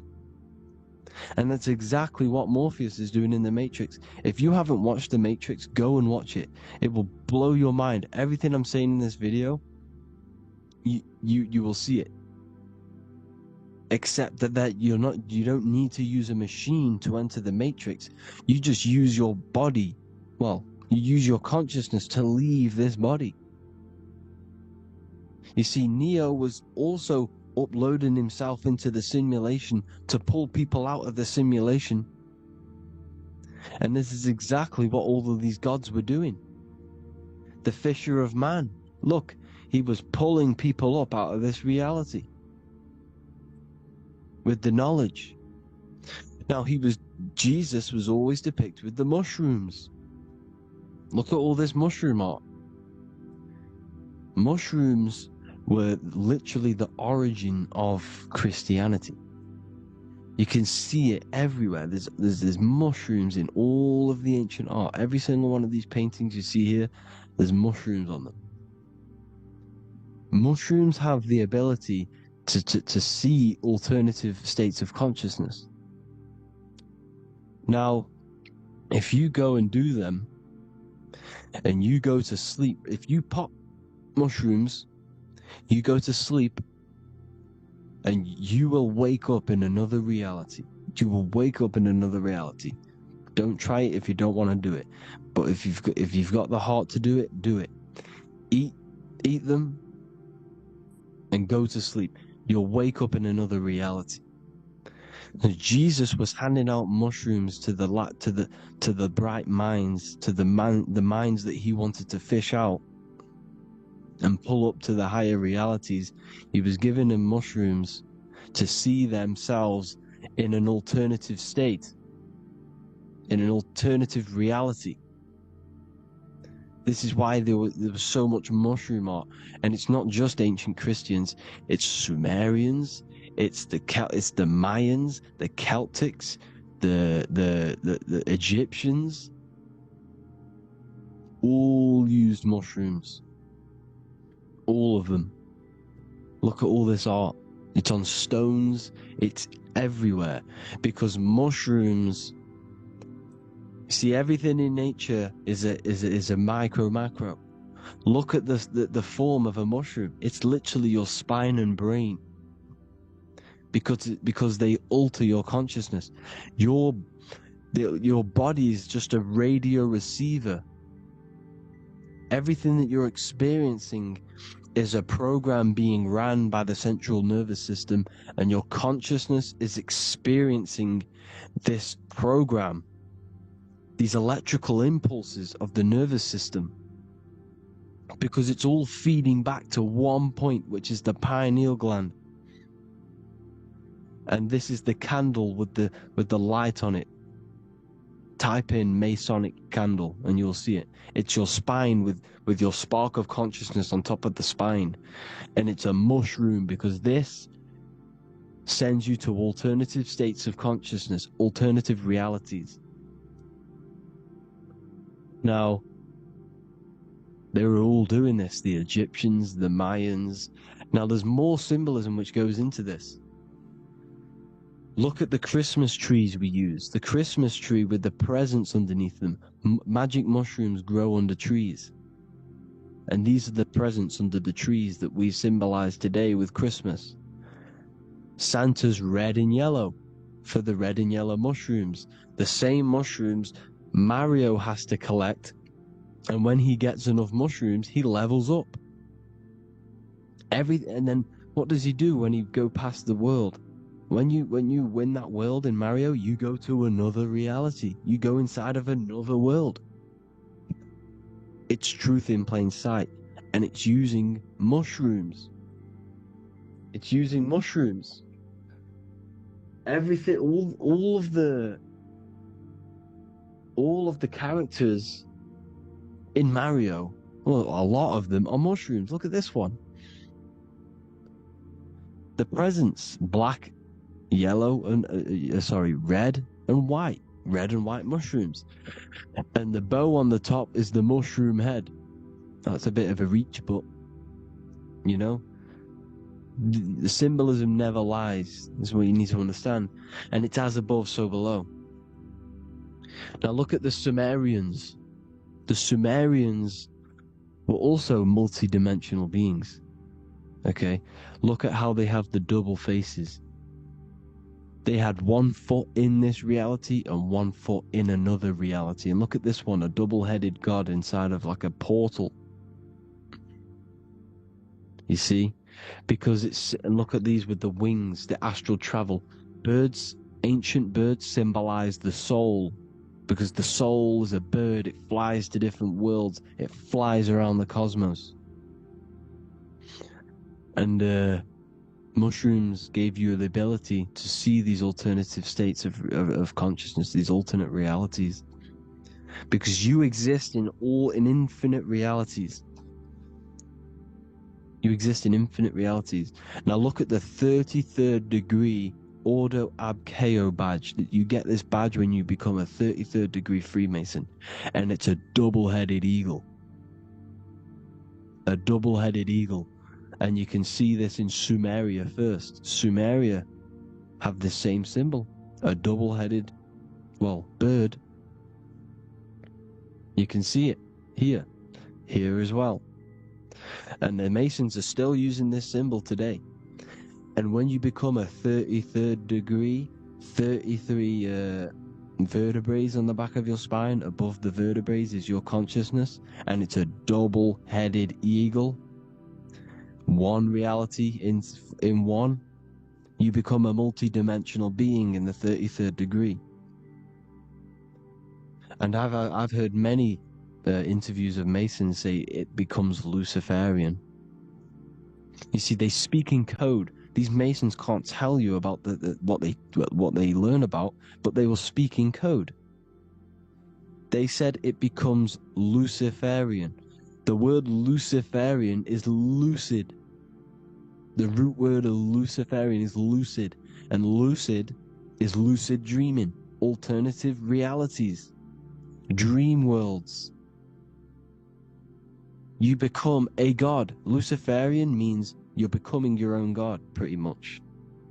Because you are becoming a multi-dimensional being living in between the different layers of reality at the 33rd degree of Freemasonry. And look at the double-headed eagle, because the birds symbolize the soul. And they reach high, they fly high, just like the soul wants to fly high to the light, to become one with the light, like the Emerald Tablet says.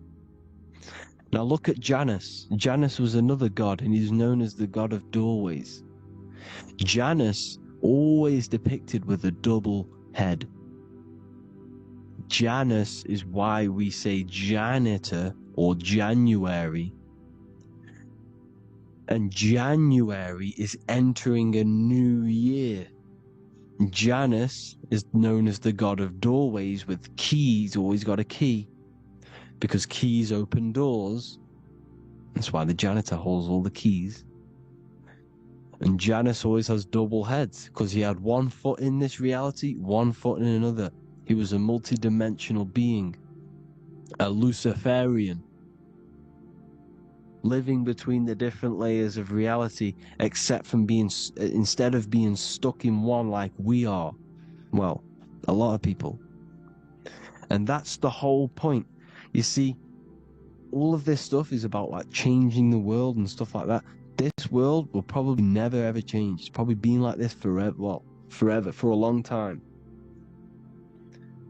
But it's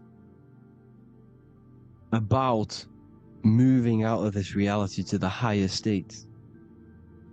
And the Masons always depict the ladder to the luminaries, the stars, with a key, the same key of Janus. The Vatican is a key, and it's in charge of all the religions. Why is it a key? Because they're holding back the key. They're keeping you stuck within this reality, keeping you stuck as identifying yourself with the body, identifying yourself with this world. You are not in the world is within you. This is a program being ran by your central nervous system, and your consciousness is experiencing this reality. Now, this is going to be a mind-blowing video for some people. You have to have an open mind. You have to let go of all the programs. I'm repeating what the ancients are talking about and the ancient symbolism. Look at Janus with the double-headed god. He was just another god coming down, giving keys to people who had the worthy mind to be pulled up out of this reality, to be pulled up to heaven, just like Jesus was teaching how to reach heaven. But really, it's an encoded scripture. But anyways, hope you all gained some insight on this video. Have an amazing day. Please like, share, comment. All the links are in the bio for the PDF, for the Manifestation Mastery course, and all the other amazing stuff.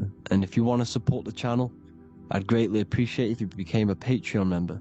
Hope you all have an amazing day, people. God bless.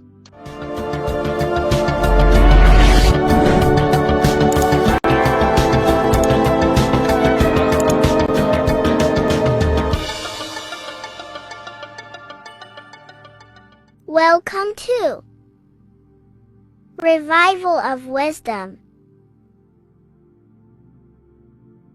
Welcome people, we're back with another video.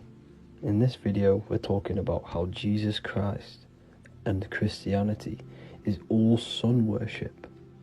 The Holy Bible of Christianity is not meant to be taken literal for history. It is a story and has lots of metaphors. Starting with the symbol of the cross of Jesus. This cross originates from this ancient cross of the sun.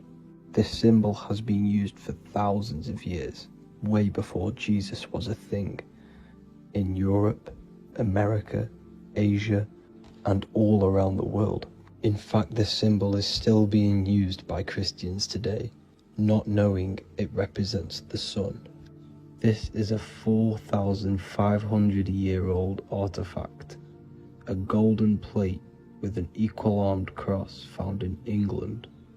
The gold to symbolize the sun, and the equal-armed cross for the 4 equal seasons of the year.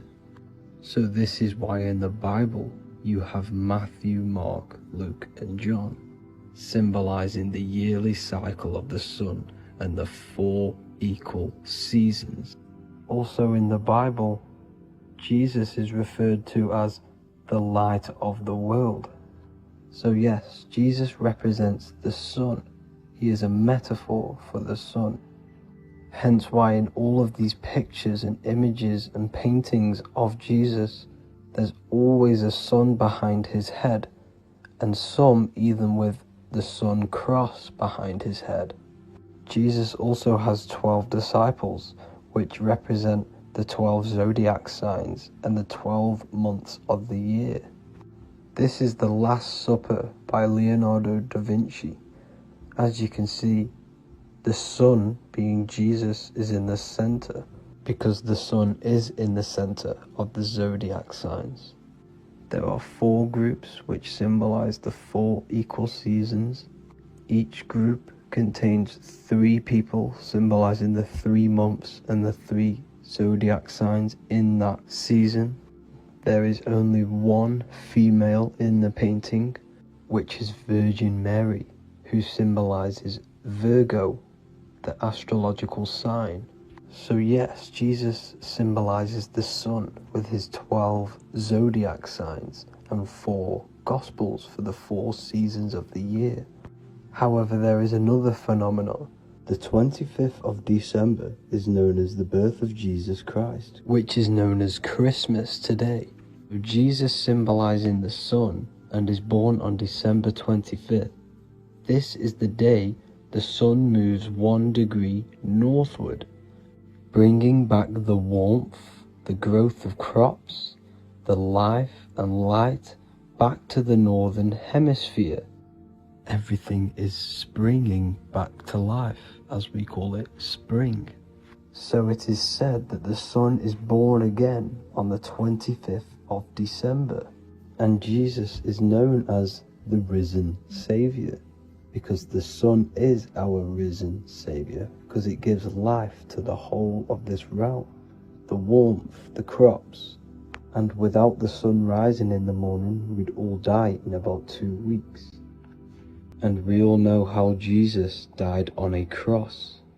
The sun also dies on a cross in the southern hemisphere.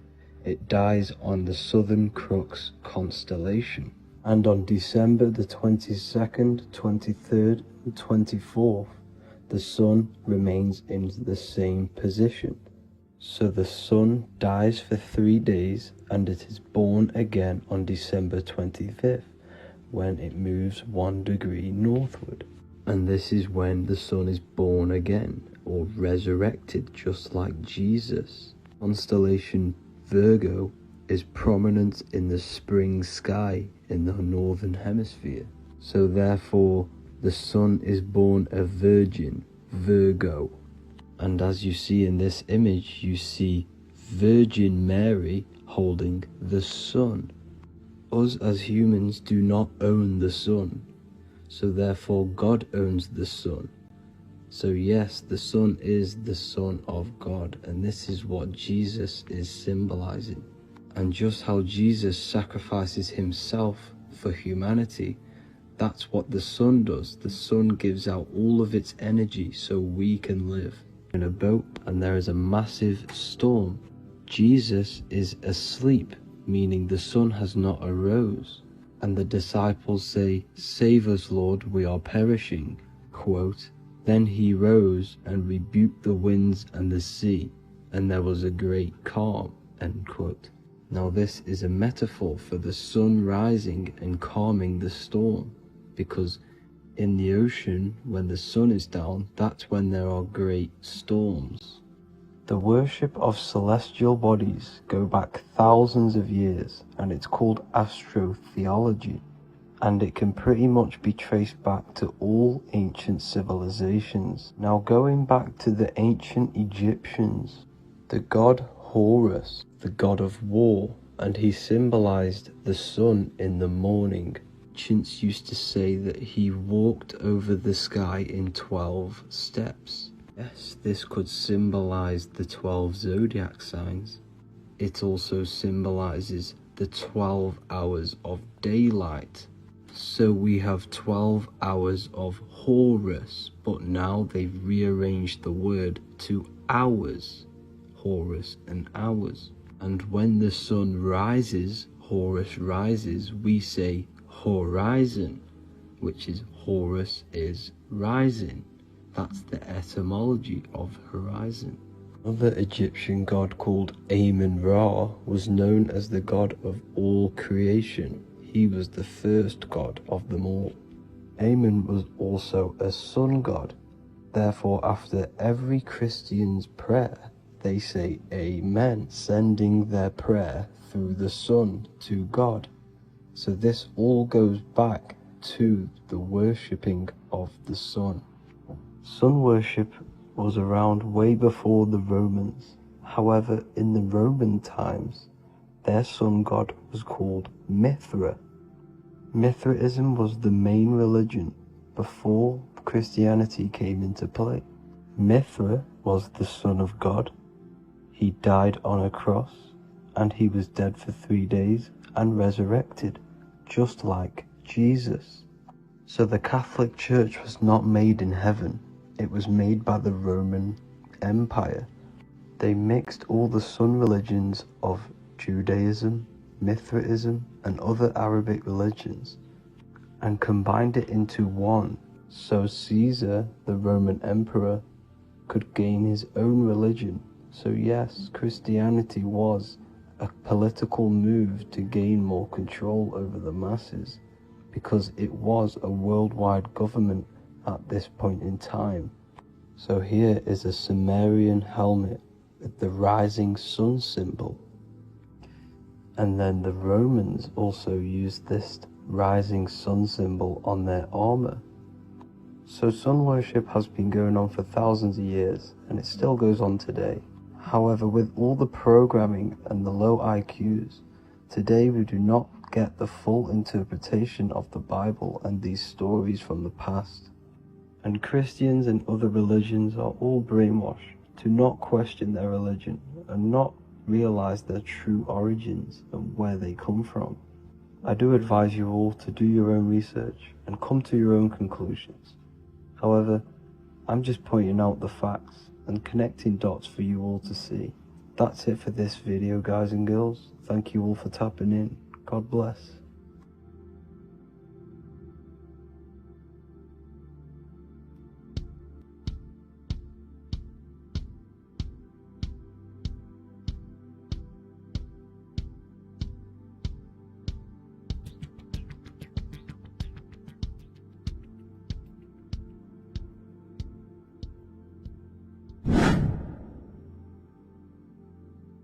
What is good, people? How are we all doing? Today we're going to be talking about the different planes of existence, the occult side. So you need to understand is that your consciousness moves through these different planes of existence, these different states of consciousness, which make up all of you. Okay? They are all interlocked planes. They are all interpenetrated into each other. They are all one. They melt into the plane above and below. You see? Each plane is a product of each plane. As above, so below. Now the higher you go, the more fluid, the more dreamy, the less dense it becomes. The lower you go, the more denser it becomes, the more solid it becomes. The lowest plane is the physical plane, which you are obviously aware of. You are inside of the physical plane now. But while you are in this inside of this physical plane, you are indeed inside of all these other bodies which you have not awakened yet. You have to awaken these different bodies. You have these bodies. Okay? It's like a ripple effect. And the center is the most dense, the most solid. This is Earth, heart, the heart of the ripple. And the lower you, the further you go out from the center, the more dreamy, the less fluid, the more fluid, the more less dense it gets until you're one with the all. You see? And this is what it's like. This is what this system is. It's like a ripple effect. Now, let's jump straight into the planes. First, you have the physical plane, made out of 4 elements. Five elements. The ether is the mother of the elements. It's the womb of the elements. It's the 5th element. And it gives birth to the 4 other elements. 4 is stability. Tables have 4 legs, and this is why the ether gives birth to 4. Because it's the foundation of the physical world. Fire, earth, water, air. They are not pure. Each one of the elements melts into the other one. For example, earth and water both share cold. Water and air both share wet. You see, they compose of each other. They melt, they mold into each other based off the vibrational state of the ether. That's what it is. The 4 elements are the vibrational states of the ether. Okay? So you have the 4 physical elements making this, physical world. It's the lowest world. It's the world of effect. This world, whatever you see, whatever you experience, it's the effect. You can't change anything by manipulating this world. You got to manipulate the higher worlds to affect this world, you see? As above, so below. This is the lowest plane. It has three-dimensional. It's the third dimension. Space, height, and thickness. That's all it is. Front, backwards, upwards. You see, it's three-dimensional. We cannot perceive the hidden side, which is the interior of this existence. We cannot perceive the interior from our exterior view. We are looking into this world.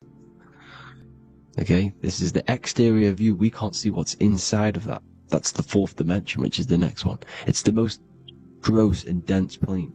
Four states of matter, the most slowest vibrational molecules exist in this plane. Above this plane, you have the ether. Okay, the word ether and either are the same thing, because either connects two scenarios in languages. I either support Manchester United or Liverpool. Either is connecting them two scenarios. The ether is doing the exact same, as you can see here on the planes of existence. It connects the astral world, which is very important, to the physical world. It's connecting these two worlds. So it's the ether. It's the ether. The ether is pure potential. Energy flows through the ether. It is pure energy, pure potential. Okay? The physical body is an exact copy of the etheric counterpart body. So every physical object has an etheric energy double.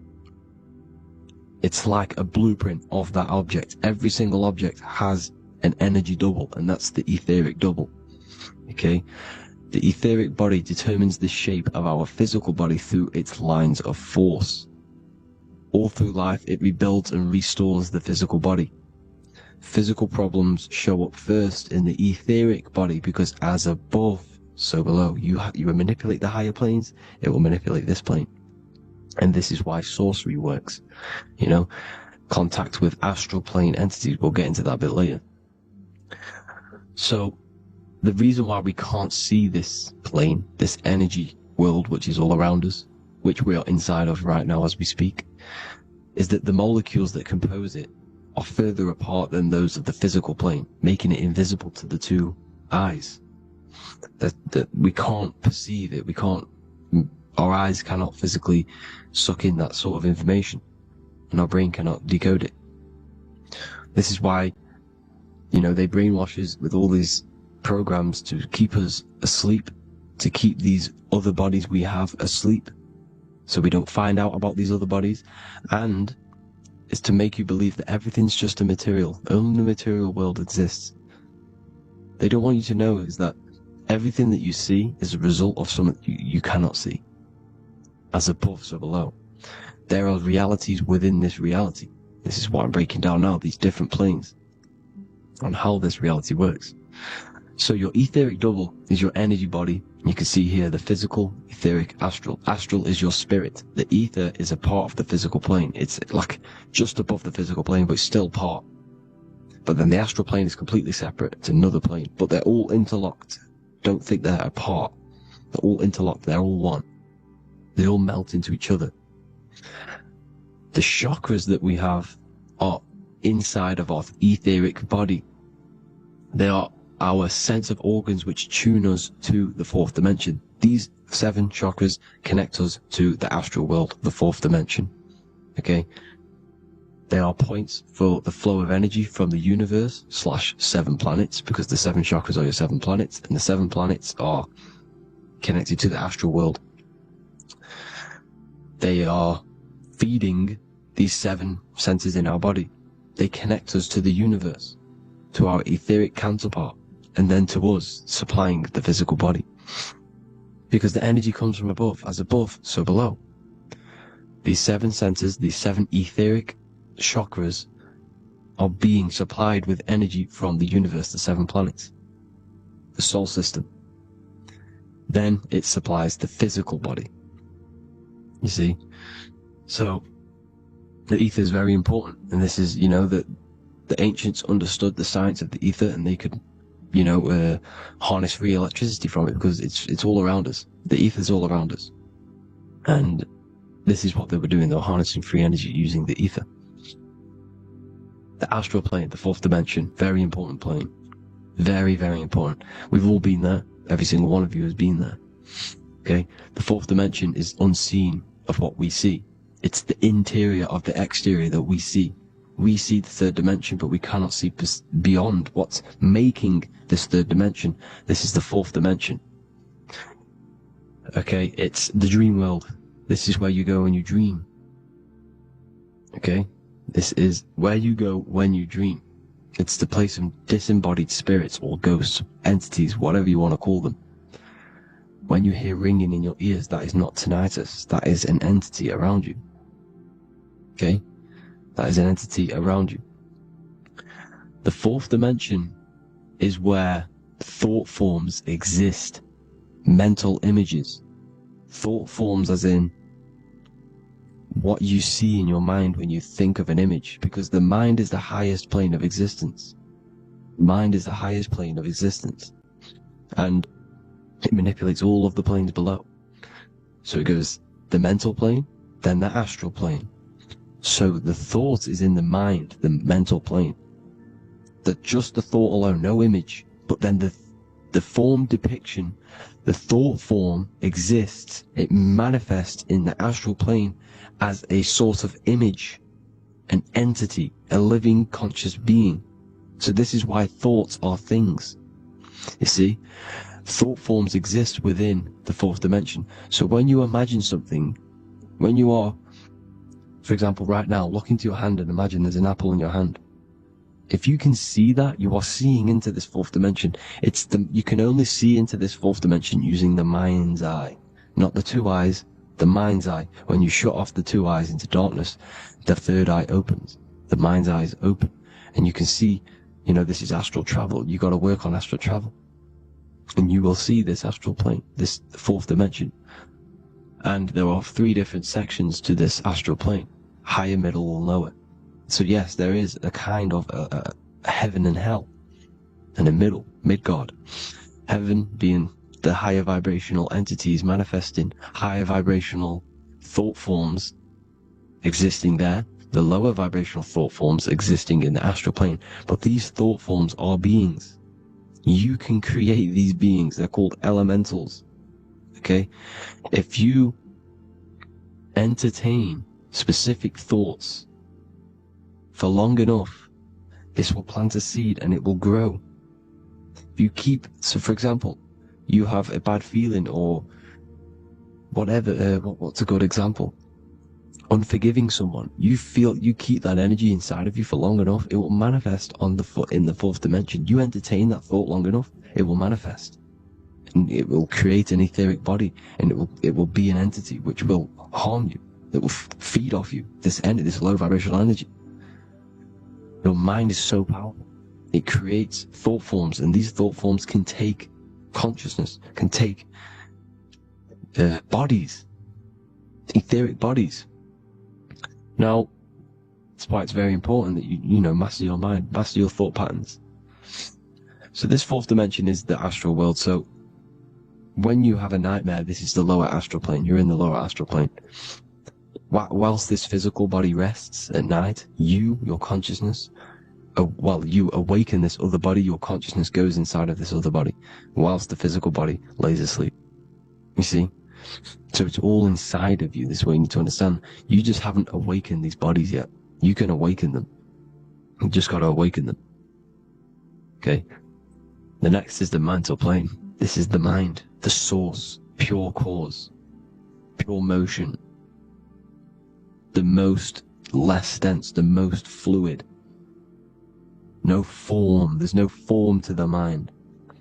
Astral plane is the first plane where a form takes existence, pretty much. The mental world has no form. It's pure mind, pure intelligence. Thoughts alone exist here without any images or manifestation. The most fluid, the most dreamy, the most causal plane. All of the rest take the effects of this plane. That's why it's mind over matter. Your thoughts they create vibrations. Each vibration is vibrating on a specific frequency, which creates mental images, creates effects down here on this physical plane. This is why it's so important to master your mind. Master what you think. Master your mind. It's the hardest thing to master. You could conquer the world, but it's probably harder to conquer your own mind than to conquer the whole world. I can promise you that, because the mind can play tricks on you. You got to listen to that inner guide within you that will constantly manifest the good things. So anyways, people, hope you learned a lot from this. Please work on trying to activate these other bodies. I will maybe do another video on trying to activate these bodies if you wish. Please comment down below if you would like to see that. And have an amazing day. Please like, subscribe, comment down below any video ideas you want me to do, any information you want me to spit. Thank you all. Have an amazing day.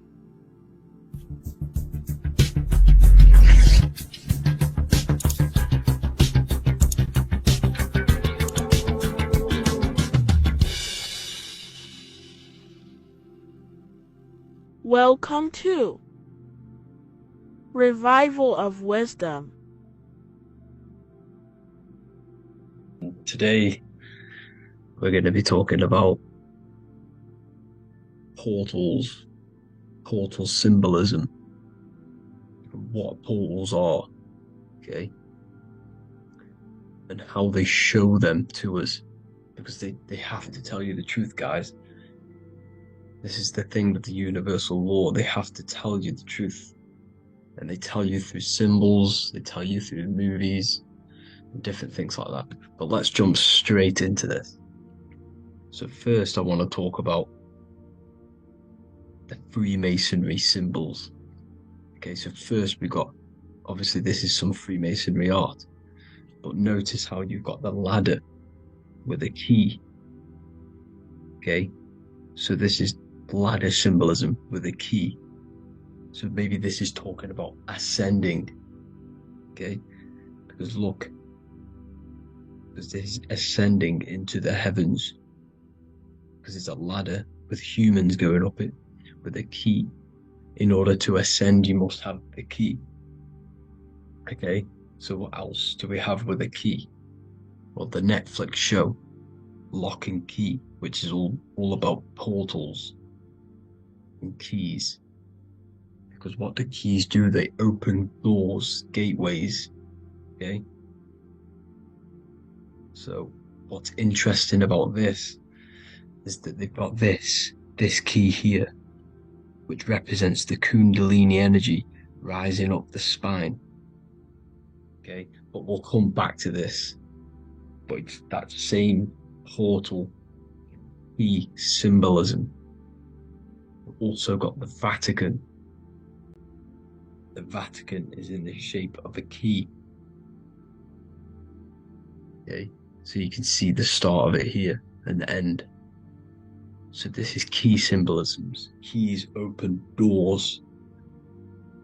And notice how it's got the 8-pointed star.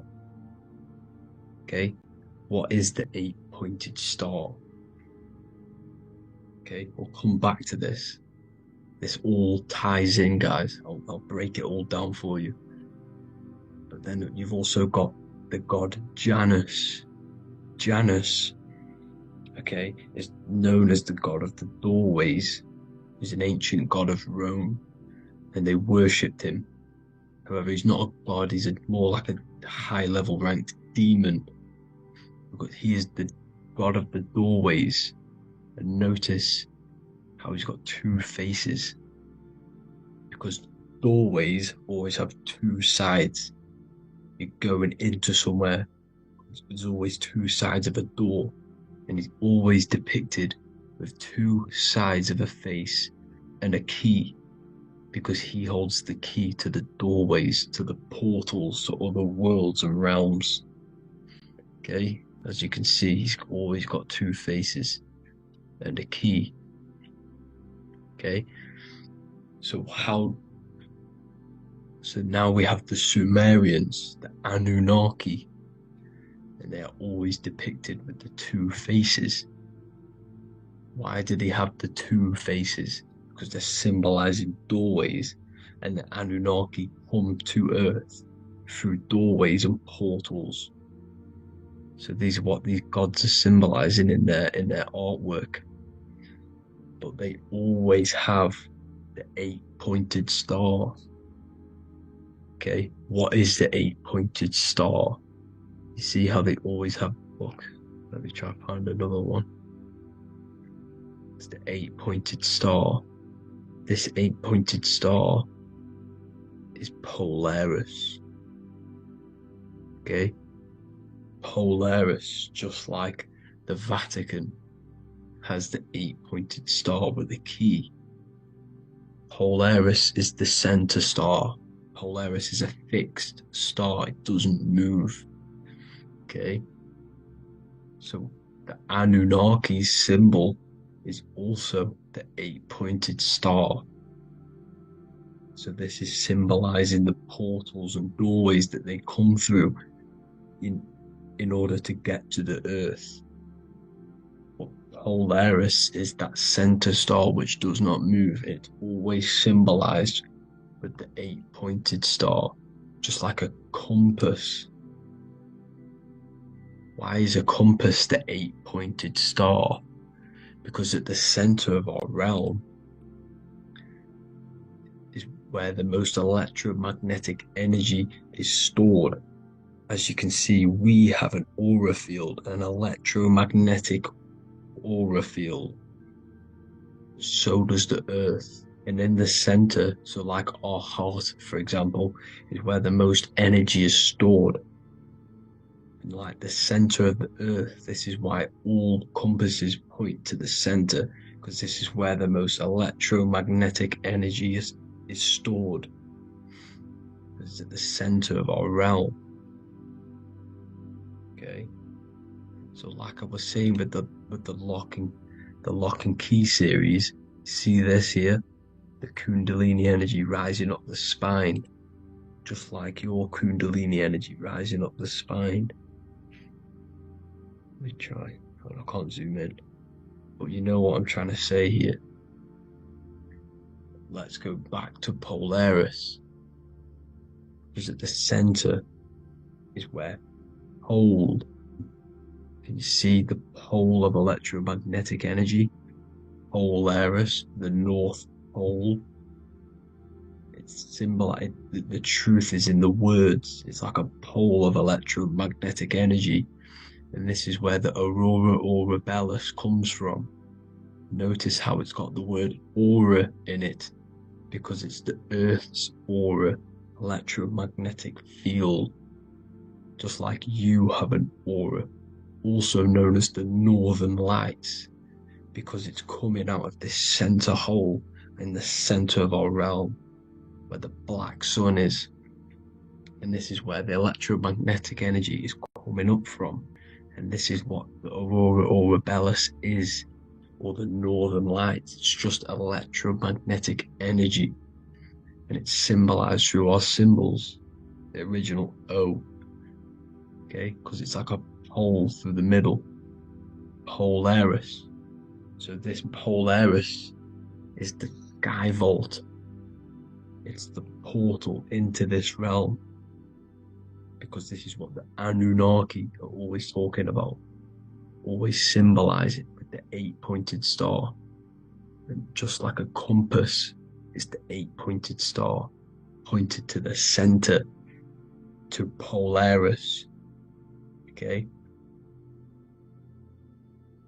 see here on the Sumerian tablets with the 8-pointed star again. And how we know it's talking about portals with this 8-pointed star is because CERN 666 are opening up portals to the underworld, letting in demonic entities into this realm. How do we know it's a portal?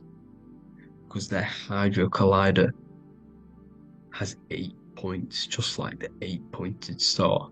So they are creating synthetic portals to the underworld to let these demonic entities into our realm. But what is the key? Because if we're talking about ascending through Polaris. Notice how here on the masonry art, this luminary here, so this is the sun, that's the moon. This is Polaris because it's a luminary with what? 1, 2, 3, 4, 5, 6, 7, 8 beams coming off the luminary, just like the 8-pointed star. So you see the ladder with the key going up to Polaris. It's symbolizing ascending out of Earth. So what is this key that they're keeping from us? Because it's a human holding a key going up the ladder to Polaris. Well, chakras. We have 7 chakras. Okay, so this is what they are telling us in the lock and key symbolism. The Kundalini energy rising up the spine. Okay, just like they have 33 vertebrae on the back of your spine. Okay, this represents the Kundalini energy going up your 33 vertebrae, just like in masonry has 33 degrees. Okay, so what is the key? Your chakras. Your chakras have to be unlocked. Okay, you have to unlock your chakras, and you can't unlock this one without going through this one. You have to go through them all. It's like a ladder, just like Jacob's ladder. You can't go from the bottom to the top. You have to unlock each one. Okay, just like you have 7 chakras, you have 7 layers of your aura. Okay, you have to unlock your chakras to the highest point in order to reach Christ consciousness. And this is the key that they're talking about. They're symbolizing the organic portal within each and every one of us to ascend out of this realm. Okay, so this is the key that they're talking about, and they're holding back this knowledge to keep us trapped in this 3D realm. Okay, so like I was saying with the 33 vertebrae and the Kundalini energy coming up the spine, 33 vertebrae, you can see this sort of symbolism going up to the light, because it's the light. You see here, your crown chakra turns on and becomes enlightened, just like the Illuminati symbol. Can you see it? But also Jesus also died at 33.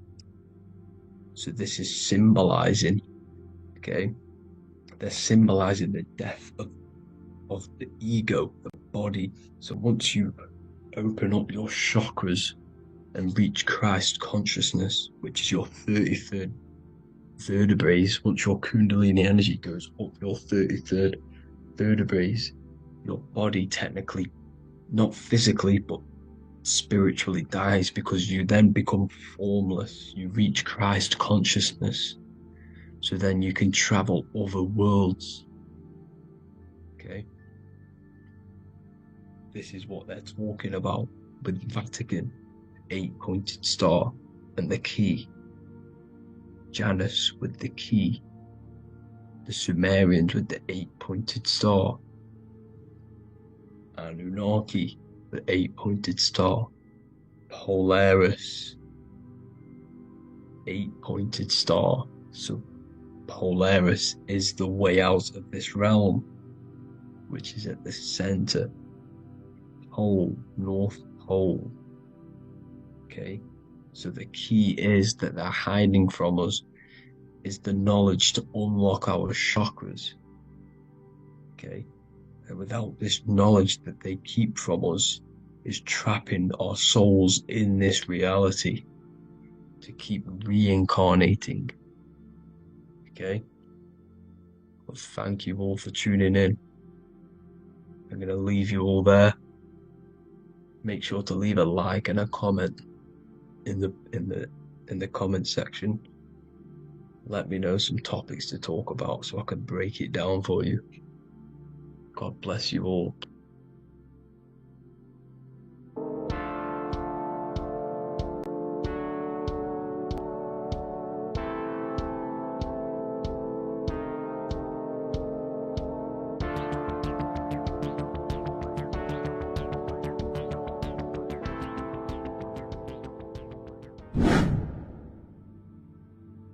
How are we doing, people? It's Revival of Wisdom.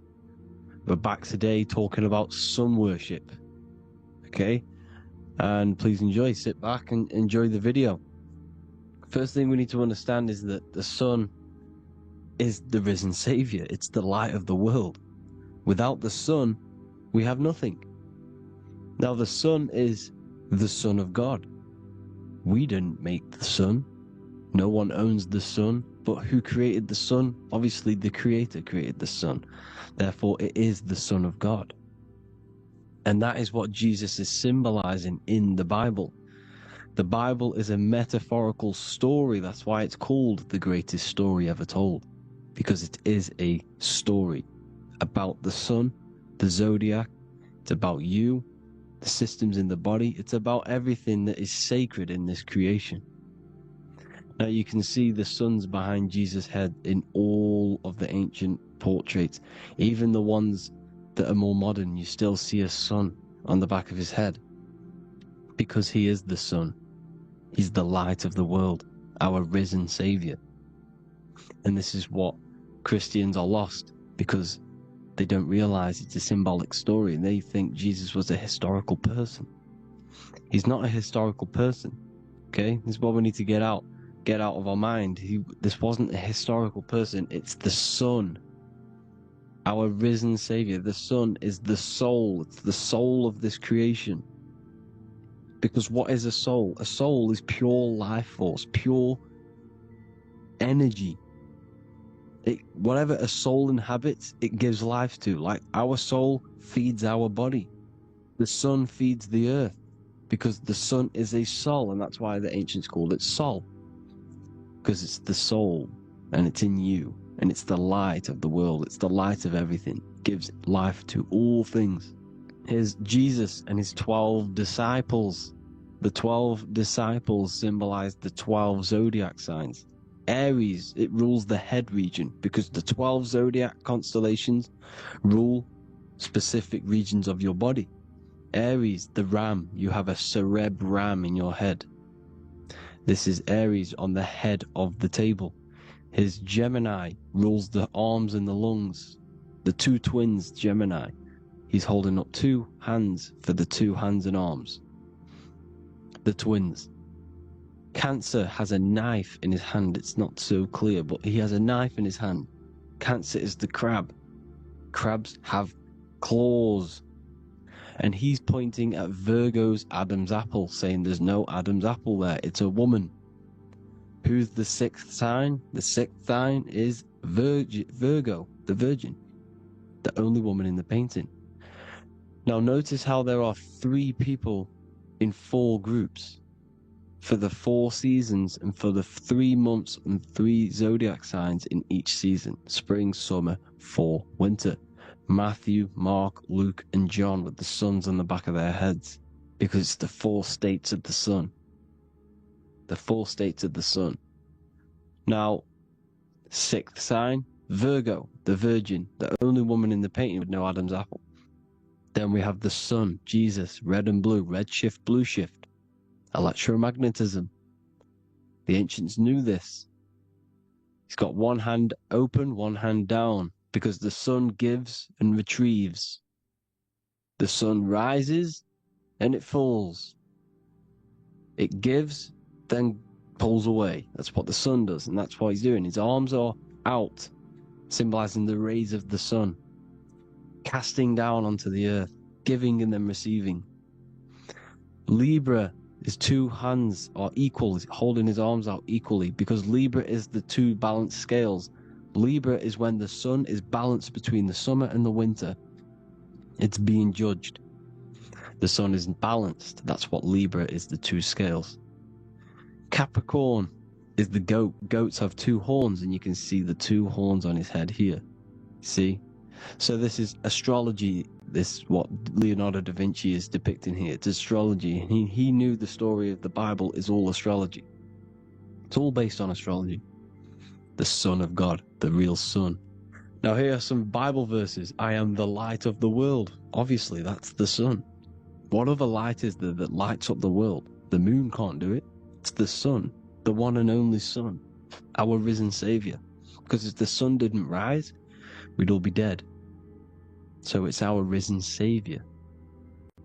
And it dies for our sins every night and then gets reborn every day. Now Jesus calms the storm. Mark 4:35-41. The disciples are all on a boat and there's a heavy storm. But Jesus is asleep. The disciple says, Jesus is asleep. We need to awake him. They wake up Jesus, and Jesus got up and rebuked the wind and said to the waves, quiet, be still. Then the wind died down and it was completely calm. Well, when Jesus was asleep, this is the sun not being risen. It's not risen yet. Because in the night times, that's when the storms happen on the sea, in the ocean. And when they awake Jesus, Jesus rises because he's the sun. He rises and everything calms. Because when the sun comes, the storms go. You see? So it's the sun. It's all about the sun. Here's another, Luke 22:10. A disciple asked Jesus, when will we know it's the end times? And Jesus says, as you enter the city, a man carrying a jar of water will meet you. Follow him to the house that he enters. Well, this is clearly talking about astrology, the topic that Christians think is satanic, when they don't realize the whole thing's based on astrology. Because the end times is the end of Pisces, which is the two fish, which is the age we've just gone out of. And you can see all these ancient churches here with two fishes, because they knew it was the age of Pisces. There's an ancient photo, ancient artwork with the two fish, Pisces. And the end times, as it talks about in the Bible, when Christians think the world's going to end or something. But no, it's just the end of Pisces. As you enter the city, a man carrying a jar will meet you. Follow him to the house. The house is the zodiac sign that he enters. And the zodiac sign is Aquarius, because that's what it is, a man carrying the water. We know this is astrology because a woman, that is a woman's job in the ancient times. In the ancient times, the woman used to get the water. You would never see a man collecting water back then. That was the woman's job, whilst the man builds the houses, for example. You see, so we know it's talking about astrology because astrology is the man holding the bucket of water. It's the end of Pisces. Now we are in Aquarius. And of course, Luke 24:36, the risen Savior, the Son. Now the Son is also born on the 25th of December, a virgin, just like Horus, Mithra, Buddha, Krishna, Hermes, and thousands of other gods, all born on the 25th of December. Well, it's because the sun moves 1 degree northward on the 25th of December. And on the 22nd to the 24th, it stays in the same degree because it's moving south. But then on the 22nd, it stays in the same degree on the Southern Crux constellation. And the ancients called this the sun dies on a cross, because the cross is the Crux constellation, the Southern Cross. And it stays on that same degree for 3 days on the cross. The sun dies on a cross, and then on the 25th moves 1 degree northward, bringing back the summer, the light, the warmth, the growth of crops. And this is the sun being reborn again, a virgin, because it's pure. And here's Mithra, another sun god before Jesus was around, before Christianity. It was Mithraism, and Mithra, Ra is Ra, the sun god, Egypt. It's all about Ra, the sun. You see the crown of thorns on Jesus' head, symbolizing the rays of the sun. And here are the rays of the sun on the back of Mithra's head. Krishna, the sun. Buddha, the sun. Horus, Horizon. All born virgins, all did miracles, all resurrected. Dead for 3 days. Well, here he is, dead for 3 days on the cross. and resurrected, because it's the most ancient religion ever been on the face of the earth. The worship of the sun. And we should worship the sun, because without the sun we are nothing. The sun feeds us, feeds the earth, feeds everything. Without the sun we are nothing. It's been reversed, and now we're worshipping man. When we're worshipping a man called Jesus, was never real. It's all about the sun, the most high, the most powerful, potent, celestial body in the sky, the orb that feeds us every day. It dies for our sins and rises every day. It's the sun. Now on the Holy Communion Day, it's the worship of the sun. They give out mini suns. It's Jesus holding a sun. And they raise the sun on Sunday, because they go to worship their sun god on Sunday. Not Saturn Day, not Moon Day, Monday, but on Sunday when the sun is exalting. And they hold suns up above their heads because the sun rises. They're symbolizing the sun rising above their heads as Savior. It's the sun. It's the Holy Communion Day. And here's Jesus giving a piece of himself to the children. It's the sun, the light. Judas was known as a backbiter, a backstabber, because he stabbed Jesus in the back. He betrayed Jesus. Well, this is just another astrological story about the constellation Scorpio, because the Scorpio is the J, looks like a J. J for Judas, the scorpion, the backbiter. Scorpions backbite, they bite with their back. And what does Judas do? He betrays Jesus by kissing him to let the warriors know who they need to get. So he kisses Jesus, and Jesus gets stabbed in the back. Well, when you get stung or bit by a scorpion, they leave like a kiss. So Judas kisses him and gets betrayed. Well, this is because the sun, when it hits Libra, it's balanced. The sun is balanced because it comes through summer. Now the sun's starting to die. The sun's starting to die. It hits Libra. And then as soon as it hits the Scorpio, it gets betrayed, because now the sun has to fall to winter, and Saturn is there waiting to take over the darkness of the winter. So he gets stabbed in the back by Scorpio. Judas, the Scorpio, the backstabber. You see, it's an astrological story. Here's Mary. Mary means marry, which means pure. The sun is pure. No one gave birth to the sun but the God. And it's born every day. It's born every day, every year. It's born pure. There was no controversy. There was no, activity for the sun to be born. It's pure. Now, the 7 metals come from the 7 planets. The sun gives you gold, and this is why the sun is golden. It looks gold.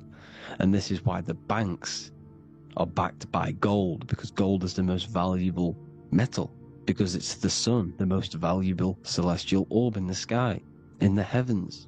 Well, here's Jesus, another ancient symbol of him being crucified on the cross with the big sun, the Southern Crux constellation. The sun dies on the cross constellation. And if you go to the old etymology dictionaries, you will see sun and son is the same word. They come from the same etymology roots. You can use them for no matter what, but they've been confused today. But if you go back to the old dictionaries of etymology, they are interchangeable. You can use them. Son, sun, sol, it's all the same thing. The 12 disciples, 12 brothers of Joseph, 12 tribes of Israel, 12 breastplates on the stones, because it's all the 12 astrological signs. They could have used any other number, but there's 12. Because 12 is the mind, which is God. 7 is the number of matter, which is man. 7 energy centers in the body. 12 cranial nerves in the brain, because it's the mind. 12 is the 12ness. The zodiac is literally the mind of God, the signs of God. Now here we see here, Job 38, 31 to 33. Can you lead forth a constellation in the season? He's asking you, can you read the sky? Can you read the heavens? Canst thou bring forth the Mazzaroth in its season? Mazzaroth means 12 signs. the zodiac. Why did they translated every single Hebrew word in the Bible into English, but they decided to leave out Mazzaroth? Why? It's because if that said zodiac, Christians would have a different view on the Bible, but they leave that out. But Mazzaroth actually means the 12 signs, the zodiac, and the stars means sign. The word stars means sign because the stars are signs, things to come, which is off in Hebrew, which means sign, things to come. You see a sign on the road, it's something coming. But God is saying, no, what does he say? To qualify as a director, a judge of man's life on earth, one must be able to govern the heavenly bodies that rule the earth. It's telling you to read the heavens. We need to read the heavens. Astrology, the 12 zodiac signs, the mind of God. It's telling you, read the Mazzaroth, read the zodiac, because they are things to come in your life. They are signs. It's not satanic, it's made by God. God said, let there be lights in the firmament of the heavens to divide the day from the night, and let them be for signs. Signs are things to come. The 12 zodiac signs. It's all about astrology. Here's Mary holding the sun. His son, her son. It's the sun in the sky. The one and only, the most high. The soul, the solo because it's on its own. The most powerful, Ra, radiance. Here's the Pope holding the sun. All three popes holding the sun because they're sun worshippers and they know the true meaning and origins behind Christianity. Sun worship. Here's the Vatican is a sundial. Yes, this is literally a clock. Your watch is a sundial. It's got 12 sections on it for the 12 zodiac signs. 12 hours of the sun.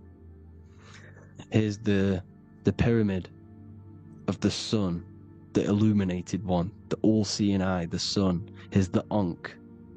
The sun creates these symbols. The ancients knew this. Now, when you see these headdresses, these are actually the days of precession of the sun. Aries, Cancer, Libra. It's all about the sun. Here's some more sun worship going back to Egypt. Ra, Horus, Osiris, and Set. Jesus and Satan is Horus and Set. The sun and Saturn. Saturn rules the winter, Satan. Jesus, the sun, the light of the world, rules the summer, rules the day. Satan's the night, Saturn's the night, the sun is the day. The evil brother, Satan. Well, Horus comes, this is where we get the word hours from. There are 12 Horuses. The sun moves in 12 Horuses, 12 hours. Where's Horus? What hour is it? Where's Horus? His Ra, 12 noon, Ra, radiates, powerful, the most high sun. That's why he has a sun on the top of his head. These are the 4 states of the sun. Set, sunset. This is why we say sunset, because the sun is setting. His sunset, his Horus, horizon. The Horus is rising, Ra radiating, and the sunset. Then midnight is Osiris. Here's another ancient symbol for the sun, the scarab. Ra, the sun, scarab. It's got the word Ra in it because it's the sun. Here's the sun on top of the scarab with the wings. Because scarabs roll dung up hills, and then they'll let it fall down the hill to gain more matter.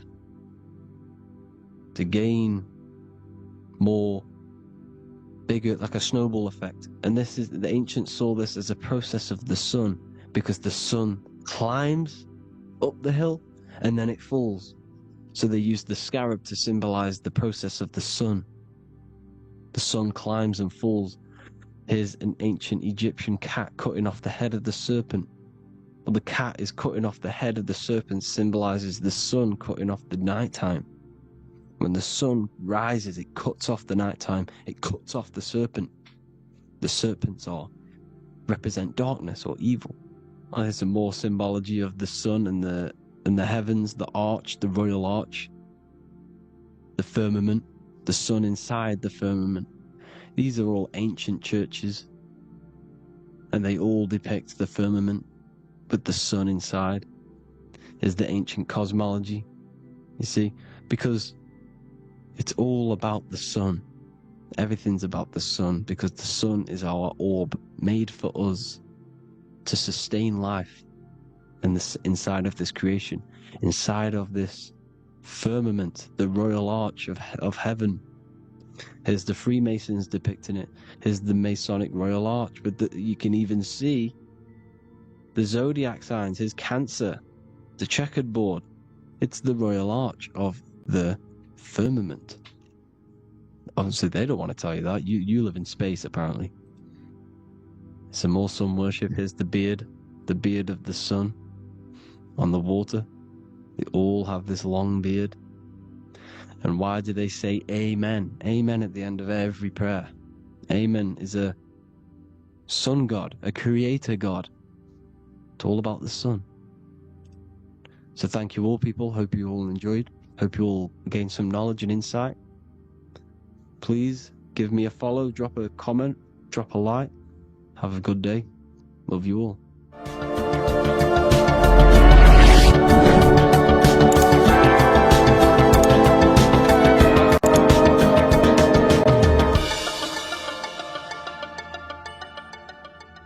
Neo is plugged in on the back of the neck, which is the reptilian brain stem. The reptilian brain is all to do with survival mode, survival state.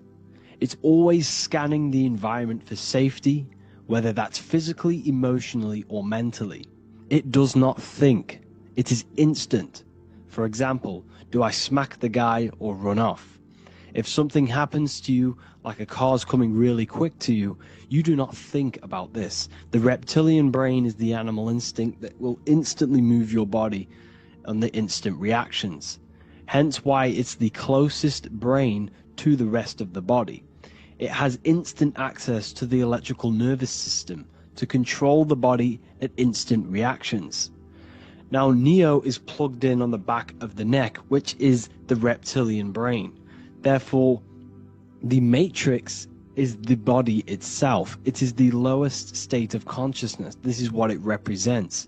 The word matrix means womb. It translates to womb because your body is a womb. Your body is a vessel for universal consciousness, for God consciousness. And the body is also a womb where you can be born again outside of this body by raising your consciousness, by awakening the neocortex. This is why Neo is called Neo, because it represents the neocortex. This is the higher aspect of our brain. This is all to do with new things, higher reasoning, higher thinking, new learning. You see, the brain is a receiver for universal consciousness. And what do I mean? It is a radio receiver. Think of it like this. You have a radio tower which emits frequencies.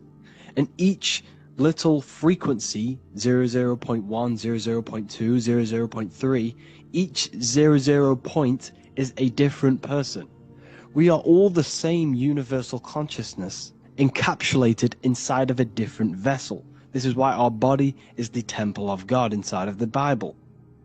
Your body is a sacred temple of the divine essence of the universe.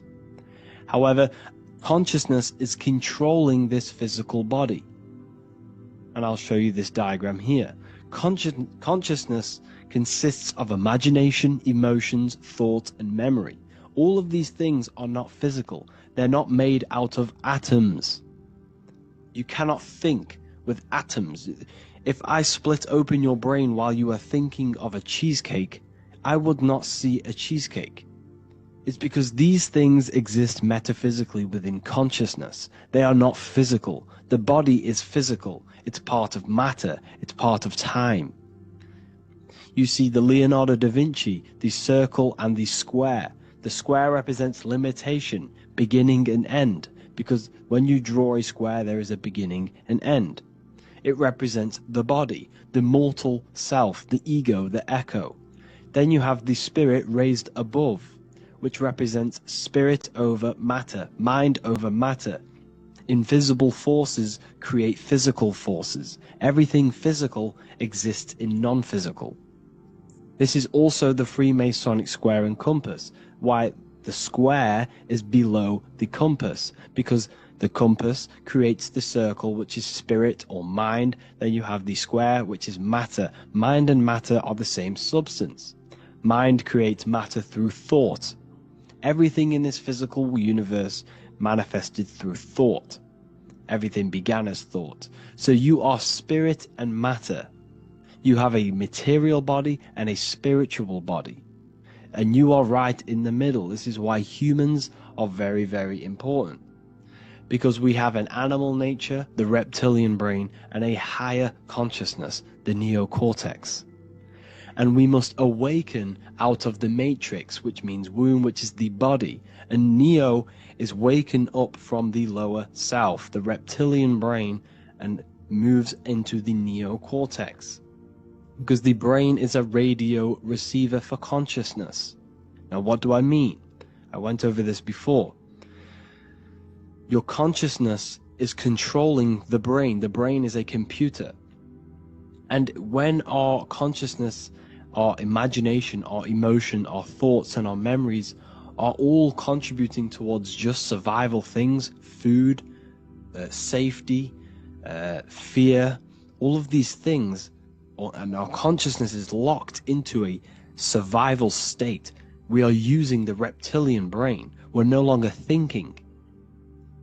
You don't think with the brain, but the consciousness is thinking, which activates the different parts of the brain. When we think for higher reasoning, we use the neocortex. It stimulates the neocortex. When we think about survival, we're using the reptilian brain. So therefore, when Neo wakes up, he wakes up to the higher aspects of consciousness, which is only utilized by the neocortex, by learning new things and expansion of the mind and expansions of consciousness. Okay? So the whole matrix is to keep you designed, well, the whole matrix is designed to keep you in a survival state, in the three-dimensional awareness. They want you constantly scanning for safety, scanning for food, scanning for emotional safety in relationships in other people. You see, they do not want you to think. They want you stuck in that reptile, that animal state, that beastly state that most people are in. Most people, all they do is eat, listen to music, consume, have sex, lust, desire. This is all the reptilian brain. So when we say the world's being ran by reptilians, it's symbolic. There is no physical reptilian humanoid beings controlling, manipulating human consciousness. We are all the same consciousness. However, there is a corrupted state of consciousness running this world. And this consciousness worships the physical plane. And they control the physical plane. So by doing that, they keep you stuck in a reptilian way of thinking, the animal state, to keep you stuck in the lowest state of consciousness. Now this is the god Osiris, which represents the reptilian brain. None of the Egyptian gods ever existed. They are all symbolic for the brain and anatomy of the human body. Osiris represents the reptilian brain. As you can see, this anatomy compare to the brain stem and Osiris statue found in Egypt. And we also see an ancient artwork of Osiris with green skin and two reptile crocodile alligators next to him, which also symbolizes the reptilian survival state of human consciousness and the activation of the reptilian brain. This is what it symbolizes. Now, this is what the Matrix is all talking about. It's talking about the awakening, the expansion of consciousness. The word divine is dive in because you connect with the divine by diving inward. There is no man in the sky going to save you. You must connect with the self. Know thyself. Truth comes from within. All of these things I'm telling you comes from within you. I'm just pointing it out. All of this is self-realization. A lot of people say, well, what are my sources? My sources is knowing thyself, observing thyself, using the neocortex of critically thinking, sitting down and thinking about yourself and having deep realization of yourself. You can realize that your thoughts are not of this physical world. It's quite simple. The brain does not think. The brain does not imagine. The brain does not hold memory. All of these things exist in consciousness, the one consciousness, but we are all fractal, infinite parts of. This is the eye on the triangle, consciousness being given down to the rest. This is separate. Consciousness is separate from the rest of the pyramid. The pyramid is your body. Neo is the one consciousness. This is the Egyptians symbolizing the one consciousness giving Ankh, which is life, to all the different life forms. However, you can see that the central sphere is giving a big Ankh to the humans, because humans, like I said, possess the advanced consciousness, an advanced brain that allows us to turn above our reptilian animal self. For example, we can go against our reptilian lower animal nature and turn to our godly nature. Animals cannot do that. They are stuck in instinct. They are stuck in a reptilian animal way of thinking and operating. Everything they create is to survive. We can turn against our lower nature and create for amazing things like buildings, architecture, technology. We can use our creative consciousness for anything we wish, not just survival needs. And it's the same with your spiritual journey. You can raise your consciousness beyond this animal state that they try to keep you in through fear, consumption, food, and the reptilian brain. We must awaken, start to think critically, and awaken to our divinity, because the mind, the consciousness within you has infinite potential to expand. There are infinite fields of knowledge that you can explore. The mind can never be filled. It can never ever be full of knowledge. It always expands, and that's why you are alive. That's why you are part of this universe. That's why the science always says the universe is always expanding, because the universe exists in your mind, and the mind is always expanding into new fields of thought, new fields of knowledge and information. And that is your whole sole purpose, of expansion of mind and expansion of consciousness, and the exploration of the mind of God.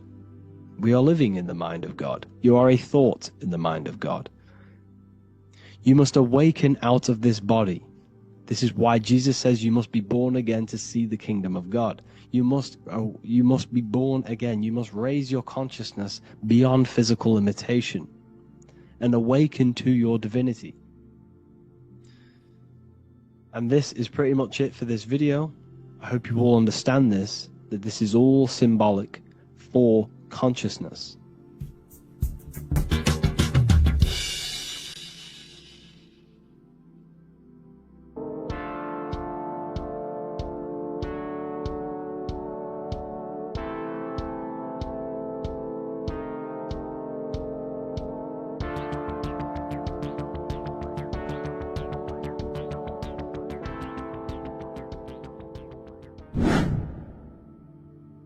Left and right hemisphere, and this is what we're going to be talking about in today's video.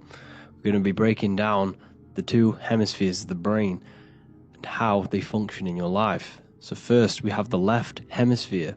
This is the logical hemisphere. This is the analytical, divided, scientific or verbal hemisphere. The right hemisphere is creative, wholeness, artistic, symbolic and metaphorical. The right hemisphere does with non-verbal things. It produces a holistic perception. It is more to do with creativity. Because what you must understand is that we are not in the external world. The world is produced by our brain. We see with our brain. Our eyes are a part of the brain. What we touch is the brain's interpretation of electrical signals on the nervous system. What we smell is the brain's interpretation of smell through the nose. What you taste is your brain's interpretation of chemical reactions on your taste buds. So what you are experiencing is the brain. The brain is a computer creating a simulation. And you have two hemispheres which breaks down this reality. So essentially the brain is the perception creator. It creates perception.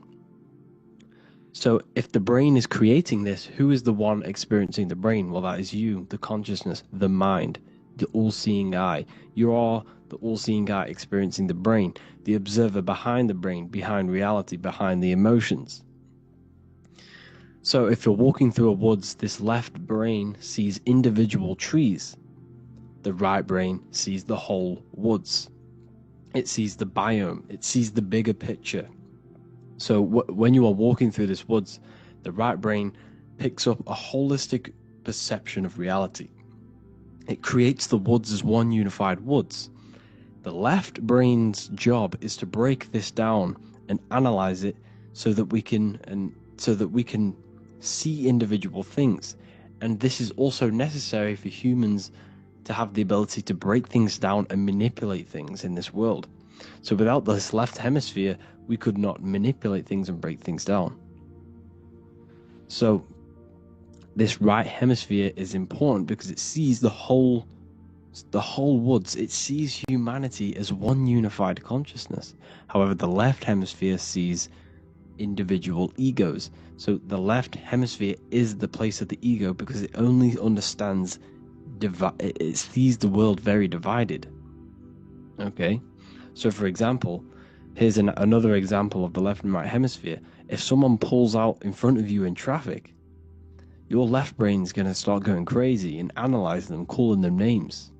The right hemisphere, however, sees the bigger picture. Maybe he didn't see you. Maybe it's just a mistake. Maybe he's in a rush. You see how the two brains are very different. They do the same thing, but they function in different ways. The right hemisphere is feminine, the left hemisphere is masculine. So, like I said, this person pulls out in front of you, you start to think with the left. If you start to perceive that in the left brain, you're going to start analyzing them, you're going to start going crazy and calling them names because you're analyzing it. You're not seeing the bigger picture behind it. You're not seeing it from his perspective. So there is a crossover. So the left hemisphere of the brain controls the right side of the body, the right ear, the right eye. Everything to do with the right side of the body is connected to the left hemisphere, and the right hemisphere controls everything on the left side of the body, including your eyes, your arms, your legs. So everything is crossed over, and even your visual field is crossed over. So this is your visual field, as you can see here, and even the left side of your visual field goes to the right brain. There is a crossover. No one really knows. There's not really a reason for this. However, this is how the human body is designed. As we all know, the human body is the most advanced piece of technology on the face of the earth. They cannot replicate the human body. And they tell you it has no creator. This is crazy. People are that brainwashed, they can't even understand that their body is the most advanced piece of technology. Your body is so advanced, the computers that you use are mimicked of the body. Everything they create is mimicking nature, but they don't show you how intelligent nature is because they don't want you to understand you're in an intelligent design. So anyways, let's get back on track. There is a crossover in the brain, and this is why they teach you to write with your right hand. And I was speaking to someone who's in a nunnery, or whatever you want to call it. They were a nun, or they knew someone who was a nun, and they forced these people, these nuns, to write with their right hand. You had to write with your right hand. This is why, I'd say at least 70% of the world, or 80%, is right-handed and right-legged, because they taught us this to activate the left hemisphere more because of this crossover that happens in the body. So when we are using this right side more, we are using that left hemisphere more. Why? Why are they doing this? Well, they also called it writing. Writing is a spell. to cast a spell on you to use that right side of the body so that you use this left hemisphere, because they want you to see the world as a divided perception. They don't want you using the right hemisphere, using that left side of the body to activate the right hemisphere to see the bigger picture and see how everything is all one and everything is created. This left hemisphere domination keeps you from seeing the connections between everything, because that left hemisphere analyzes, it breaks things down. So when we are left hemisphere dominated by using the right side of the body, we are essentially seeing everything as divided. And this is why so many people will not understand my work, because my work connects dots and connects fields of knowledge, and makes you see the bigger picture. So people who are left hemisphere dominated will see my work and think this guy's crazy. But it's all about activating that right hemisphere. So they called it writing, because every word you say is molding your mind in some sort of way. The things you see is molding your mind. Everything you take in through the five senses is molding your mind. And language is a massive spell, especially the English language. They called it writing so that you use that right side. It's a spell, because your subconscious mind picks up everything you say.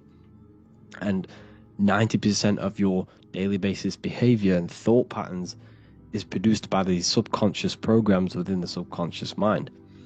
Essentially, your conscious mind is only the 10% of you. The conscious mind is just what you're aware of, what you're wearing, how you're feeling, what you're thinking. That's your conscious mind. The subconscious mind is controlling every system in your body. It's telling your heart to beat without you being conscious of it. So essentially, this is what they're programming. They're programming this system in the back of the mind, which is controlling everything through the words. And this is what spells are, because it's all about creating perception in the subconscious. So they want you to use that right side more. I truly believe the ancients, they were balanced. They used the left and the right side of the body. They didn't have a stronger side because they understood this science of the body and how the body works. So this is actually called phonetics. It's not etymology. Etymology is the study of root words. Phonetics is the study of how words sound similar.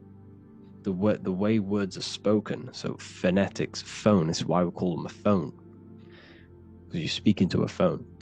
So this is write and writing, to use that right side to activate the left hemisphere more. So your hands are a manifestation of your brain. The left hand is the right brain, the right hand is the left brain. And as a child, we were always taught that when you place your hands together like this is the size of your brain, which is true, because your hands are a part of your brain. They're an extension of your brain. Every part of your body other than your brain is an extension of the brain. Everything's working and feeding back information to the brain because you're experiencing the brain. So another trick that you can do, or another exercise, is looking in the mirror and closing one eye at a time. If you close your right eye, if you take your top off, for example, you'll analyze your body if you close your right eye, because you're using that left hemisphere.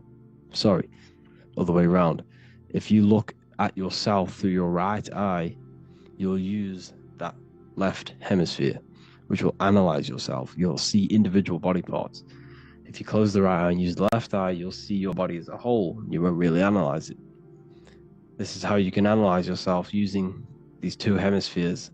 So this whole system is created to keep you thinking logically and to restrict you from creating and restrict you from understanding symbolism, allegories, metaphors, and teamwork. They want you stuck in a logical way of thinking and a logical way of seeing the world. This is why when you go to school, you are told exactly what to do. You're told to think this way and no other way. You're told to do orders, do this. It's a very left-brained system, because if we all started to open up this right hemisphere, we'd all see, wow, everything is all one, everything's all connected. And this is what my work is doing. I'm showing you everything is one. The physical world is an illusion of duality, but everything comes from the one source, the one mind. The universe is a giant mind. I am mind, you express mind. We all possess mind. Behind the physical body is the same mind consciousness. And we are all expressions and fractals of this infinite consciousness called mind. And this is what they don't want us to figure out, is that we are all just one consciousness expressed. It's an infinite consciousness. It's even in the squirrel, it's in the dog. All of these different animals, they're just different bodies, but behind the bodies is the same consciousness, which is mind. That's what the pineal gland is. The pineal gland is not the mind, and it's not the third eye. The third eye is your mind. If you have a closed third eye, it just means you have a closed mind. If you have an open third eye, it just means your mind has expanded from beyond physical things through astral projection and mystical experiences. This is how you gain an open third eye. It's just an open mind. A mind that has astral travel, that has explored the realities within the mind. So everything they do is to keep us in a divided state. Divide and conquer, right? That's their motto. All to keep you thinking how everything is divided. Everything they've done is division. Postcodes, countries, everything is divided. Like football teams and all this stuff. It's also a natural process when you grow up, because as you grow up, your brain is constantly analyzing the world. So this is sort of a natural process of how you become more left hemisphere dominated, because your brain is always analyzing. And unless something awakens you, you can awaken that right hemisphere where you can start to see the bigger picture. Even the music, it's all tuned to 440 hertz, shuts down the right hemisphere of the brain. 440 hertz, Spotify, Apple Music, the radio, and every time you turn on the radio, it's tuned to 440 hertz. This was specifically tuned. It never used to be tuned to this. It was in the 1950s. It was changed. The standard music tuning was changed to 440 hertz because it shuts down that right hemisphere of the brain. They don't want you thinking, seeing the world in this way and perceiving things as one. And I'm going to show you. It tells you this in the Bible. Cast the net onto the right-hand side of the boat and you will find the fish. What was Jesus saying? You see, people read the Bible and they don't understand it. If the Bible is not talking about you, then it has no meaning. The Bible, everything you read in the Bible is about you and how it can better your life. It occurs to you. So if Jesus says, cast the net onto the right-hand side of the boat, this is an allegory. The boat is your body. Cast the net, it's the awareness, the perception, onto the right hemisphere of the brain, and you will find the fish. What's fish? What do fish do? They swim deep in the ocean. It represents the knowledge. Deep knowledge. Cast the net onto the right-hand side of the boat and you will find fish. You will find the wisdom. You will gain understanding when you cast that your awareness into that right hemisphere. You will see that I am you and you are me. We are all one consciousness. You will see everything. You'll see that the trees are the same patterns as the nerves in your body. You'll see everything is connected. Everything is a fractal of the one infinite consciousness. And how many fish did they catch? 153.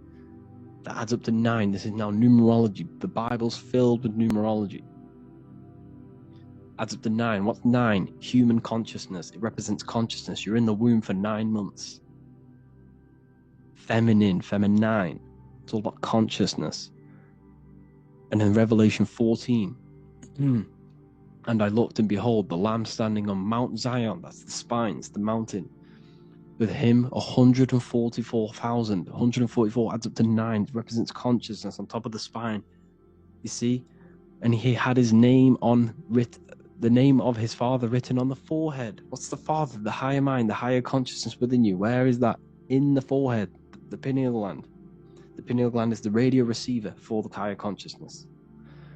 Because every body part of the body has consciousness. Your heart has consciousness. Your gut has consciousness. You are thinking with these different consciousnesses. You think with the gut. You think with your penis. You are thinking with all of these consciousness. And it's about raising your consciousness to the higher consciousness, which is the Father, the mind, in the head. Don't think with the lower parts of the body, because that is your animal nature. Think with the higher parts of the body. It's all representing consciousness. How to activate the right hemisphere of the brain? Well, it's all to do with non-verbal things. So music will activate the right hemisphere. Make sure it's tuned to the right frequency though. 432 hertz, 528 hertz. Any frequency that adds up to 3, 6, or 9 is good for you. Meditation, turning off the thoughts, and you raise yourself to the higher brain. Symbolism. Symbolism is all right hemisphered. Reading between lines, metaphors, determining the Bible, it's all right hemisphered. Seeing the bigger picture, it's reading between the lines. So tithing in the Bible. These people in the churches are giving 10% of their money to the church. It's nothing but a scam. What these people have done is they have externalized the Bible. They have taken the Bible and literalized it so that they can make a business out of it. So what they're doing is a tenth of the produce of what it says in the Bible, a tenth of the produce of the land, whether grain or fruit, is the Lord's and is holy. So what's that saying? The tenth of, it's basically saying give the 10% to the Lord, to God. What does that mean? Well, what's the land and the fruit? This represents physical things, the physical things that you have. The tenth of the physical things that you have, what's that? That's your ego. All the physical things that you have is all to do with your ego. That's the lower self. The ego, what is the ego? It's the mind's perception of the physical self. You had no ego when you were a child. Okay, when you were a child, you had no ego. As you grew older, you created the ego. The ego is the full self. It's the echo. Ego, echo. It's the echo of the full self. So it's saying give the ego over. Take away the animal self. In that left hemisphere, that's all to do with the left hemisphere. That left hemisphere sees the ego. It sees individuality. It's divided. So it's saying give that 10%. Give that 10% of you over to the right hemisphere. The 90%. The 90% of you is in that right hemisphere. The higher self. Now, I'm not saying the left hemisphere is bad. Okay, I'm not saying that at all. But it sees it sees things divided. It's like I said, the left, the hands are manifestations of the brain. So when these Christians are praying, they're putting their hands together. What are they doing? They're syncing the brain hemisphere is what you're doing, because everything's an extension of your brain. So if you put your hands together, you're putting the two hemispheres together. And what's happening when you place the hands together? All the electricity in the body is now running in a circuit. So once you connect these two hands, the electrical energy is now running in a circuit. And energy can move around the body quicker and more efficiently. So when you pray, when these people are praying, they don't realize that they're engaging in ancient forms of meditation, of balancing the two hemispheres. So now we're talking about balancing the hemispheres, not the right hemisphere. This is what Israel is. Look at the symbol for Israel, the up triangle and the downward triangle. What's that? The up triangle represents male. The downward triangle represents female. Okay? This is talking about the brains. Israel is Ra. Isis, which is female, the Egyptian god. Ra. El. El means God. Electricity. That's the force of the physical world. It's the force that runs this world. Electricity. It's the force of God. El, consciousness. It means God. Israel. Isis, Ra, and El. It's the two hemispheres of the brain. The Holy Land of Israel. It's the Holy Land. It's the brain. Once these two hemispheres are synced, this is how you unlock your consciousness. This is the easiest way of astral projecting. Hemisphering. I forgot the word for it. Hemisphere syncretization, something like that. It's about syncing the hemispheres. This is how you unlock your consciousness. Once the brain is running as one electrical system, this is how you balance the two masculine and male opposing energies, once these opposing energies are no longer in war with each other, the brain, they come together to work as one. You unlock your consciousness. You are born again. What happens when a male and female have sex? It creates a new child. It becomes one.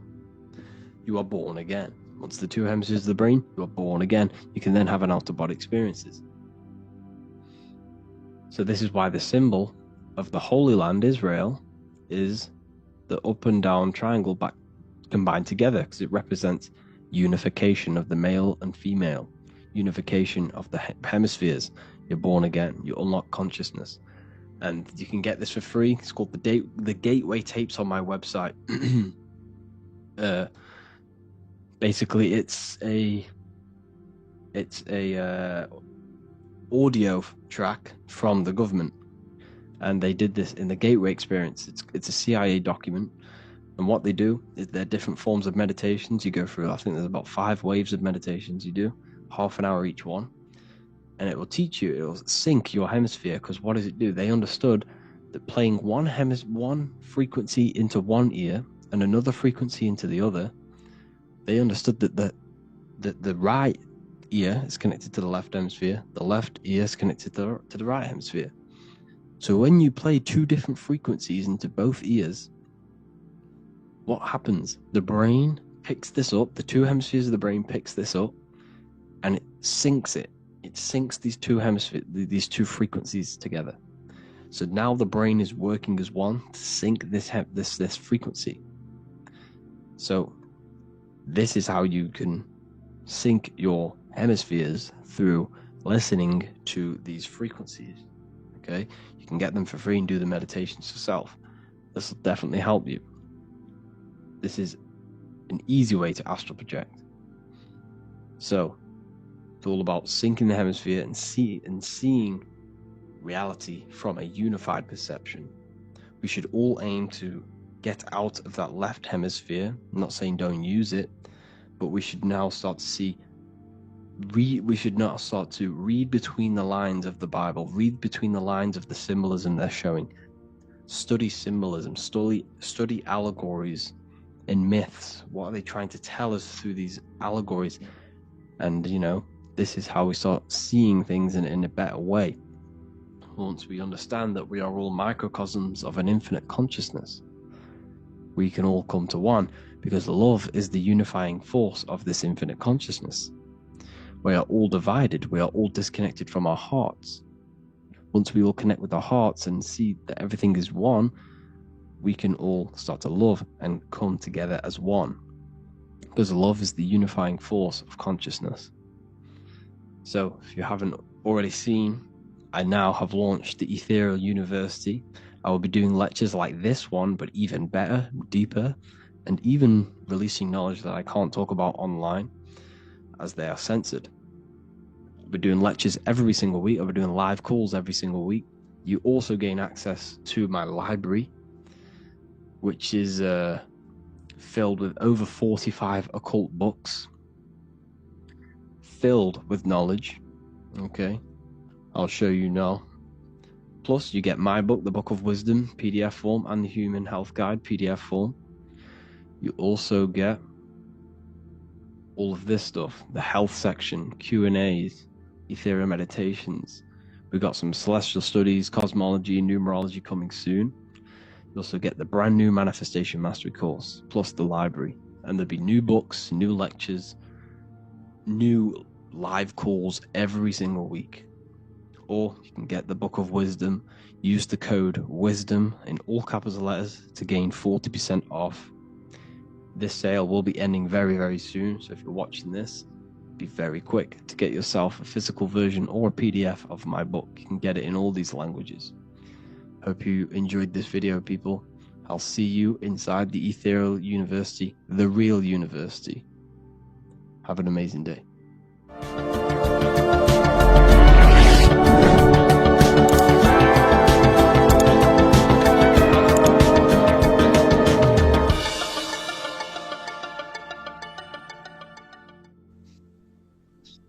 Matthew 21:1, Jesus went into the temple of God. Corinthians 3:16, Do you not know that you are the temple of God? Now what is this telling you? That God is within you. Hence why in Luke 21:12 it tells you the kingdom of God is within you. And the side of your head region is called a temple for a reason. Because the brain encapsulates the mind. The brain is a physical manifestation of the mind. The heart is a physical manifestation of emotion. So we have these different layers of our consciousness. We have an intellectual, communicative aspect of our consciousness, which we would call the mind. We have an emotional aspect of our consciousness, which is the heart. And to communicate with the divine, it's all to do with the mind. Hence why the ancients always symbolize the mind being God. This is why Michelangelo always placed God inside of the brain on top of Sistine Chapel in the middle of the Vatican. He understood that God is in the brain. God is within you, not outside of you. The church tells you that God is in the sky because they are creating a externalization of the truth to create a business and a distraction so that you don't find the divinity within you, so that you don't find your power. Now you have Adam, the physical man, the physical body, the ego, the lower self. And he is resting. He's not trying to reach to God, but God is reaching because the higher consciousness within you is always trying to communicate with you. It's always trying to wake you up to your divinity. But the lower mind, the lower self, Adam, the physical self, is always in ignorance of truth, always in ignorance, and stays in a materialistic way of thinking, which is the lower animal self. And this is what we call a sleep, or an NPC. This is the lower mind of man. But all you have to do is to move your finger to touch God. You have to look within yourself, within the brain, meditate, and you can find God. This is why in the Bible we see many references to the human body and anatomy to truly connect with God.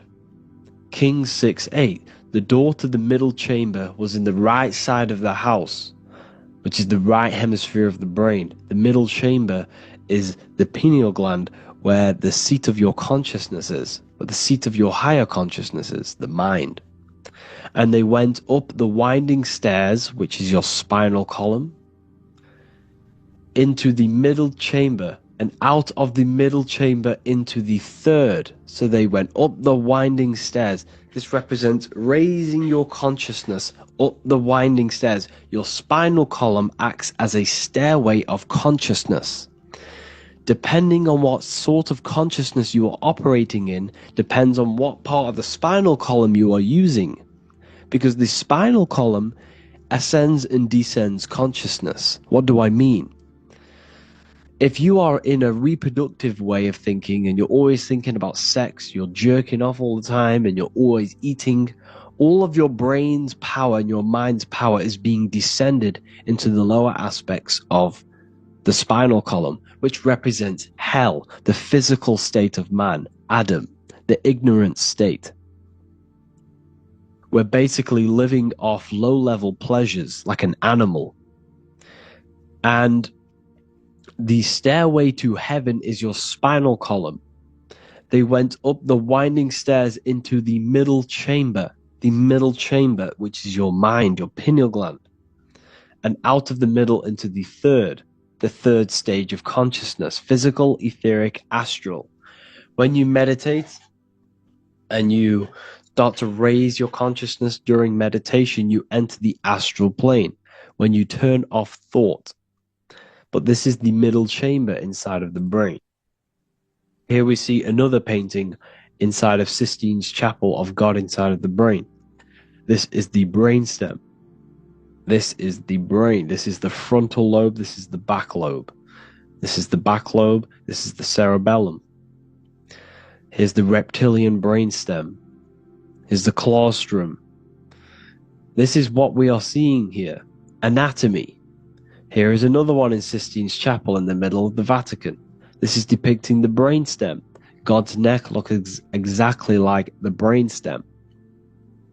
Here we see a real brain compared to God's neck, because the neck is just below the brainstem, and this is what they are symbolizing, because they knew that God is within you. God is a part of the human body. God is inside of the body, because the body is a vessel for consciousness, for universal consciousness.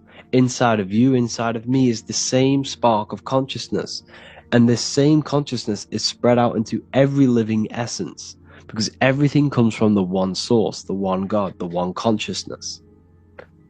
Matthew 6:22-23. The light of the body is the eye. If therefore thine eye be single, thy whole body shall be full of light. Practicing the single eye. What is this? This is meditation. This is entering within yourself. So the Bible's telling you to practice the single eye. But if thine eye be evil, thy whole body shall be full of darkness. What does this mean? If your consciousness is in an evil way of thinking, if your mind is filled with an evil, negative mind space, then your body shall be filled with darkness, with evil, with negativity. Because negative thoughts destruct the body. Positive thoughts heal and regenerate the body. So he tells you to be, the light of the body is the eye, your consciousness, the inner eye of consciousness, the eye that lets you see. And what do I mean? You look with your two physical eyes, but you see with the inner eye. What you see is perception.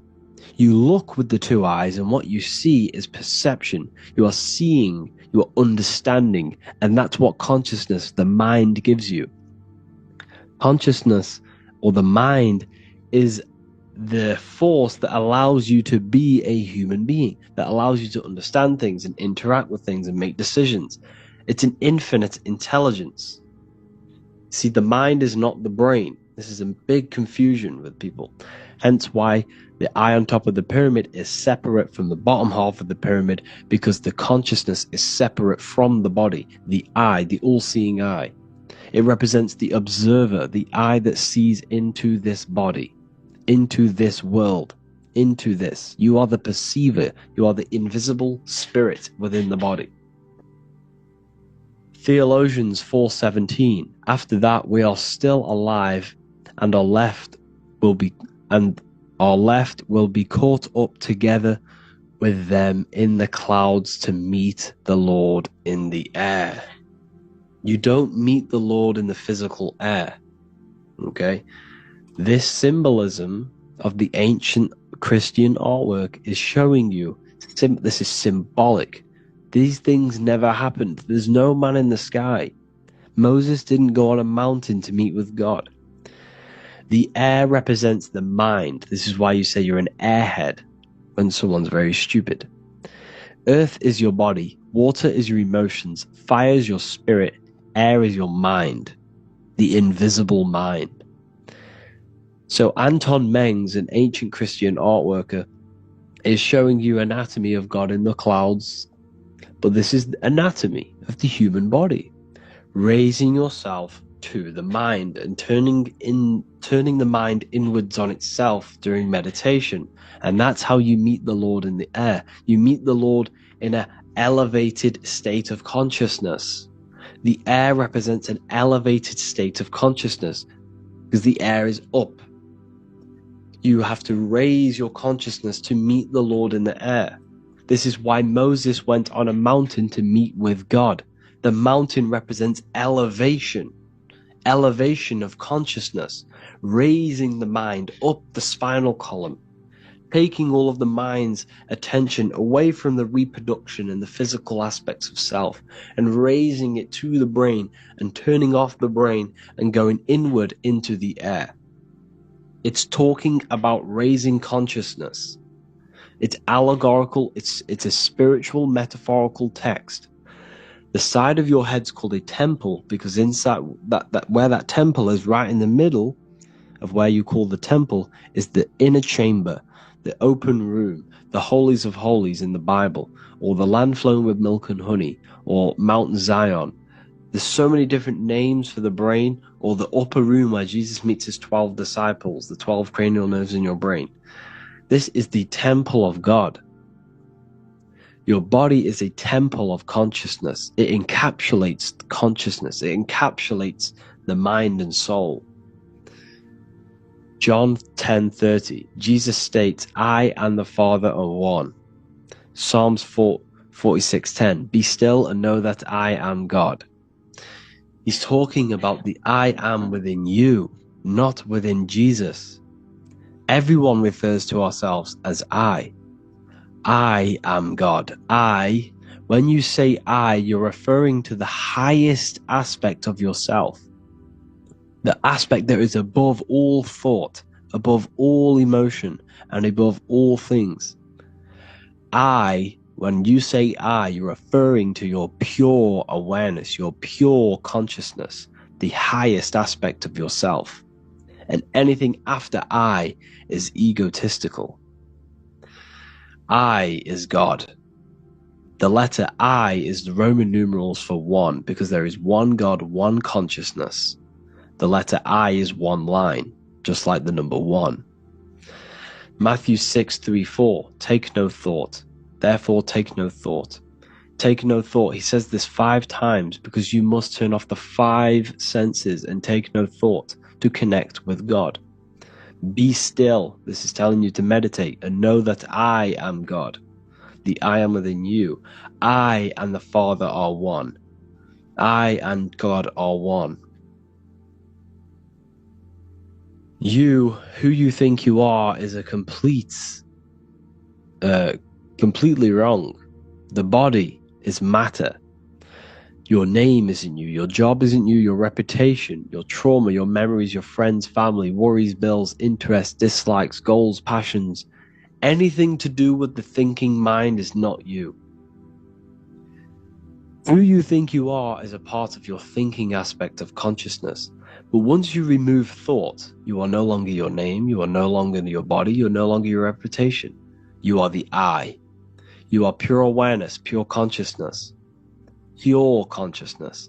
And this pure consciousness has latched on to this name, this job, the body, and your traumas. Your pure consciousness has attached itself to this character who you're playing in the physical world.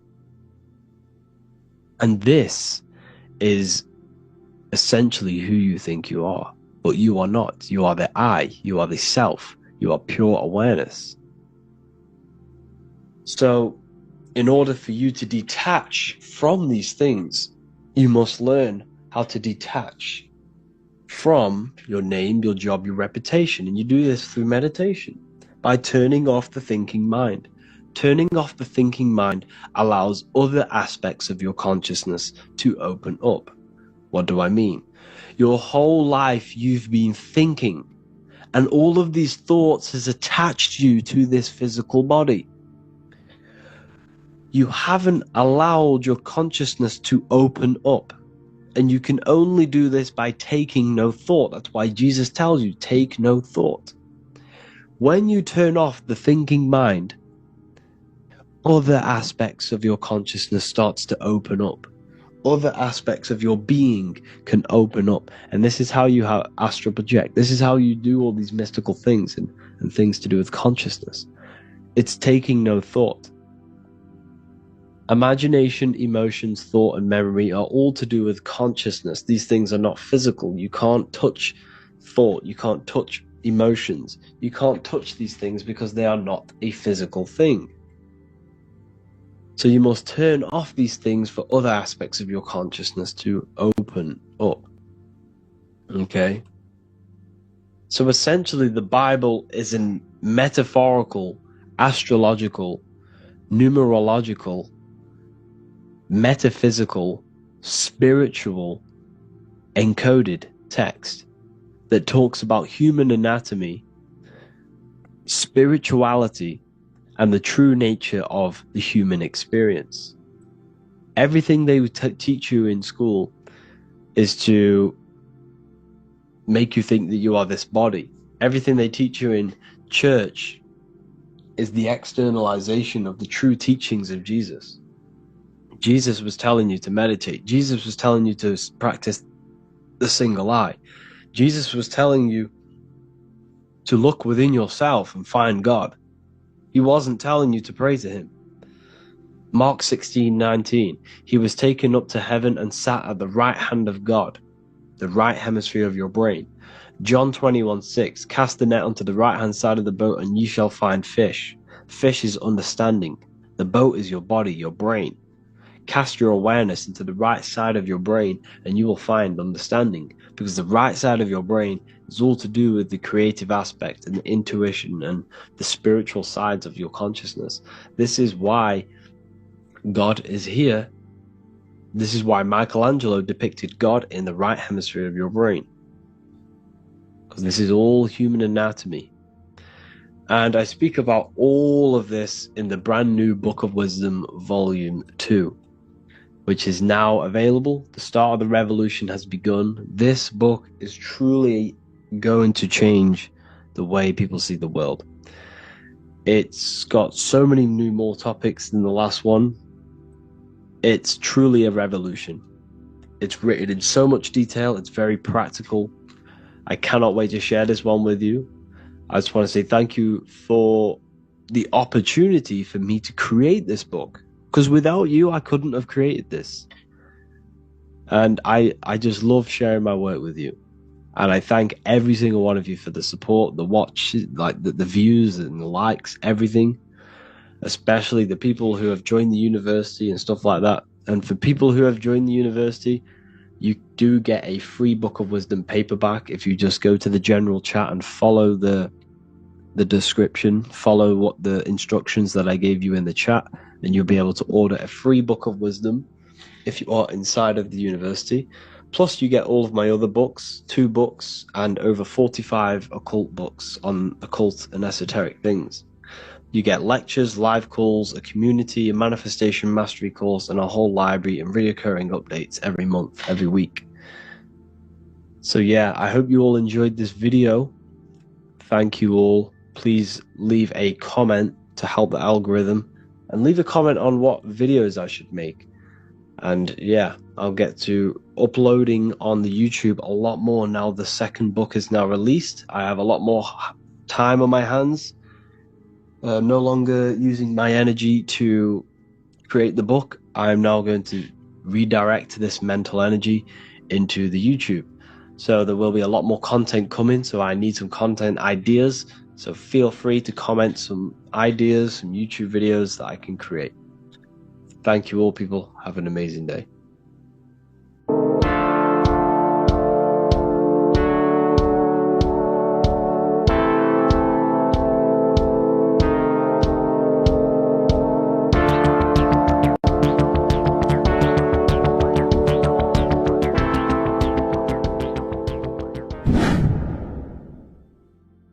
What is good, people? It's Revival of Wisdom. I hope you're all doing well. And this video is how to raise your holy oil or your kundalini. Let's get straight into this. So this is a monthly cycle. Every month, when the moon is in your zodiac sign, this oil is released. Now, the moon is in control of monthly cycles. For women, it's the menstrual cycle, and as well, this holy oil cycle. The moon changes sign every 2 and 2.5 days and passes through the zodiac signs in 27 days. So the moon tells the day, the sun tells the time, the stars tell the month. This reality is a massive clock, if you like to say. It's a cycle. Okay? The moon controls the night, emotions, water, fluids, and the mind. Okay? So, this oil is produced in the claustrum.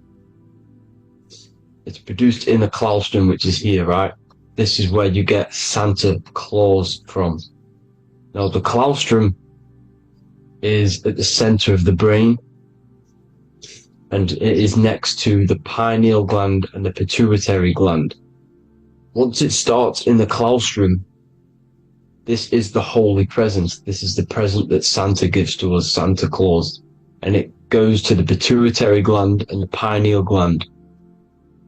And what's connected to the pituitary gland and the pineal gland is the Ida and the Pingala. The Pingala is the pineal gland's nerve, which is the honey, which is the positive charge, electric. And the pituitary is the Ida nerve, which is the magnetic charge. This is the milk, the land flowing with milk and honey. This is the brain, the heaven,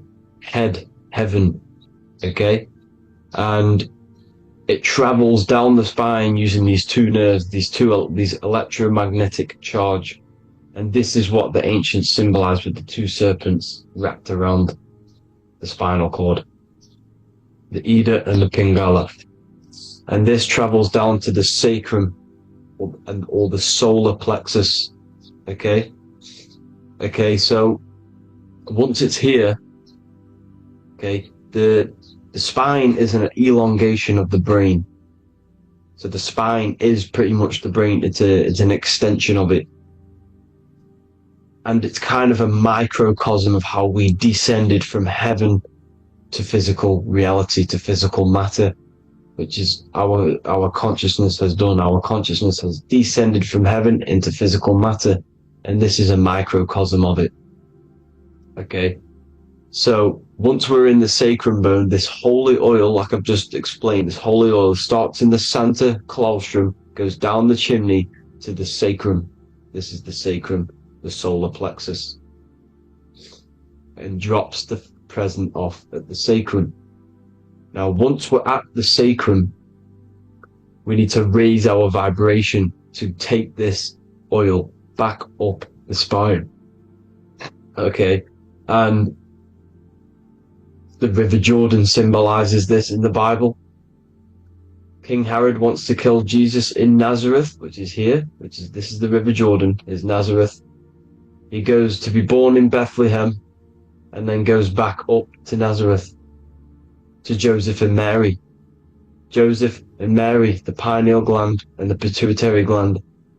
The Bible is huge symbolism. It's all metaphors for this sacred process which goes on inside of your body. You are the Temple of Solomon. You are the Holy Land. The Holy Land is your brain. Once this oil is at the sacrum, you need to raise your vibration in order to take it back up. Once this oil has gone back up to the pineal gland, it activates the crystals which are wrapped around your pineal gland.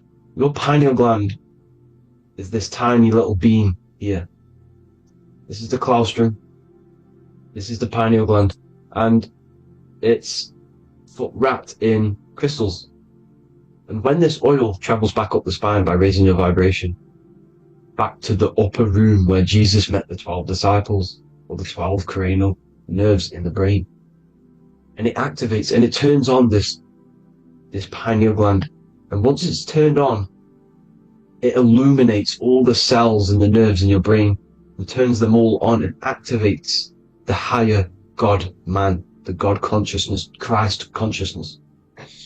And it regenerates the whole body. This is the secret to regeneration. It regenerates all the cells in the body.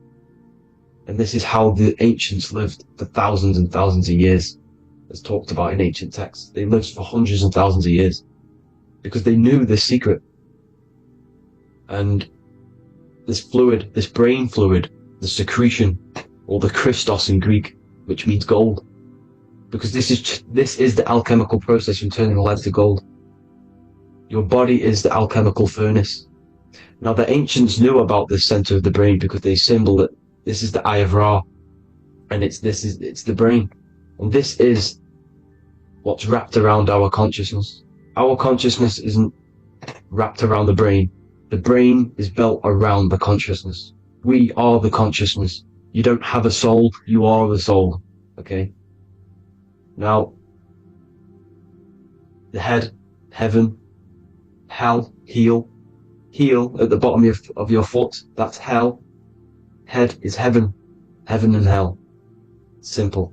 Now the pineal gland produces DMT, which is dimethyltryptamine, which is known as the spirit molecule. So, let's move on. Now, when this oil travels up, back, the spine, the chimney, it crucifies at the top, which is called the vagus nerve. So when it reaches here, the optic thalamus, it crosses and crucifies once it's raised back up. And this is why Jesus dies at 33. He was crucified at 33. Because you have 33 vertebrae on the back of the spine. And then it's crucified by the cross of the vagus nerve. When this oil crosses the vagus nerve, this is the crucifixion at 33. And it symbolizes the death of the physical consciousness. You then become spirit. You then become God consciousness. Activating the Kundalini, regenerating the body and the mind. Okay? The Garden of Eden. You are the Garden of Eden. The land of milk and honey is upstairs. The pituitary, which is the milk, the pineal gland, which is the honey, which is DMT. It even says this in the Bible. As he brought us into the place, and he has given us this land, a land flowing with milk and honey, which is also symbolized as the sun and the moon. The Bible also says, the light of the body is the eye, not the eyes, the eye. If therefore thine eye be single, thy whole body shall be full of light. This is the activation of the pineal gland by raising this oil back up to the pineal gland, to the center of the brain. Neither shall they say, see that here, or see there, for behold, the kingdom of God is within you. So he's saying, don't look out there. Nothing is out there. It's all inside of you. Everything's inside of you. You're the universe. Now, how to raise this oil back up to the pineal gland? Every month, like I said. The moon controls this cycle. The moon controls monthly cycles. When the moon is going into your zodiac sign every month, this oil goes down the spine, and you must raise your frequency to get it back up. You must retain your seed. This is the most important. Your fluid, your secret, your holy fluid, your life force. You can't let that go. That life force is the reason you're alive. This holy oil is the reason you're alive, because it feeds all of the systems in your body. Positive thinking and meditation. Okay? When you retain your seed, you will live longer. The moment you release it, you're killing yourself. Okay? Now, this could be why this could be the illumination, the single eye on the Illuminati's symbol, the Freemasonic symbol, the illuminated eye. The triangle, which could symbolize the body, mind, and spirit, but the eye illuminated. Now, in the Bible, it talks about the two trees, the tree of knowledge and the tree of life. The tree of knowledge is the tree of good and evil, which is the most important system in your body, which is the nervous system. The nervous system, the most important. The tree of good and evil, and the tree of life, which is the cardiovascular system. Now, this oil, when it's released every month, feeds these two systems, and these two systems feed everything. Now, it's important you understand that. Okay? The ancients knew all of this knowledge. The Bible's telling you this knowledge. But it's in a metaphorical way. You have to understand the context behind it so you can read it properly. Now, eating of the tree of life, which is when it talks about in the Bible, eating from the tree of life is actually symbolizing a bad diet, ejaculation. Because you're eating from these two systems, you're killing yourself with a bad diet. You're killing yourself with an ejaculation. Okay? So, that's important to understand. Now, this is Jacob's ladder in the Freemasons. Jacob's ladder, which is the spinal cord, it's the stairway to heaven. And this is Jack and the Beanstalk, when he goes up the beanstalk and finds the golden egg in the grey clouds. The grey clouds symbolize the grey matter in your brain. Now, the Garden of Eden talks about the 4 different rivers in Garden of Eden. As we see here, the North Pole map, the ancient North Pole map, because the center of the earth is the center of the torus field. Everything's the torus field. Atoms are torus fields. Everything's torus fields. You are the universe. Everything's within you. The North Pole is your spinal cord. This is why they say Santa Claustrum comes from the North Pole. This is the North Pole. And the Santa Claustrum is the center of your brain. Now, these 4 rivers which come from the Garden of Eden is the blood, the Christ oil, which is the oil we're talking about, urine, and saliva. These are the 4 sacred oil, 4 sacred fluids in your body. And these are constantly abused in today's society. These secret societies are targeting these fluids. Okay? This is why porn is free. They sexualize society through Disney. Go and look at some of the Disney movies. There's so many subliminal messages which sexualize these children because they want you sexualized. So you release your seed, which is one of the holy fluids in your body, especially your semen, your sexual energy. So important you retain this. So important, because it's your life force. It keeps you alive. Okay? Now, let's recap on this. If you want to raise your oil every month, you can't just retain your seed for the month. You have to retain your seed forever. Don't just do it for a couple of days. Have to do it. It's a lifestyle. You want to become God consciousness, you got to do what it takes. It's hard in this society because this society is made around, it's designed to kill you pretty much. It's designed to keep you in these lower states of consciousness with all the bad food, the chemicals in the food, the chemicals in the water, the sexualized TV programs, sexualized adverts, sexualized TikTok and apps, videos, subliminally stimulating you. Because that is your weakness, sex. It's your weakness. Now, you have to retain your seed, meditation, and an alkaline diet. Why alkaline? Because acidic is low vibrational. This is the color spectrum. And what's the highest vibrational color? Violet. It's the lowest, red. You have to have an alkaline body in order to raise this oil. When you drink, when you have a bad diet, when you drink alcohol, when you smoke, this destroys the oil. It destroys the oil in your sacrum, and it can't be raised again, can't be raised up. This is why it's so important. Without that oil, you don't live. That oil makes you live. It feeds everything in your body. It's crazy how we're not taught this. It's insane. But that is how you raise the oil, people. I hope you all gain some knowledge out of this video. And I hope this assists you on your journey, your spiritual journey. And please like and share this video. We need this knowledge out to the public to wake up humanity. Thank you all, people. God bless.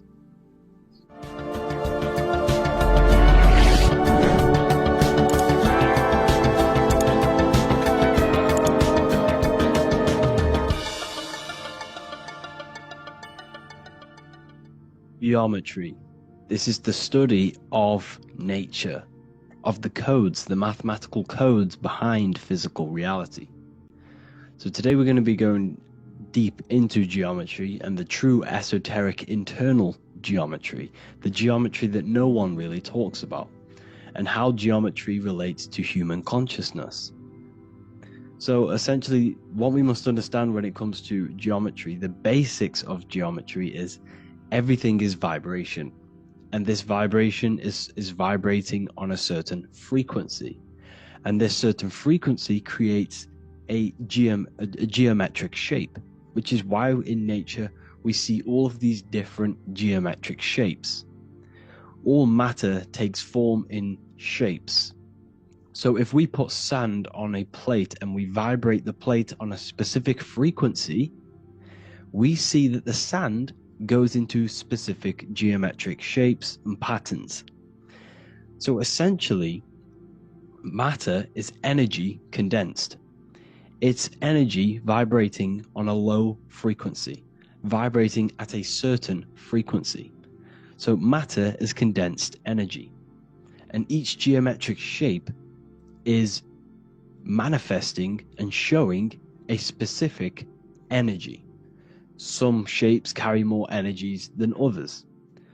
For example, the cube is what traps energy. A square is what traps energy. So geometry and the flowers are basically how energy manifests itself into physical matter. We are in a world made out of energy or light. Light is energy. So everything is vibration, everything is frequency, and everything is energy. Even the words, each atom in our body, everything.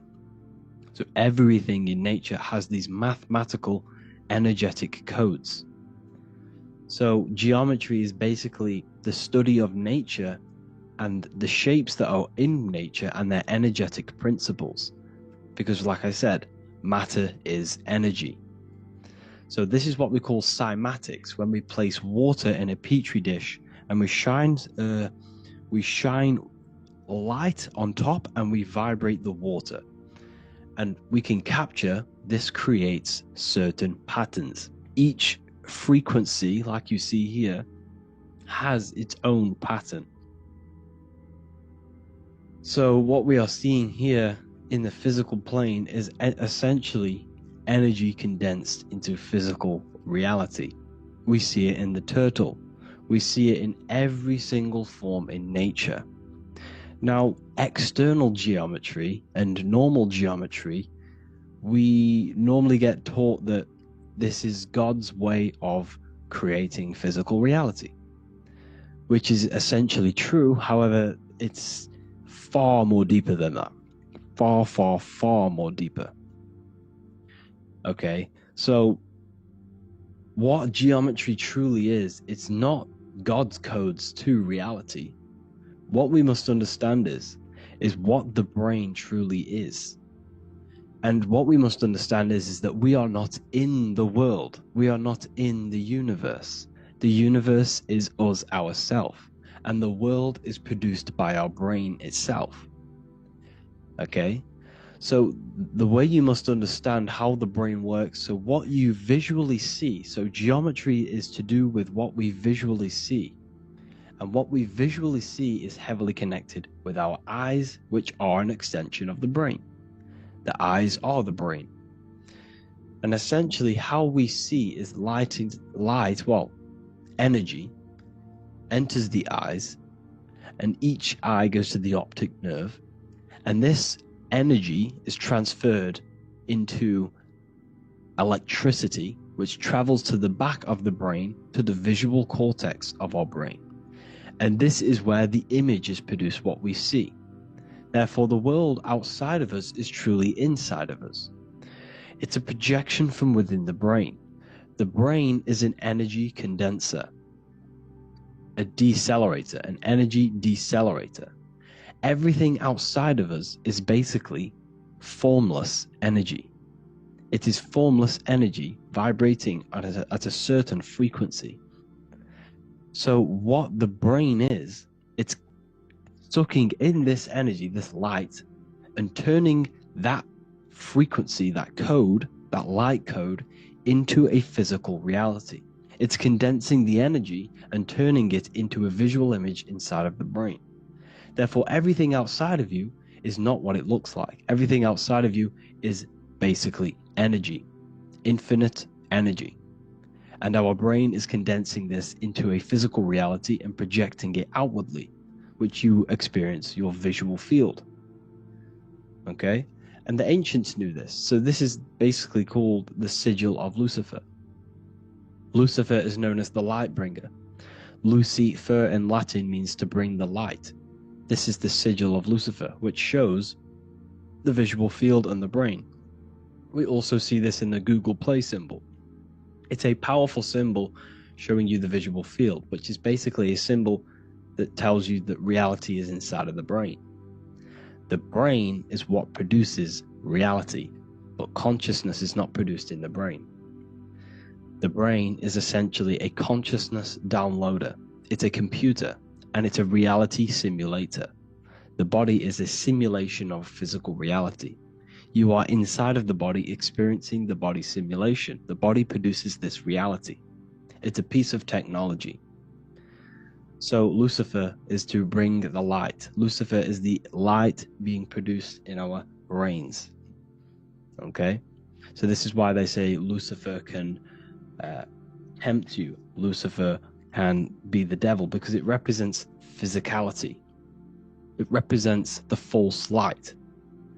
Lucifer can trick you because it represents the physical world can trick who you truly are. So now that you understand how the brain is basically an energy decelerator and it creates and simulates a reality to your consciousness, you are no longer a person in a universe. You are the universe itself experiencing itself. Therefore, geometry is heavily linked in with the brain. Geometry is essentially how your brain and how your eyes decode energy. So what you are seeing is the mathematical codes of your brain creating reality. So what they teach you is the external is that geometry is God's way of creating this world, and these are the mathematical codes God's created.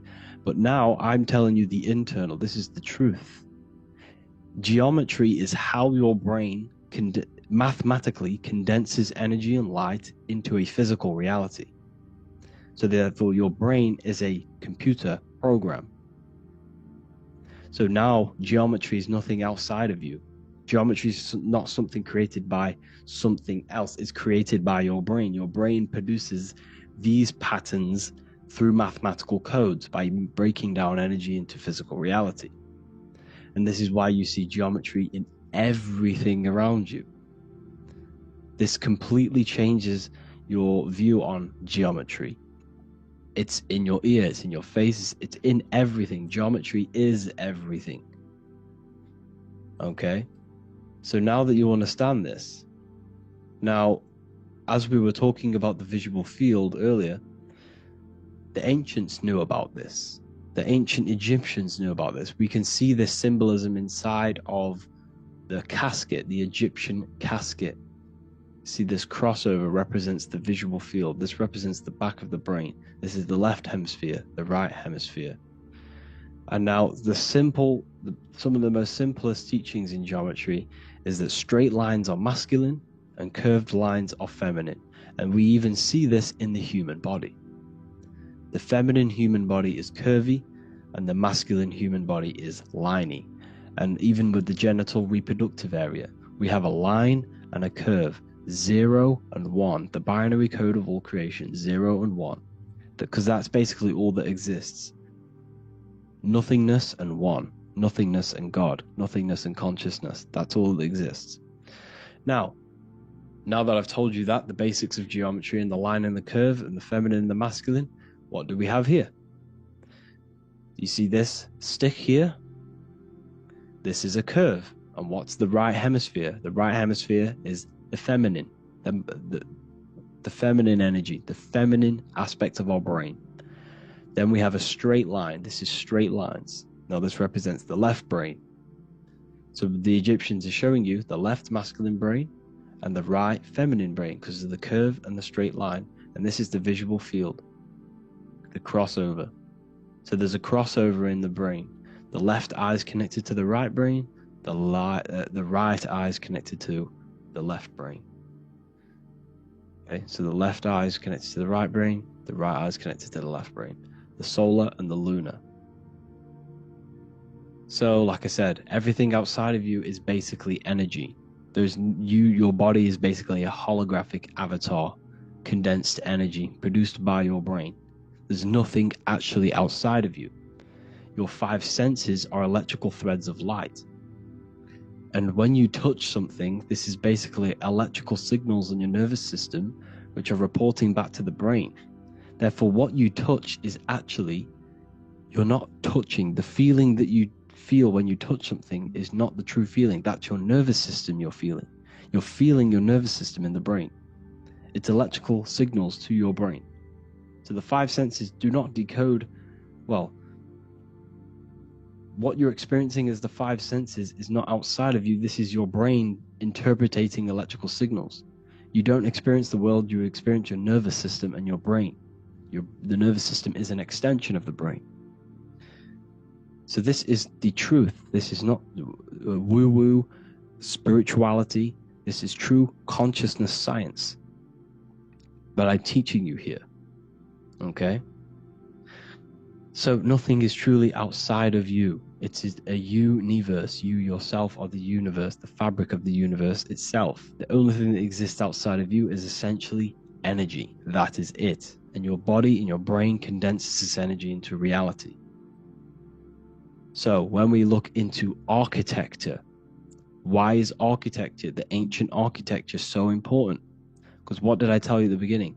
Shapes and physical matter is condensed energy. Each shape holds specific energy. More points, triangles, pyramids are very, very energetic. This is why you have crystal pyramids made, orgonite pyramids. They're always in pyramid shapes. That's why the Egyptians built in pyramids, because pyramids hold high energy. They emit high energy. So this is why you see all these different geometric patterns. Okay? So in the real reality, in the energetic plane, this building would basically look like this. Lines and grids of energy. Okay? This is what it would look like in the energetic plane. A blueprint of the energy body. So, as you see here, these are the different frequencies in a petri dish, of water in a petri dish. And you can see they are specifically aligned up with these specific patterns. You can see geometry even within geometry. It's fractal. So essentially, when you would stand inside of these buildings, they would imprint the energy of the building in your body. Because your body is healed through energy. You have an electromagnetic field around your body. So by creating buildings with geometric patterns, we are essentially increasing the energy of the building, because the building itself is energy. Okay? So when we fill it with geometric patterns, we're increasing the energy. We're giving it a certain energetic imprint. So when you stand inside of that building, you're being imprinted with that energy. Okay? So especially with these windows, these stained glass windows. Well, why are they stained glass? Well, color is frequency. So when you have all of these different colors, and not only were they just painted, some of these colors are specific gemstones, crystals, natural stones, which all hold energetic principles. Each crystal is vibrating on a certain frequency. Wood has its own frequency. Metal has its own frequency. What you must understand is that everything in nature is not just a piece of matter. It's vibrating. The atoms of wood are vibrating on a certain level, which give it a certain energetic principle. Each crystal is vibrating. The atoms of the crystal are vibrating on a certain frequency, which give it a certain energetic principle, quality. So each thing, this is why the ancients were obsessed with natural stones, natural things, crystals, natural metals, and they wore different metals, different things like copper on their bodies, because they understood the atoms of these natural things are vibrating, which give certain qualities to you if you wear them. So you're not wearing it, you're basically putting that frequency onto your body, because they understood this is energy. If I put copper on my body, I'm not putting copper on the body, I'm putting the frequency and the energy of the atoms onto my skin, and that frequency of them atoms are going to vibrate my skin that frequency and heal my body. So this is why this is so important. So each building is an energetic code. Okay, so when you stand in these buildings, it can heal your body. This is why when people walk into these ancient churches, they feel like they've met God. They feel a certain way. They feel so amazing when they enter these churches. They feel holy, for example. It's not because God's there. It's not because these man in the sky dwells in these holy places. It's because the energy of these buildings affect our consciousness. They increase your energy. They raise your vibration. They heal your body. They heal your cells. They imprint the water in your body, especially with these stained glass windows. Like I went a bit on a tangent there, but these stained glass windows were encoded. Well, they use different gemstones, different lights, different colors. And when the sun would shine through this window, well, what's the sun? The sun is light. Light is energy. The sun's light would go through this filter of the window, of the crystals and the different gemstones and the different colors, and the sun's light would be encoded, imprinted with these crystals, with these colors and these natural glasses which have healing energetic principles. And when you are inside that building, the sun's encoded energy of the window would be imprinted into your body, into your energy field, and it will heal your energy field, and it would heal your body, your cells on a cellular level. Because your body is what? 60 to 70 to 80, some people say 80% water. And water is encoded with vibration. If you say certain things into water, it gives it a specific geometric pattern, like I broke down in the beginning. If you say love to a water and then freeze it, it will go to this. If you say hate, it will go to a distorted pattern. So when you are in these buildings, you're being imprinted by the energetic codes of these buildings, the energetic principles of the windows, of the structure itself. The ancients never used to build in squares. Their buildings, their insides were never square rooms, because they understood squares trap energy. They always had pointed roofs so energy can escape. So there's many little things that we need to look into geometry. For example, when you see magicians, when you look at ancient magic, why do they stand in circles with different geometric patterns? They use different geometric shapes. Why? Because shapes are energy. They hold specific energy. So when the magician stands in a circle with a pentacle, they're working with the energy of that pentacle. You can work with different energies based upon the different geometric shapes that you draw. And you can use this in your structure, in your architecture, in your work, and it can influence everything. So this is the true geometry. I hope you gained a deeper understanding on geometry and how it relates with you and your consciousness. Like I said earlier, your brain produces geometry. It's basically how your brain decodes energy. It's not God, how God creates this reality. And no, you're in this reality. You are the reality itself. Your body produces the reality. Therefore, geometry is one with you. So therefore, if I play with the geometry of the buildings, for example, like the government have, everything's in squares. If you look outside, everything's a square, everything's a rectangle. You go to a city, every window is a rectangle, every building is a rectangle. You live in a box room, everything is boxed and squared off in this reality, in this modern society. Why? Because they're trapping energy. The cube is the most simple geometric shape, which basically condenses energy and it traps energy. And if you subconsciously see squares all the time, your phone's a square, your TV screen, everything's a square, your keyboard, your desk. Go and look at the ancients. They never used to build in squares and cubes. And if you go into nature, you'll never see squares and cubes. Nature doesn't create squares and cubes. Everything in the modern society is squares and cubes to simple your consciousness down, to dumb your brain down.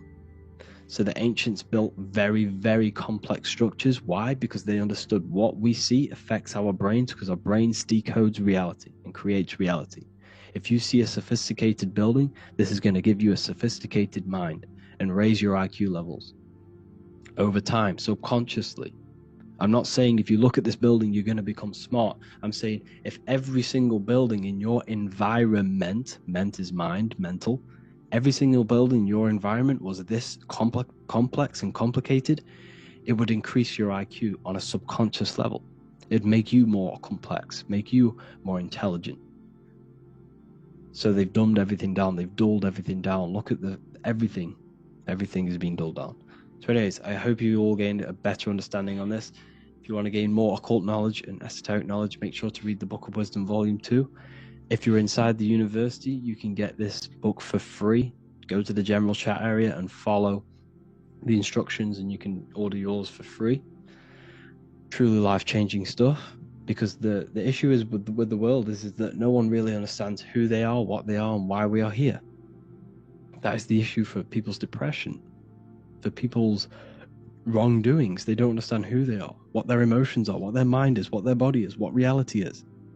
This book gives you that. This book gives you the sense of understanding, the sense of well-being that will give you a better life because you understand life and what life is. And if you truly want to take your studies to the next level, we have the Ethereal University.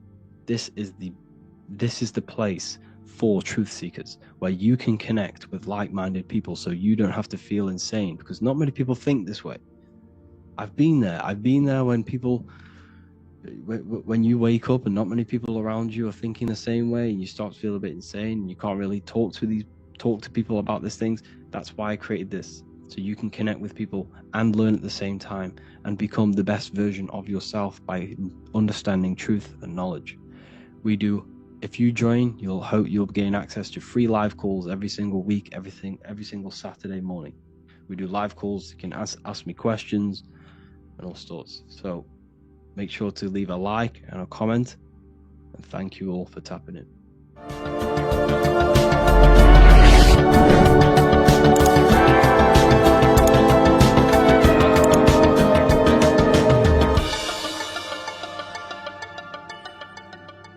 Welcome to Revival of Wisdom. Today we're going to be breaking down Saturn worship and how the occult are linked in with Saturn. Okay, so first of all, let's start with the celebrities. All these celebrities are doing 666. Okay, covering the one eye, which also symbolizes the all-seeing eye, which is another occult symbol. But we're focusing on the 666, the 6 with the 3 fingers. Also, we have CERN with the 666 within their logo. Also Disney, okay, as you can see here, 666 within their logo. Pepsi, Coca-Cola, and even Cadbury's. Monster Energy with the 666 in Hebrew numerals. Unleash the beast. So what is 666 to do with Saturn? Because on Saturn, on the north pole of Saturn, there is a 6-sided hexagon, okay? So Saturday is named after Saturn Day, the 6th planet. It is also the 6th day of the week, and has a 6-sided polygon on its north pole, 666. Not only that, when you create a star out of the hexagon, you will create a 6-pointed star. Okay, with 6 triangles within the star and a 6-sided hexagon, which all adds up to 666. Okay, so this is why all these symbols contain 666. So why do they worship 666? Saturn. Because Saturn is the god of time and death. Okay, and order and lessons. Okay, Saturn is a very cold and dry being. That is the 6th planet from the sun. Okay, Saturn represents the winter, which symbolizes death. Okay, because all nature dies within winter because the sun's not there. So it represents darkness and death. It rules the zodiac sign of Capricorn. Okay, so in the celestial cycle, Saturn is always opposite the sun. So it's the opposite of the sun. So they're worshipping this energy which is death-like. Okay, this god which is death and does not bring life. Okay, also is the god of time. Okay, also in the Roman and in Greek it's called Chronos. Okay, which is just a translation for time. It's also known as the Father Time, aka the Grim Reaper. Okay, the Grim Reaper. Keep that in mind. We'll come back to this. Here are some more logos with Saturn. Okay, NAG, Internet, Wi-Fi. Okay, all these occult logos all worship Saturn. They are a satanic occult. They worship this death god, this evil god. Okay, this is where the cube now comes in. Okay, because what colour is associated with Saturn? In black, because it's the absence of light. It's opposite the sun. So black is the colour associated with Saturn. Each planet has its own colour associated with it. Okay, so when you make the cube, okay, as you can see here, the cube out of the polygon, it creates what? A black cube. Okay, and the Kabbalah, okay, Kabbalah means cube, Allah means the god, the cube god. These religions are secretly worshipping this cube god, the god of death, Saturn, Satan. It's the same entity behind it all. Okay, so also we have these black cubes in Australia, Denmark, all around the world. These black cubes, because this occult is worldwide. Okay? Saturn, Satan taking over this realm. Okay, also with this black cube, they walk around it like the rings of Saturn.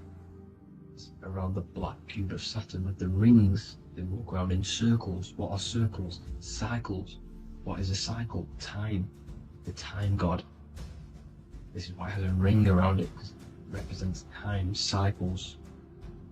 Okay, and this is another depiction of Saturn, always depicted with this Reaper staff. Okay, keep in mind this staff, just like we associated, aka the Grim Reaper. The Grim Reaper also wears a black robe, representing Saturn with the same staff. Can you see it? This is where it comes in. Okay, the same thing. Look, the same staff with the black robe. Black representing Saturn, the god of death. Okay, the Grim Reaper, Satan. Okay. Also, when you graduate from university, what do? You wear a cube on your head, a black cube with a black robe. This is Saturn worship. See, this is how Saturn, Satan, has tricked the world into worshipping him, not God, the sun, which represents God. So what is a corona? Because a corona is a crown, a circle, okay? A set of concentric circles of light seen around a luminous body. So Saturn. So this is why they used to worship Saturn by wearing crowns in ancient days, and we still do to this day. The king or queen has a crown, a corona. Also, corona, the drink. Corona adds up to 666, just like Saturn is 666. But like you see in the corona, you see the staff.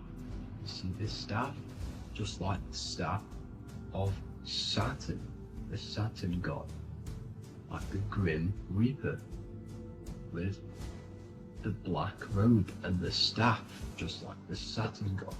What is the Grim Reaper? It's a killer. It represents death, just like Saturn, the god of death and time. So all these occults and secret societies all worship the 666 god, which is Saturn, Satan. All of our energy is being put into Saturn. Okay, and Saturn, Satan, is harnessing all of this energy. So gradually, this is what the mark of the beast is. Like it says in the Bible, the mark of the beast, or the name of the beast. Here is wisdom, let it know that you have to understand and count the number of the beast, for it is 6. It is the number 6 of a man, and is 6. 600, 6, 666. So this is what the mark of the beast is. They are going to eventually put green chips, just like Neuralink, which is what Elon Musk is pushing. Okay, so this chip is the mark of the beast, and it's going to be implanted to our hands or brains. Okay, and they will manipulate our consciousness, and it will manipulate our DNA, and it will directly connect us to AI, and AI is linked in with Satan, as the demons and the people who rule this world are in love with AI. They want to connect humans to AI. And this will control our consciousness completely and give all of our energy back to Satan, this deity that they all worship. Just like when you get married, you wear a wedding ring, the rings of Saturn, over the finger, which represents the sun. So you're basically seeing Saturn over the sun. The sun is the Son of God. It represents the sun, represents God. So you're putting Saturn over the sun. So thank you guys all for tuning in. I'm going to leave you guys here. Please leave a like, comment some topics that you want me to talk about, and please subscribe for more amazing content. God bless.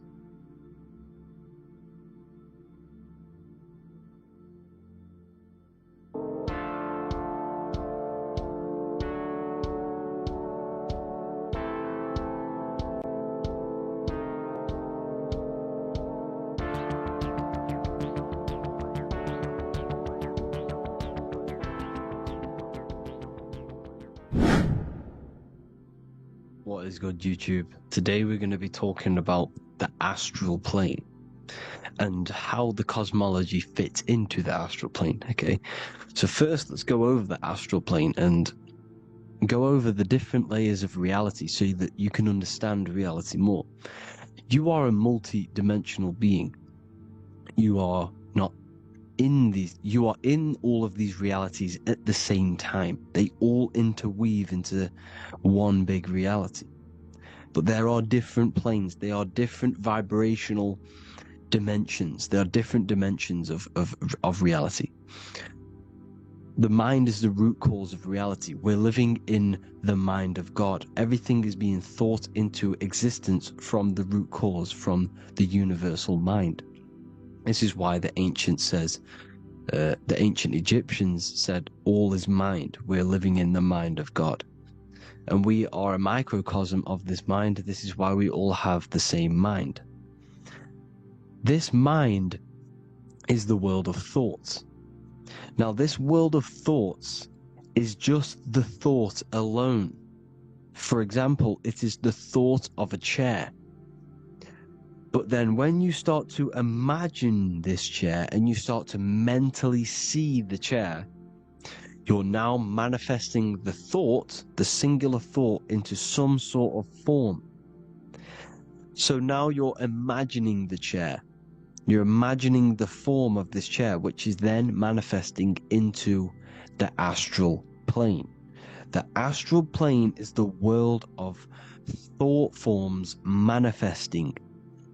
So when you are imagining something, you are seeing into the astral plane. Okay? Your third eye, it is an eye because it sees the astral plane. It is seeing the other side through imagination, through dreaming. Well, we'll go over dreaming later. So, the thought of a chair is a singular thought. The imagination of the chair is the manifestation of the chair. And in the astral plane, it's basically the world of all the chairs that could ever exist.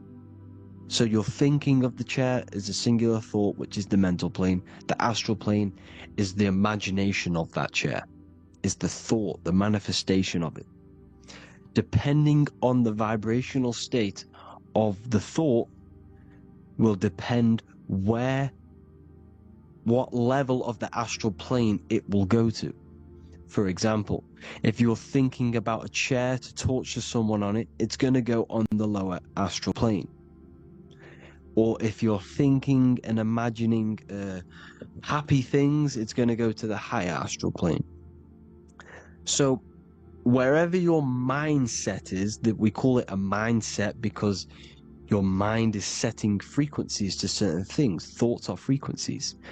And a mindset is setting your frequency, setting your mind to a certain frequency. So when you set your mind to a certain frequency and you imagine something in that frequency, you're going to match everything in the astral plane that are on that similar frequency, just like you would in the physical world. Because we're all in these worlds right now as we speak, but we can't see them with the two physical eyes. We can feel it though.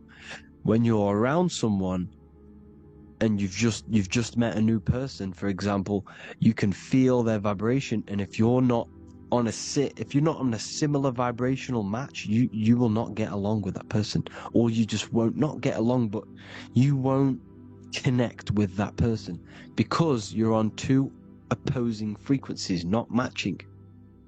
And this is something you can't see, you can only feel, because it's the astral plane. It exists within the astral plane. Everything in the astral plane is made out of vibrations.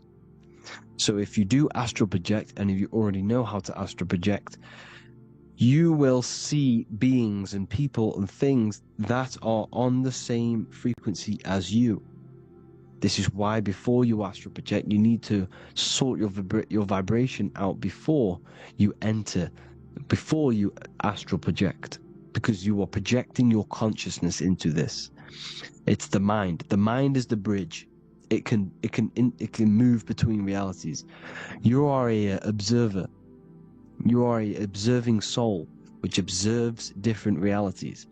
And the mind is the bridge between all of these different realities. The mind can choose. If you want to project into the astral, you set your mind to it, you can. Okay? So, let's not get off track. The lower astral plane is where demons are. The higher astral plane is where heavenly beings are. Heaven and hell are kind of a real thing.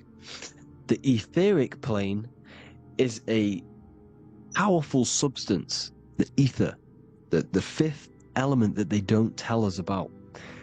If you type in on Google the 5 elements, they will try to remove it with wood or metal, because they don't want you knowing about the ether. Ether is the energy double behind all physical objects. So the ether is very important. It is the 5th element. It is part of the physical world, but it's also part of the astral world.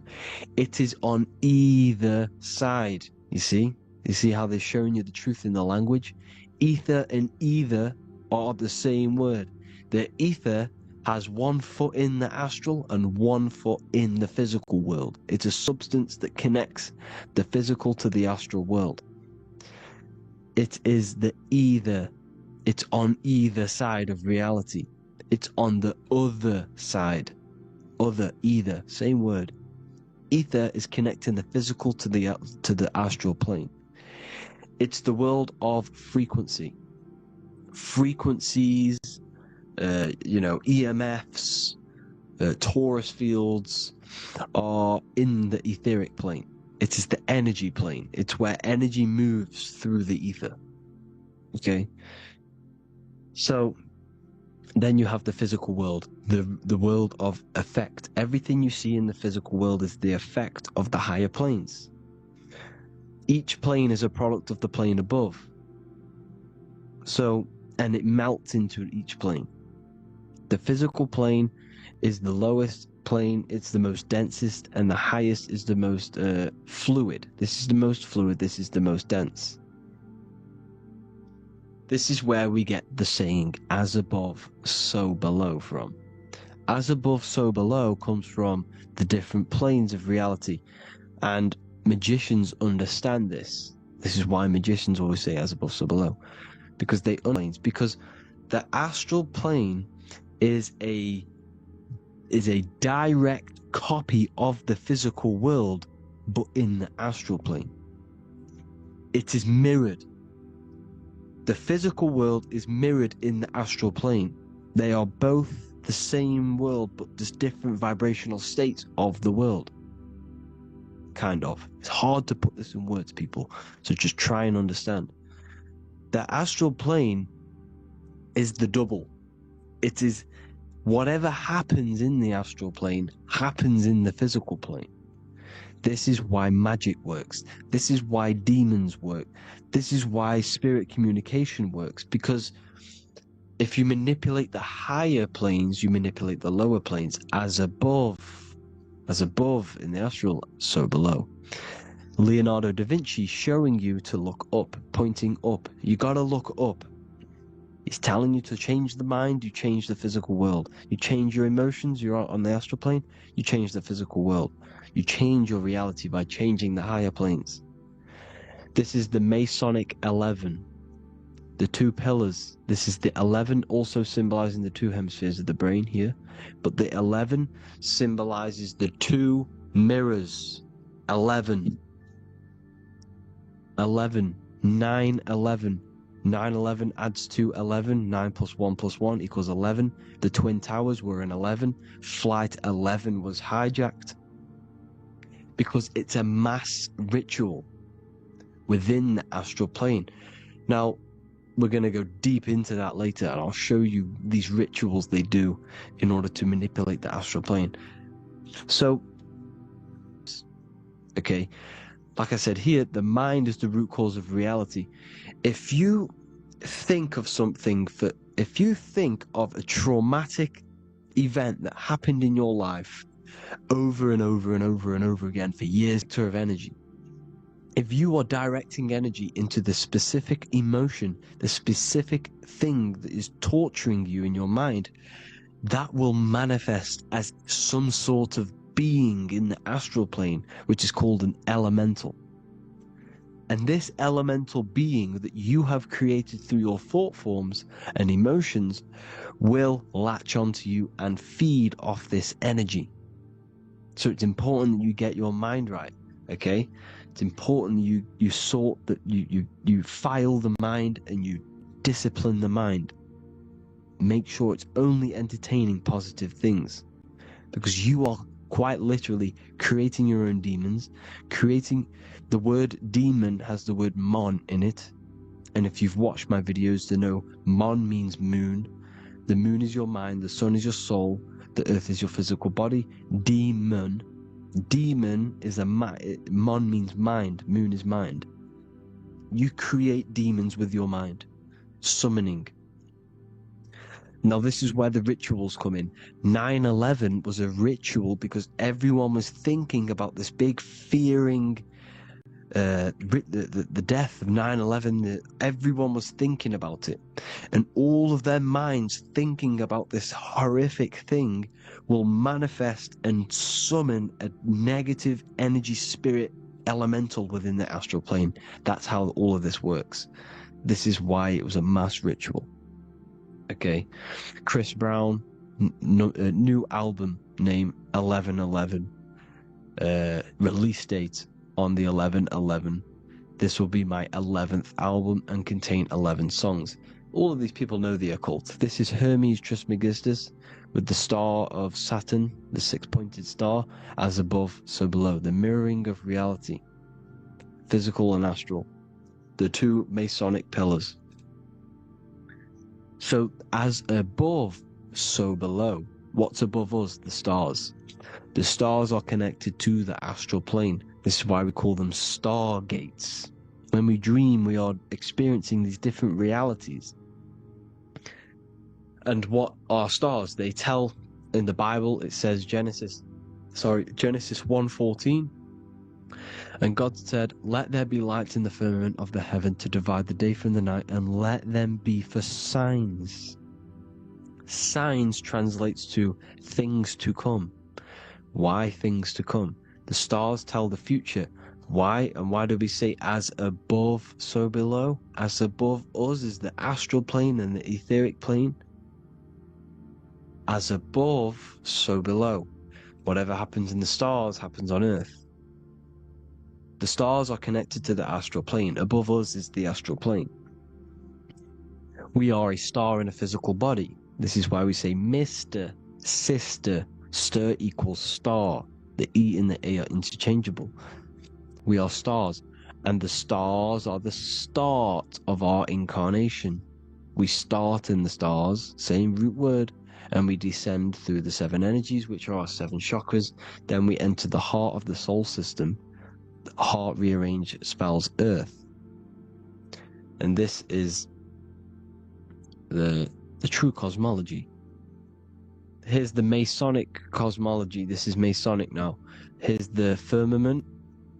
Let there be a firmament in the midst of the waters to divide the waters from above, from the waters that below. Genesis 1:6. The firmament, firmament comes from the word firma, Latin, I'm pretty sure, which means firm. When something is firm, meaning it's stable, it does not move, it is firm. The firmament is firm. So, is the firmament. Genesis 1:6. What does it say? Genesis 1:3, sorry. Let there be light. This is before the sun and the moon was created. Let there be light. Before the sun and the moon was created, light was appeared. So what's that tell you? This is a holographic projection from some sort of light being, some sort of projector. And that projector is the all-seeing eye you see in the Masonic cosmology. This is the all-seeing eye projecting the light beams. Let there be light. Everything is made out of light. The universe is created out of light waves. The torus field is one unit of light. The light projecting this reality is Polaris. Okay, the famous all-seeing eye. Now, what else? Then we have after let there be light in Genesis 1:16, and God made the 2 great lights. This is the sun and the moon, electric, magnetic, male and female. Then we have the Masonic checkered board, the black and white symbolizing dualities within the dualistic reality we're in, spirit and matter, light and matter, rest and motion, positive and negative, good and evil. Everything's dualistic here. Okay? And it's a dance. The universe is a dance between flickering of white and black light, which is the torus field. We're not going to go over that, but this is all connected to the astral plane. This is the true cosmology. Does not work. Cannot work. It's impossible. Okay? Impossible. So, even in the Quran, it says, Allah has made the earth for you as a carpet, flat. Quran 15:19. And the earth we have spread out like a carpet, set there on mountains, firm and immovable. It is immovable. In the Quran, it also says 65:12, it is Allah who has created the 7 heavens of the earth. The 7 heavens meaning the 7 layers of heaven, the 7 planets. And Psalms 104:5, he set the earth on its foundations and it can never be moved. Never. So here you see in Isaiah 40:22, he sits enthroned above the circle of the earth and its people are like grasshoppers. He stretches out the heavens like a canopy and spreads them out like a tent to live in. We live in a tent. This is the tent. The projection of light. Here you see an ancient picture here. Here you see the ethereal barrier, meaning the firmament, the etheric barrier. And here you see his head popping out. Why is his head popping out? Because your head is heaven. Your heel is hell. Your head has access to the astral plane. This is why your head is heaven. The pineal gland, when stimulated, has access to project itself, project consciousness into the astral plane. Here you see another ancient picture here with the Masonic Royal Arch with the zodiac here, the zodiac on the top, arching because there's a firmament above us. Here's God in the brain. Consciousness is God. Here you see the Masonic Royal Arch, symbolizing the firmament. George Washington above the Masonic Royal Arch. These are the stars. This is Polaris projecting reality. Here's ancient churches with the dome. Polaris projecting reality with Jesus. Disney World is under the dome. The seven layers of heaven, ancient paintings, all depict if you go and look at the ancient paintings, they'll all depict the firmament, the arch above us. This is where we get interesting. The Masonic Royal Arch has the 6-9, which is Cancer. The constellation Cancer, which is 6-9 is associated with portals because CERN is the 6-9. Okay, CERN is opening portals. They're trying to create a portal to the other side. Cancer has the word CERN within it, so there is a link between Cancer and the opening, the firmament opening above us to ascension. Here you see the Masonic art with the Royal Arch and the light and the opening. Here you see the light and the opening. This is the opening of the firmament. Here's the Hebrew cosmology with Sheol, the underworld, and the opening. So Cancer is definitely some sort of portal in and out of this reality. I'm just connecting dots here. Now, we're going to go change a bit now. These celebrities that you are seeing they have not sold their soul to Satan, okay? They have not sold their soul to Satan. Satan is a demonic, low vibrational energy that has been summoned over the thousands and thousands and thousands of years of evil occult arts. So since Babylon was summoning this demonic energy, and this demonic energy in the astral plane will grow and grow and grow. It has no form. It has no physical form. Okay? But you can see it in the rappers. If your third eye is open, you can see clearly that these people are demonic. You can sense the energy that they're manifesting. Selling your soul is not what you've been told. It is gaining, because your soul is pure love, okay? Your soul does not want to do anything bad. So when you sell your soul, you're gaining physical gain. You're gaining physical wealth, for example. Like for these rappers, they will be given millions of pounds because the people in control of the music industry, which is the dark occultists trying to brainwash the masses, the people in charge, they're dark occultists. They understand Satan and the energy. They are satanic energy, which has been summoned in the astral plane. They see that they have influence over the masses, so they will go to them and say, "I will give you this amount of money forever if you manifest this satanic, demonic energy through the music and through social media to blind the masses, to brainwash the masses into this demonic energy." Because when you listen to music is frequency. Whatever you listen to, you become that frequency. So if you're listening to these people, they're throwing energy, this demonic, satanic energy that they sold out to. Soul, same word. When you sold something, you've got your soul involved.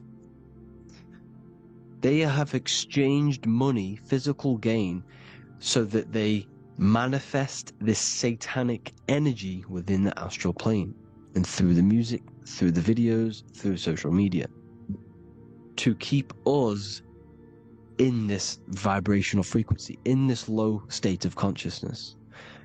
This is what it actually is. It's not, you're not selling your soul to some sort of devil. this satanic energy has no physical form in it is formless in the astral plane. It's a summoned energy. Now, the root chakra is red. This is why the devil is red, because it symbolizes the animal nature of man. When you are operating off your root chakra, you will kill, you will fight, you will do anything to survive, because it's all about survival mode in the root chakra. They want you keeping in that fighting mode, that surviving mode, so that you are manifesting this low vibrational frequency, this satanic energy, this demonic red energy. This is why the devil is red.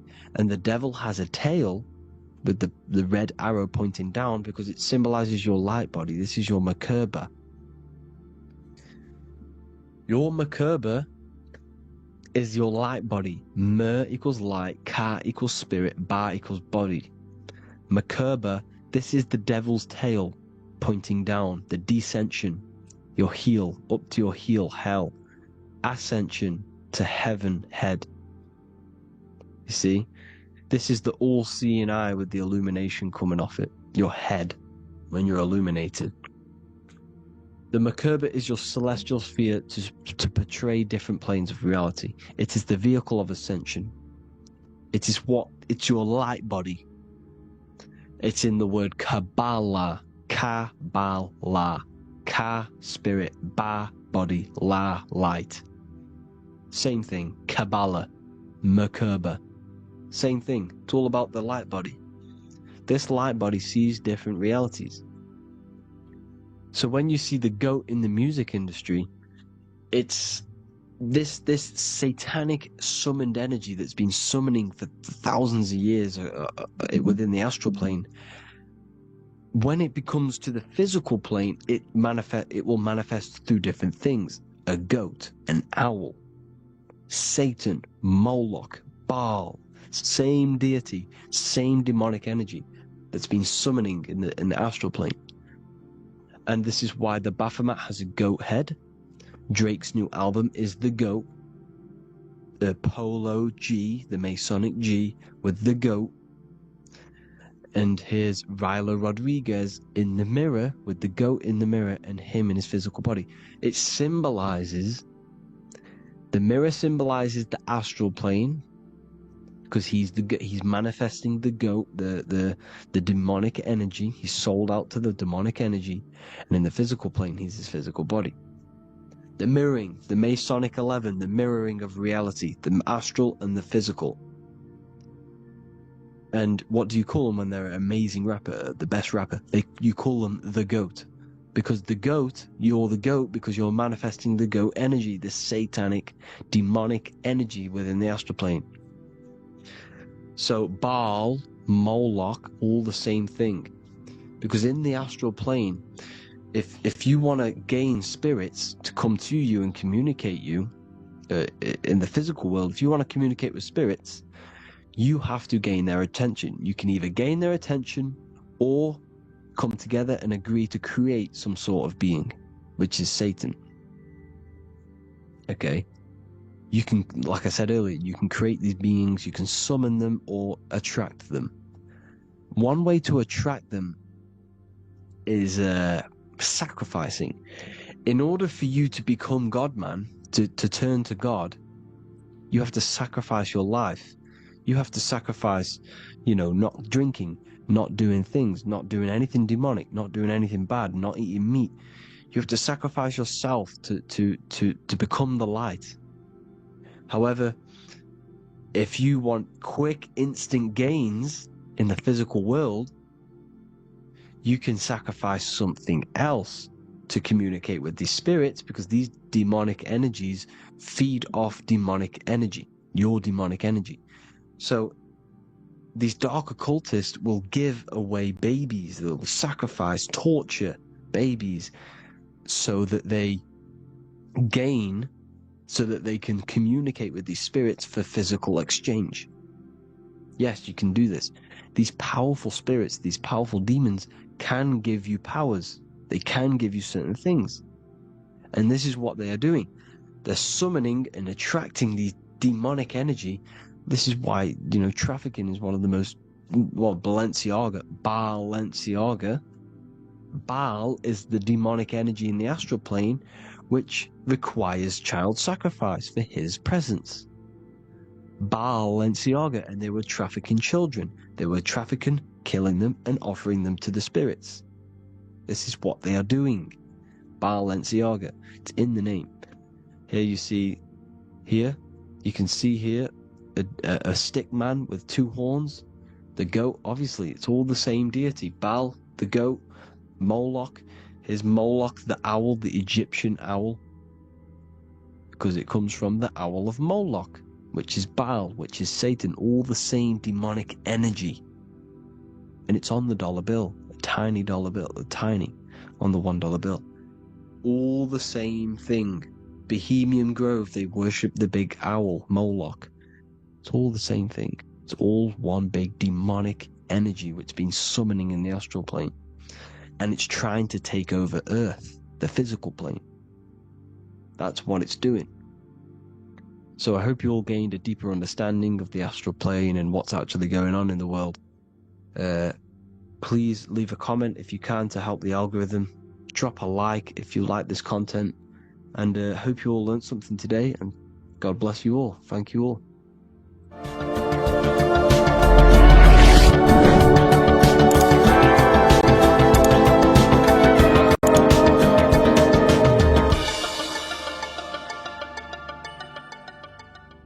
In this video, we're going to be talking about the evolution of consciousness. You are born human, however you possess consciousness, which is the awareness behind your being, the awareness behind your thoughts, the experiencer behind your five senses, the experiencer, the observer behind your thought, emotions, and senses. You are an eye, an invisible consciousness looking through a lens which is your body. Your body produces this physical world that you experience. Your brain produces this world. Your brain and body is a technological computer. However, you are an infinite, ever-expanding consciousness behind this physical body. And there is an evolution of consciousness, a cosmic journey of expansion.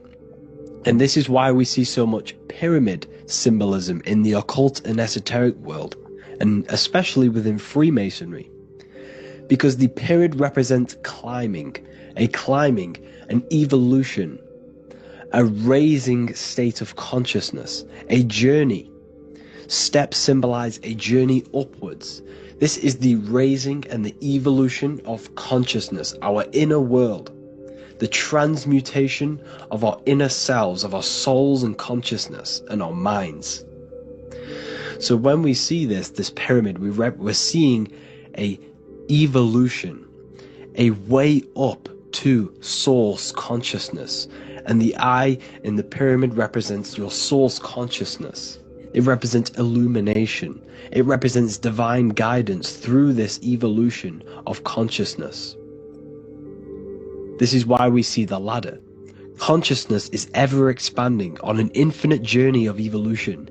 Each individual is a part of this cosmic process, contributing towards the ongoing expansion of both mind and awareness. As we evolve, we collectively explore deeper levels of existence, expanding the boundaries of thought and consciousness. The mind has the ability to expand infinitely into new realms of thought, into new dimensions of mind. The mind cannot be filled up. It is not a physical substance. The body can be filled up because it is a physical thing, but you cannot fill the mind. Therefore, the mind is constantly expanding, ever expanding into new fields of thought. So what we see in Freemasonry, the ladder, is again a journey, an elevation of consciousness. When we are born with an infant consciousness, and as we gain older, we gain an adult consciousness. Our inner world, our inner mind, and our emotional intellect changes and evolves. We are significantly different from when we were very young as an infant. It's because our consciousness evolutes, it changes, It alters like water. So, just like this evolution of your own consciousness as growing up, there is consciousness of beings existing in cycles beyond our own. And their consciousness is unimaginably different from ours.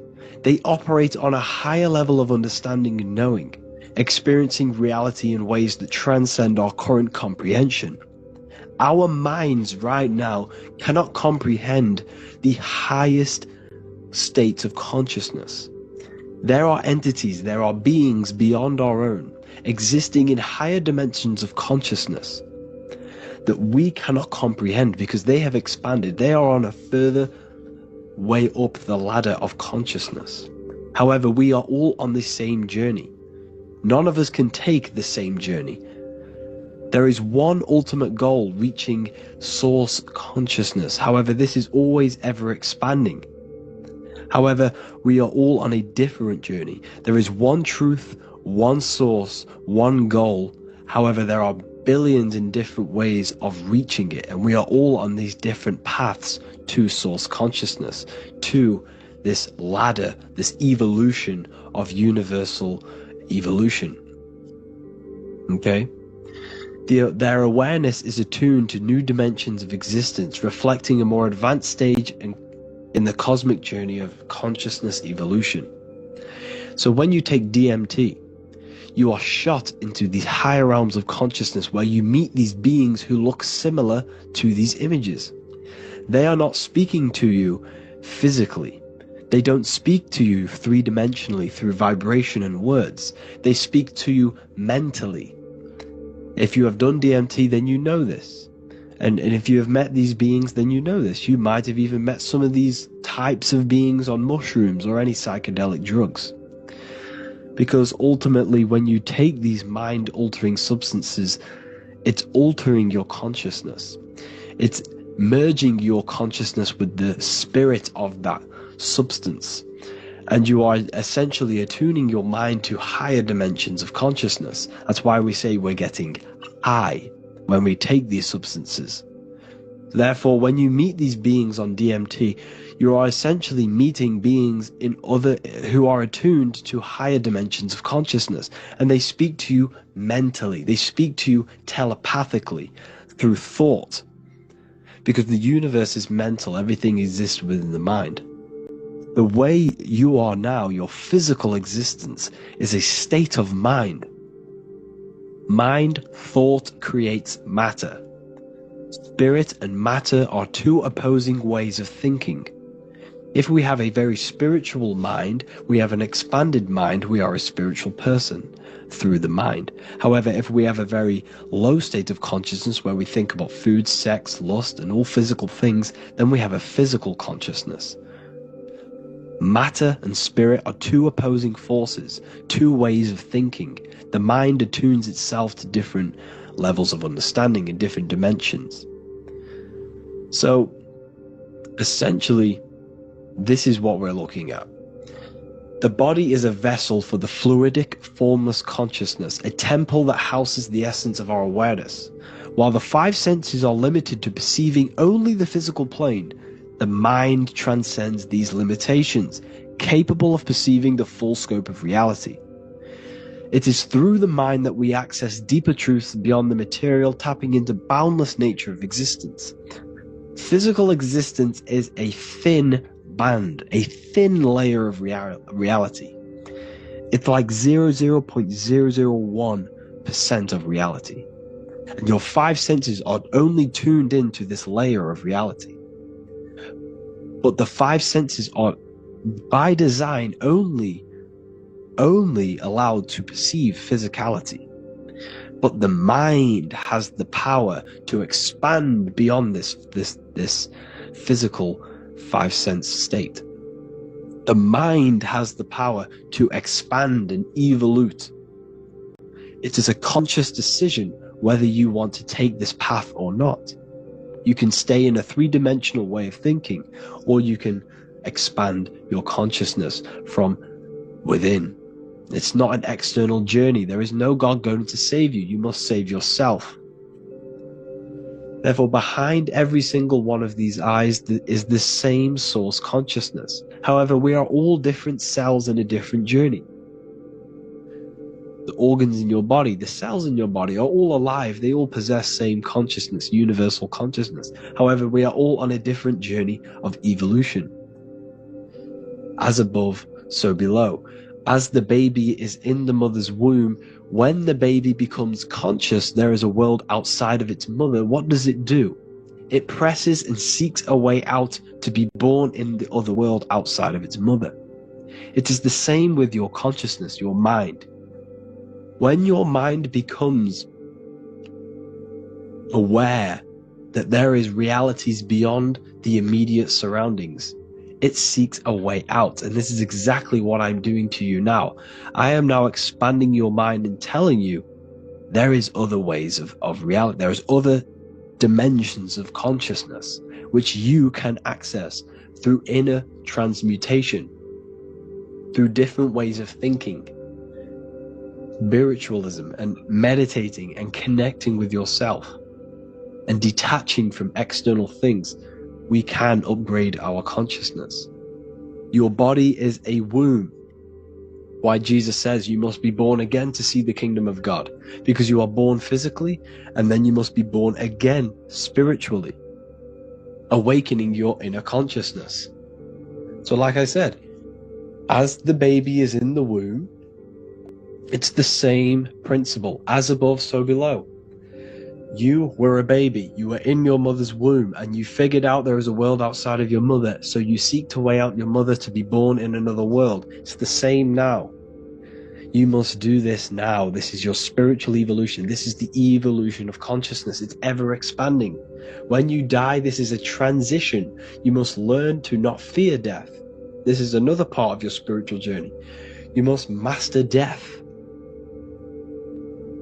Therefore, like I said before, the mind has limitless capacity to expand into new realms of thought, continuously exploring uncharted ideas and concepts without boundaries.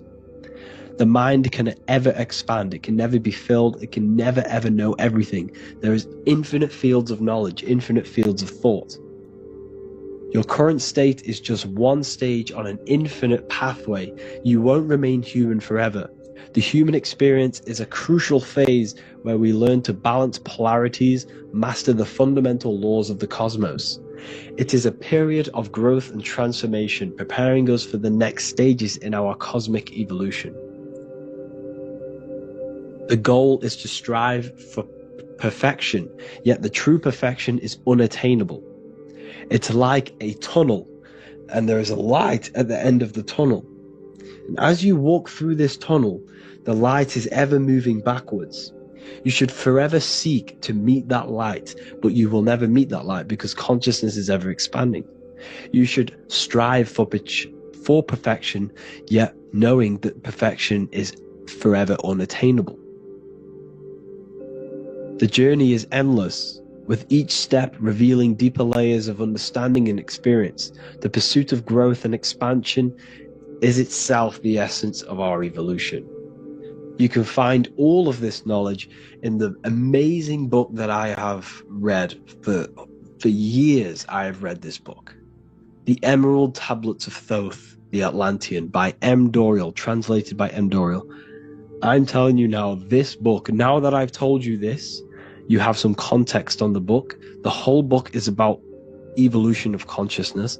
He's talking about higher dimensions beings. He's talking about how you can transcend this physical plane. It is truly the most amazing book you will probably read. One of the best spiritual texts you'll see. It's hard to understand, so you must read it over and over again. And the more your mind progresses, like for me, I read this every couple months. And the more I learn about consciousness, the more I expand my own consciousness. And every time I read this book, I pick out something new that just completely blows my mind. Because you can only understand this book to your level of consciousness, to your level of understanding. So now that I've told you all this information, go and read this book and it will absolutely blow your mind. And so will the Book of Wisdom Volume 2, which is now available. I released it the other day. I'm just going to read a page out now. This page is called Spirit and Matter. The Earth is not merely a dense, lifeless rock drifting through space. It possesses spirit, a living essence that animates its form. But what do we mean by spirit? Spirit in esoteric terms refers to the energy, the life force, animating the principles infused in matter. So essentially, what this page is talking about is how everything has spirit, consciousness within it. You are the middle, you are spirit and matter. You have the ability to expand your mind to the God self and raise above our animal instinct, our material self, and know the divine and expand. Animals cannot do this. Animals are not self-aware. Humans possess self-awareness. We can observe our consciousness. We can say, why do I exist? We can look in the mirror and know that we need growth. And this is what Anunnaki means. Anu means above. Anu was the supreme god of the sky, which is a metaphor. He represents spirit above, heaven. Anu came down to earth and married Ki, the goddess of the earth, which represents matter. It's a myth, it's an allegory. Anu married Ki and gave birth to the Anunnaki. Spirit came down and infused with matter and gave birth to the human, which is you. You are spirit infused in matter, Anu and Ki, Anunnaki. You are the Anunnaki. And this is just one of the teachings in my book. Honestly, this book is absolutely amazing. If you truly, truly want to expand your consciousness, give this book a read. And obviously, if you're inside the university, I give you this book for free. A paperback version. If you join the university, follow the steps inside of the general chat, you'll be able to download this book. Sorry, not download it. Order a paperback for free. All you have to do is pay for the shipping. You'll also gain amazing knowledge inside of my library, where your mind will just be overblown with the amount of esoteric books. There's over 45 rare occult books, plus you get a PDF of the Volume 1 and Human Health Guide. You get reoccurring updates where I expand on symbolism, occultism, where you will just feel absolutely amazing once you understand esotericism in yourself. You'll also learn how to create the dream reality that you want with the Manifestation Mastery course, where I teach you how your consciousness creates reality. You'll have a real lectures where I post lectures on symbolism, occultism, esotericism. There's a conscious community and live calls and Q&A where you can ask me questions and I'll answer your questions. I just want to say thank you to everyone who has joined the university. Thank you for even liking and watching this video. Any support I just appreciate every single one of you. Please, if you can, leave a comment and a like on this video and let me know any videos you want me to make in the future. And I will start uploading a lot more to the YouTube. So yeah, thank you all for tuning in today. Have an amazing day.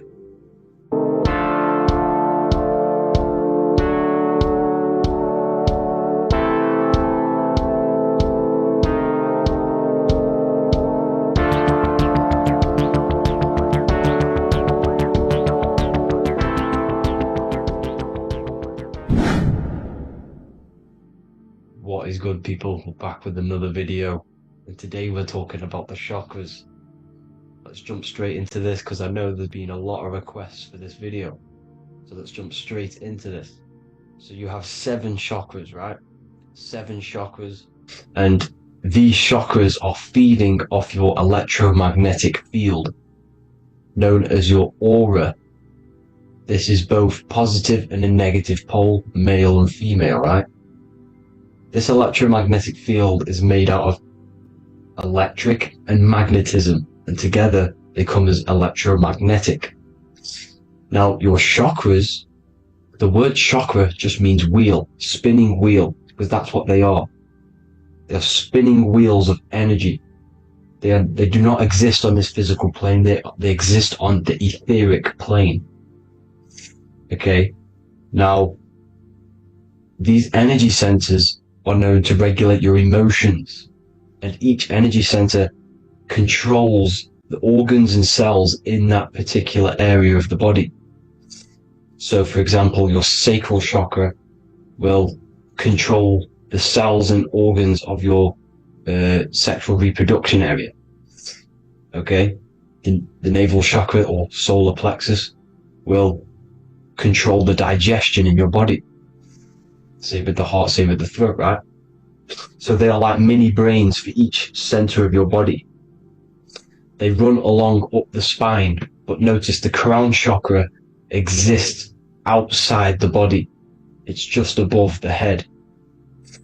Now, this process of the chakras is obviously the 7 colors of the rainbow, starting from red, which is the lowest vibrational color, all the way to violet, which is the highest vibrational color. This, like I said, these energy centers are feeding off your electromagnetic field. So if these chakras are unbalanced, they are taking too much energy from your electromagnetic field, making it weaker. Now, this is the North Pole. As you all know, the Earth is flat, and we live inside of a giant torus field, and the North Pole is the Earth's heart chakra. And this is why the aurora borealis, or the northern lights, whatever you want to call them, that's why they are green, and they are being emitted from this center point of the Earth, because it's symbolized as a torus field. You are a torus field. You have different layers of this torus field, right? And you need to balance all of these chakras, but you can't move up these chakras until you open the one below it, without going through your sacral. You see? So you have to work up these. However, you have to work up these and then live from the heart, because the heart is the center of the torus field. It's the balance between male and female poles, positive and negative poles. So you have to balance all of these chakras and then bring them all into one, which is the heart chakra. Now, they exist on the etheric plane. They exist on the etheric plane, and the etheric plane is a layer of the material plane. It's the one higher than the material plane, and then after the etheric plane, it melts into the astral plane. So they exist just between the physical and the astral aspect. Now, this is the yin and yang matter, which is the lowest root chakra, physical matter, and then to spirit, because high vibrational matter turns into spirit, low vibrational spirit turns into matter. So they're interchangeable. This is the yin and yang. Now, when you see ancient paintings with the halos, you see this is like a toroidal field coming out the top of his head, you see, with a halo. This was symbolizing in the old days, in the ancient days, that they've aligned their chakra, they've reached Christ consciousness, which is God consciousness, right?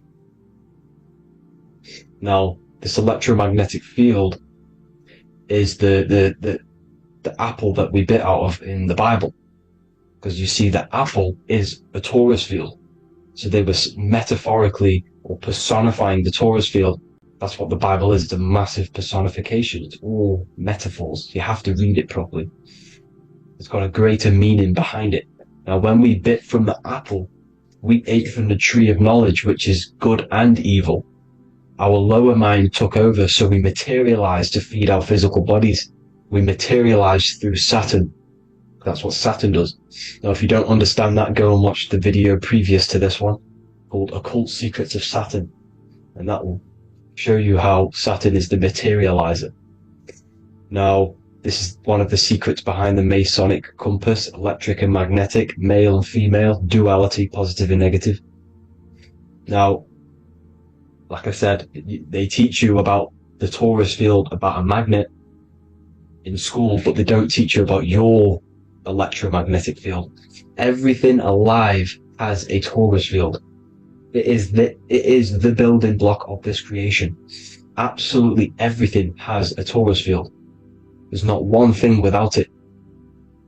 And as you can see here at the center of the apple, that's where the seed is. That's where the life is.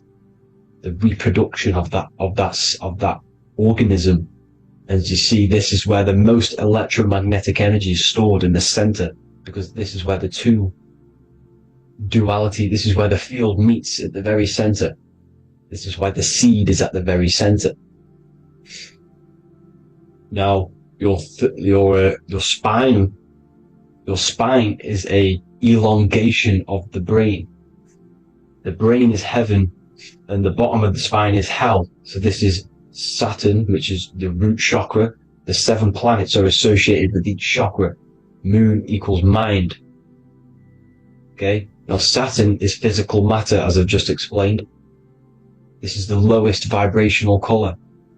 And they want you trapped down here, which is your hell state, your animal nature, your physical nature. They want you to identify as the physical body. They don't want you to reach these higher states of consciousness. Okay? Now, in the brain, you have 12 convolutions. Now, this is what they were symbolizing in the Bible with the 12 disciples. And obviously in the Bible, it says the upper room where Jesus met with his disciples. This is heaven, the brain, the higher states of consciousness. Now, this is your North Pole. This is Jacob's ladder. Okay? This is why you have 33 levels of Freemasonry, because it's symbolizing the 33 vertebrae, which are these little things here on the back of your spine. Because once the Kundalini energy from the bottom of your spine rises to the top, this is when you get enlightenment and opens your third eye. Spiritual enlightenment. As you can see here, this is Jacob's ladder. This is the Kundalini symbol, right? And they're even showing you this in the medical symbol. They're putting it in your face. But the serpents are wrapped around the spine. Now, the serpents symbolize how the energy moves around the spine, because it's a torus field, you see? At the center of the torus field, it wraps around the center pole. It wraps around it, and this is how the energy moves up. So they're symbolizing it with the serpents. Okay? Now, every religion has a sacred river. For the Egyptians, it's the River Nile. For Christianity, it's the Jordan River, right? This river is the canal, the energy canal at the center of your spine, all the way leading to heaven, to the Holy Land. This is the chamber which the energy rises up, right? Now, they used to say that gods descended from heaven to man. This is just heaven. This is the mind state. And they said the gods were connected by a rainbow bridge. That's the chakra system, the rainbow bridge. Okay. Now, the ancients called this place Midgard, Earth, where both evil and good live, right? Midgard. But you can go to heaven, which is a pure mind state, because once you're in heaven, nothing negative can ever bother you. That's completeness. Pure Christ consciousness. Now, this is why Jesus dies at 33. He didn't actually die, but it's symbolizing the death of the physical body.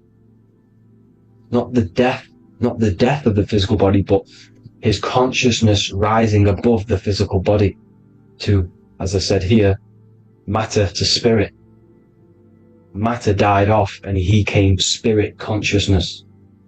This is symbolized by the 33 vertebrae, which is obviously the 33 levels of Freemasonry. And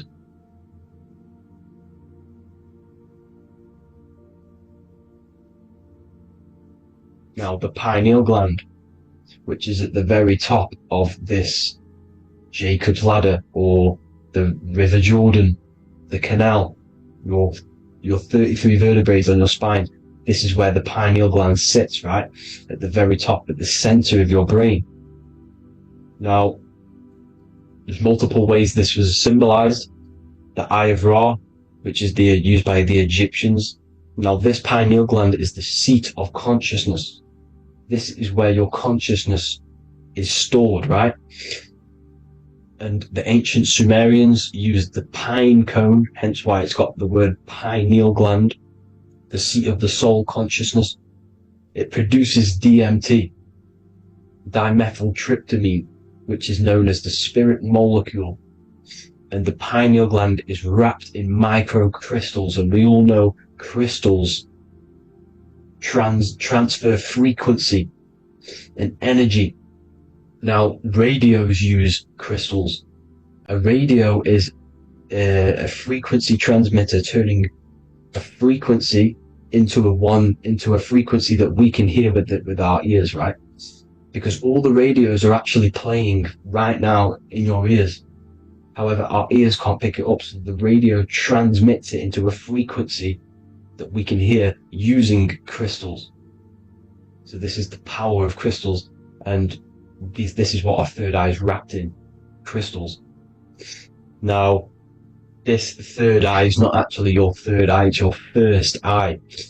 When you're being materialized in your mother's womb, this is the first gland that is produced, and everything's built around it, because it is the consciousness. It is your consciousness. Your consciousness never dies, ever. It's an eternal essence. It lives forever. You never actually die. Only the mortal body dies. Now that's what we call life.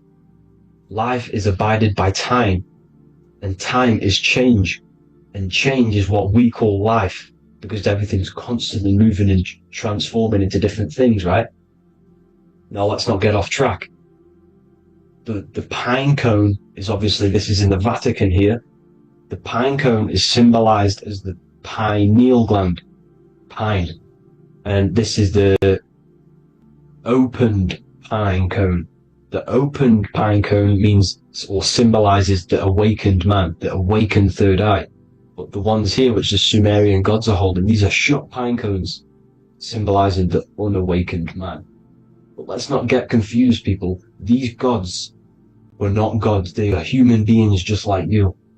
They reached Christ consciousness. They are nothing more special than you. They just had the ability to reach Christ consciousness. And obviously their knowledge was far more intelligent than ours, far more advanced than ours. They knew the truth about this reality to the depths. Now, the ancient Hindus had a goddess called Kundalini, which is said that she descended by the means of a ladder or a cord from heaven, which is symbolizing the spinal cord. Now, this is what Hickory Hickory Dock, the mouse went up the clock and came back down. This is all these stories, like Santa as well. Santa comes up and then down the chimney. This is symbolizing the Christ oil. There's an oil which is produced in your pineal gland, right? And this oil travels down the spine. And once it's down on the spine, you must have to raise your consciousness, just like I said with the chakras. You have to raise your consciousness, raise your vibration to heat up this oil and turn it into a gas. And it travels back up the spine through like the serpents up the spine, and this awakens the third eye once it's coming back up the spine and hits the pineal gland. This is the secret behind Santa and Hickory Hickory Dock, because Santa comes down and feeds the presents and goes back up the chimney, and he lives in the North Pole, the positive pole. This is the North Pole, people, and the presence is your sacred oil. This oil, your physical body is the furnace. It's the spiritual furnace, which you have to heat up this oil by raising your frequency and turning it into a gas to rise up this chamber, the River Jordan, to your third eye, right? Now, this is an alchemical process. Your body is the alchemical furnace. It says in the Bible, if therefore thine eye be single, thy whole body shall be filled with light. I shouldn't have cut that out, but that's what it says. The light of the body is thine eye.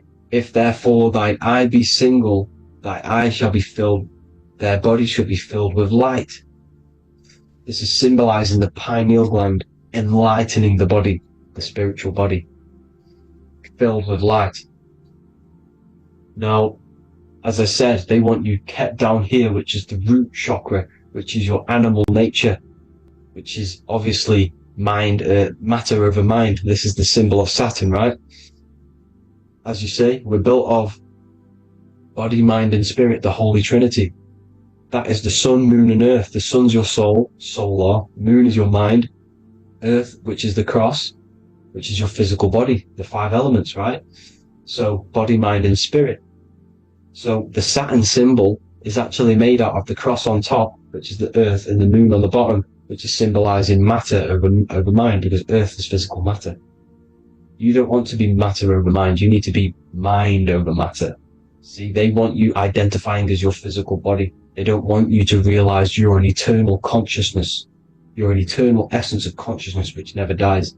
They want you trapped in your animal nature. And this is why the Baphomet has a goat head, because it's symbolizing your animal nature, which is evil. Not evil, but you're more likely to do evil things, right? Which brings bad karma. That's your animal side. This is why the Baphomet has an animal goat head. As you can see here, he's got the Kundalini energy here. So when you see the inverted cross, the cross is your body, as you can see here. The inverted cross means your chakras downwards, down here, your head's down here, your mind is down here, but your mind needs to be up here, which is the upwards cross, which is Christ consciousness. And as we all know, 7 colors of the rainbow, 7 planets, 7 chakras. Red light is low frequency and long range. This is why Saturn is the slowest moving celestial body, and it's the lowest chakra, because it's low frequency, long range. The moon being the crown chakra, which is high frequency, this is why the moon moves around the quickest. The moon is your crown chakra, which moon in mind. See, so there are multiple ways of your chakras becoming blocked. Now, each chakra has a specific intelligence. It has a specific thing that it's doing for the body, right? Now, this can be overused. It can be abused. For example, masturbation. That keeps you down here in your sacral chakra, because you're abusing the energy center. You're abusing your sexual energy, which is then becoming unbalanced. So this is how energy, this is why these centers are pulling more energy out your electromagnetic field, because these centers are wheels. The chakras just mean spinning wheel of energy. So when you're abusing these certain centers, you're pulling energy out of your electromagnetic field, which is making your field weaker, which is making your frequency lower, which makes you prone to diseases, prone to lower negative energy, right? So you need to align these chakras. You need to unbalance them. And as you can see,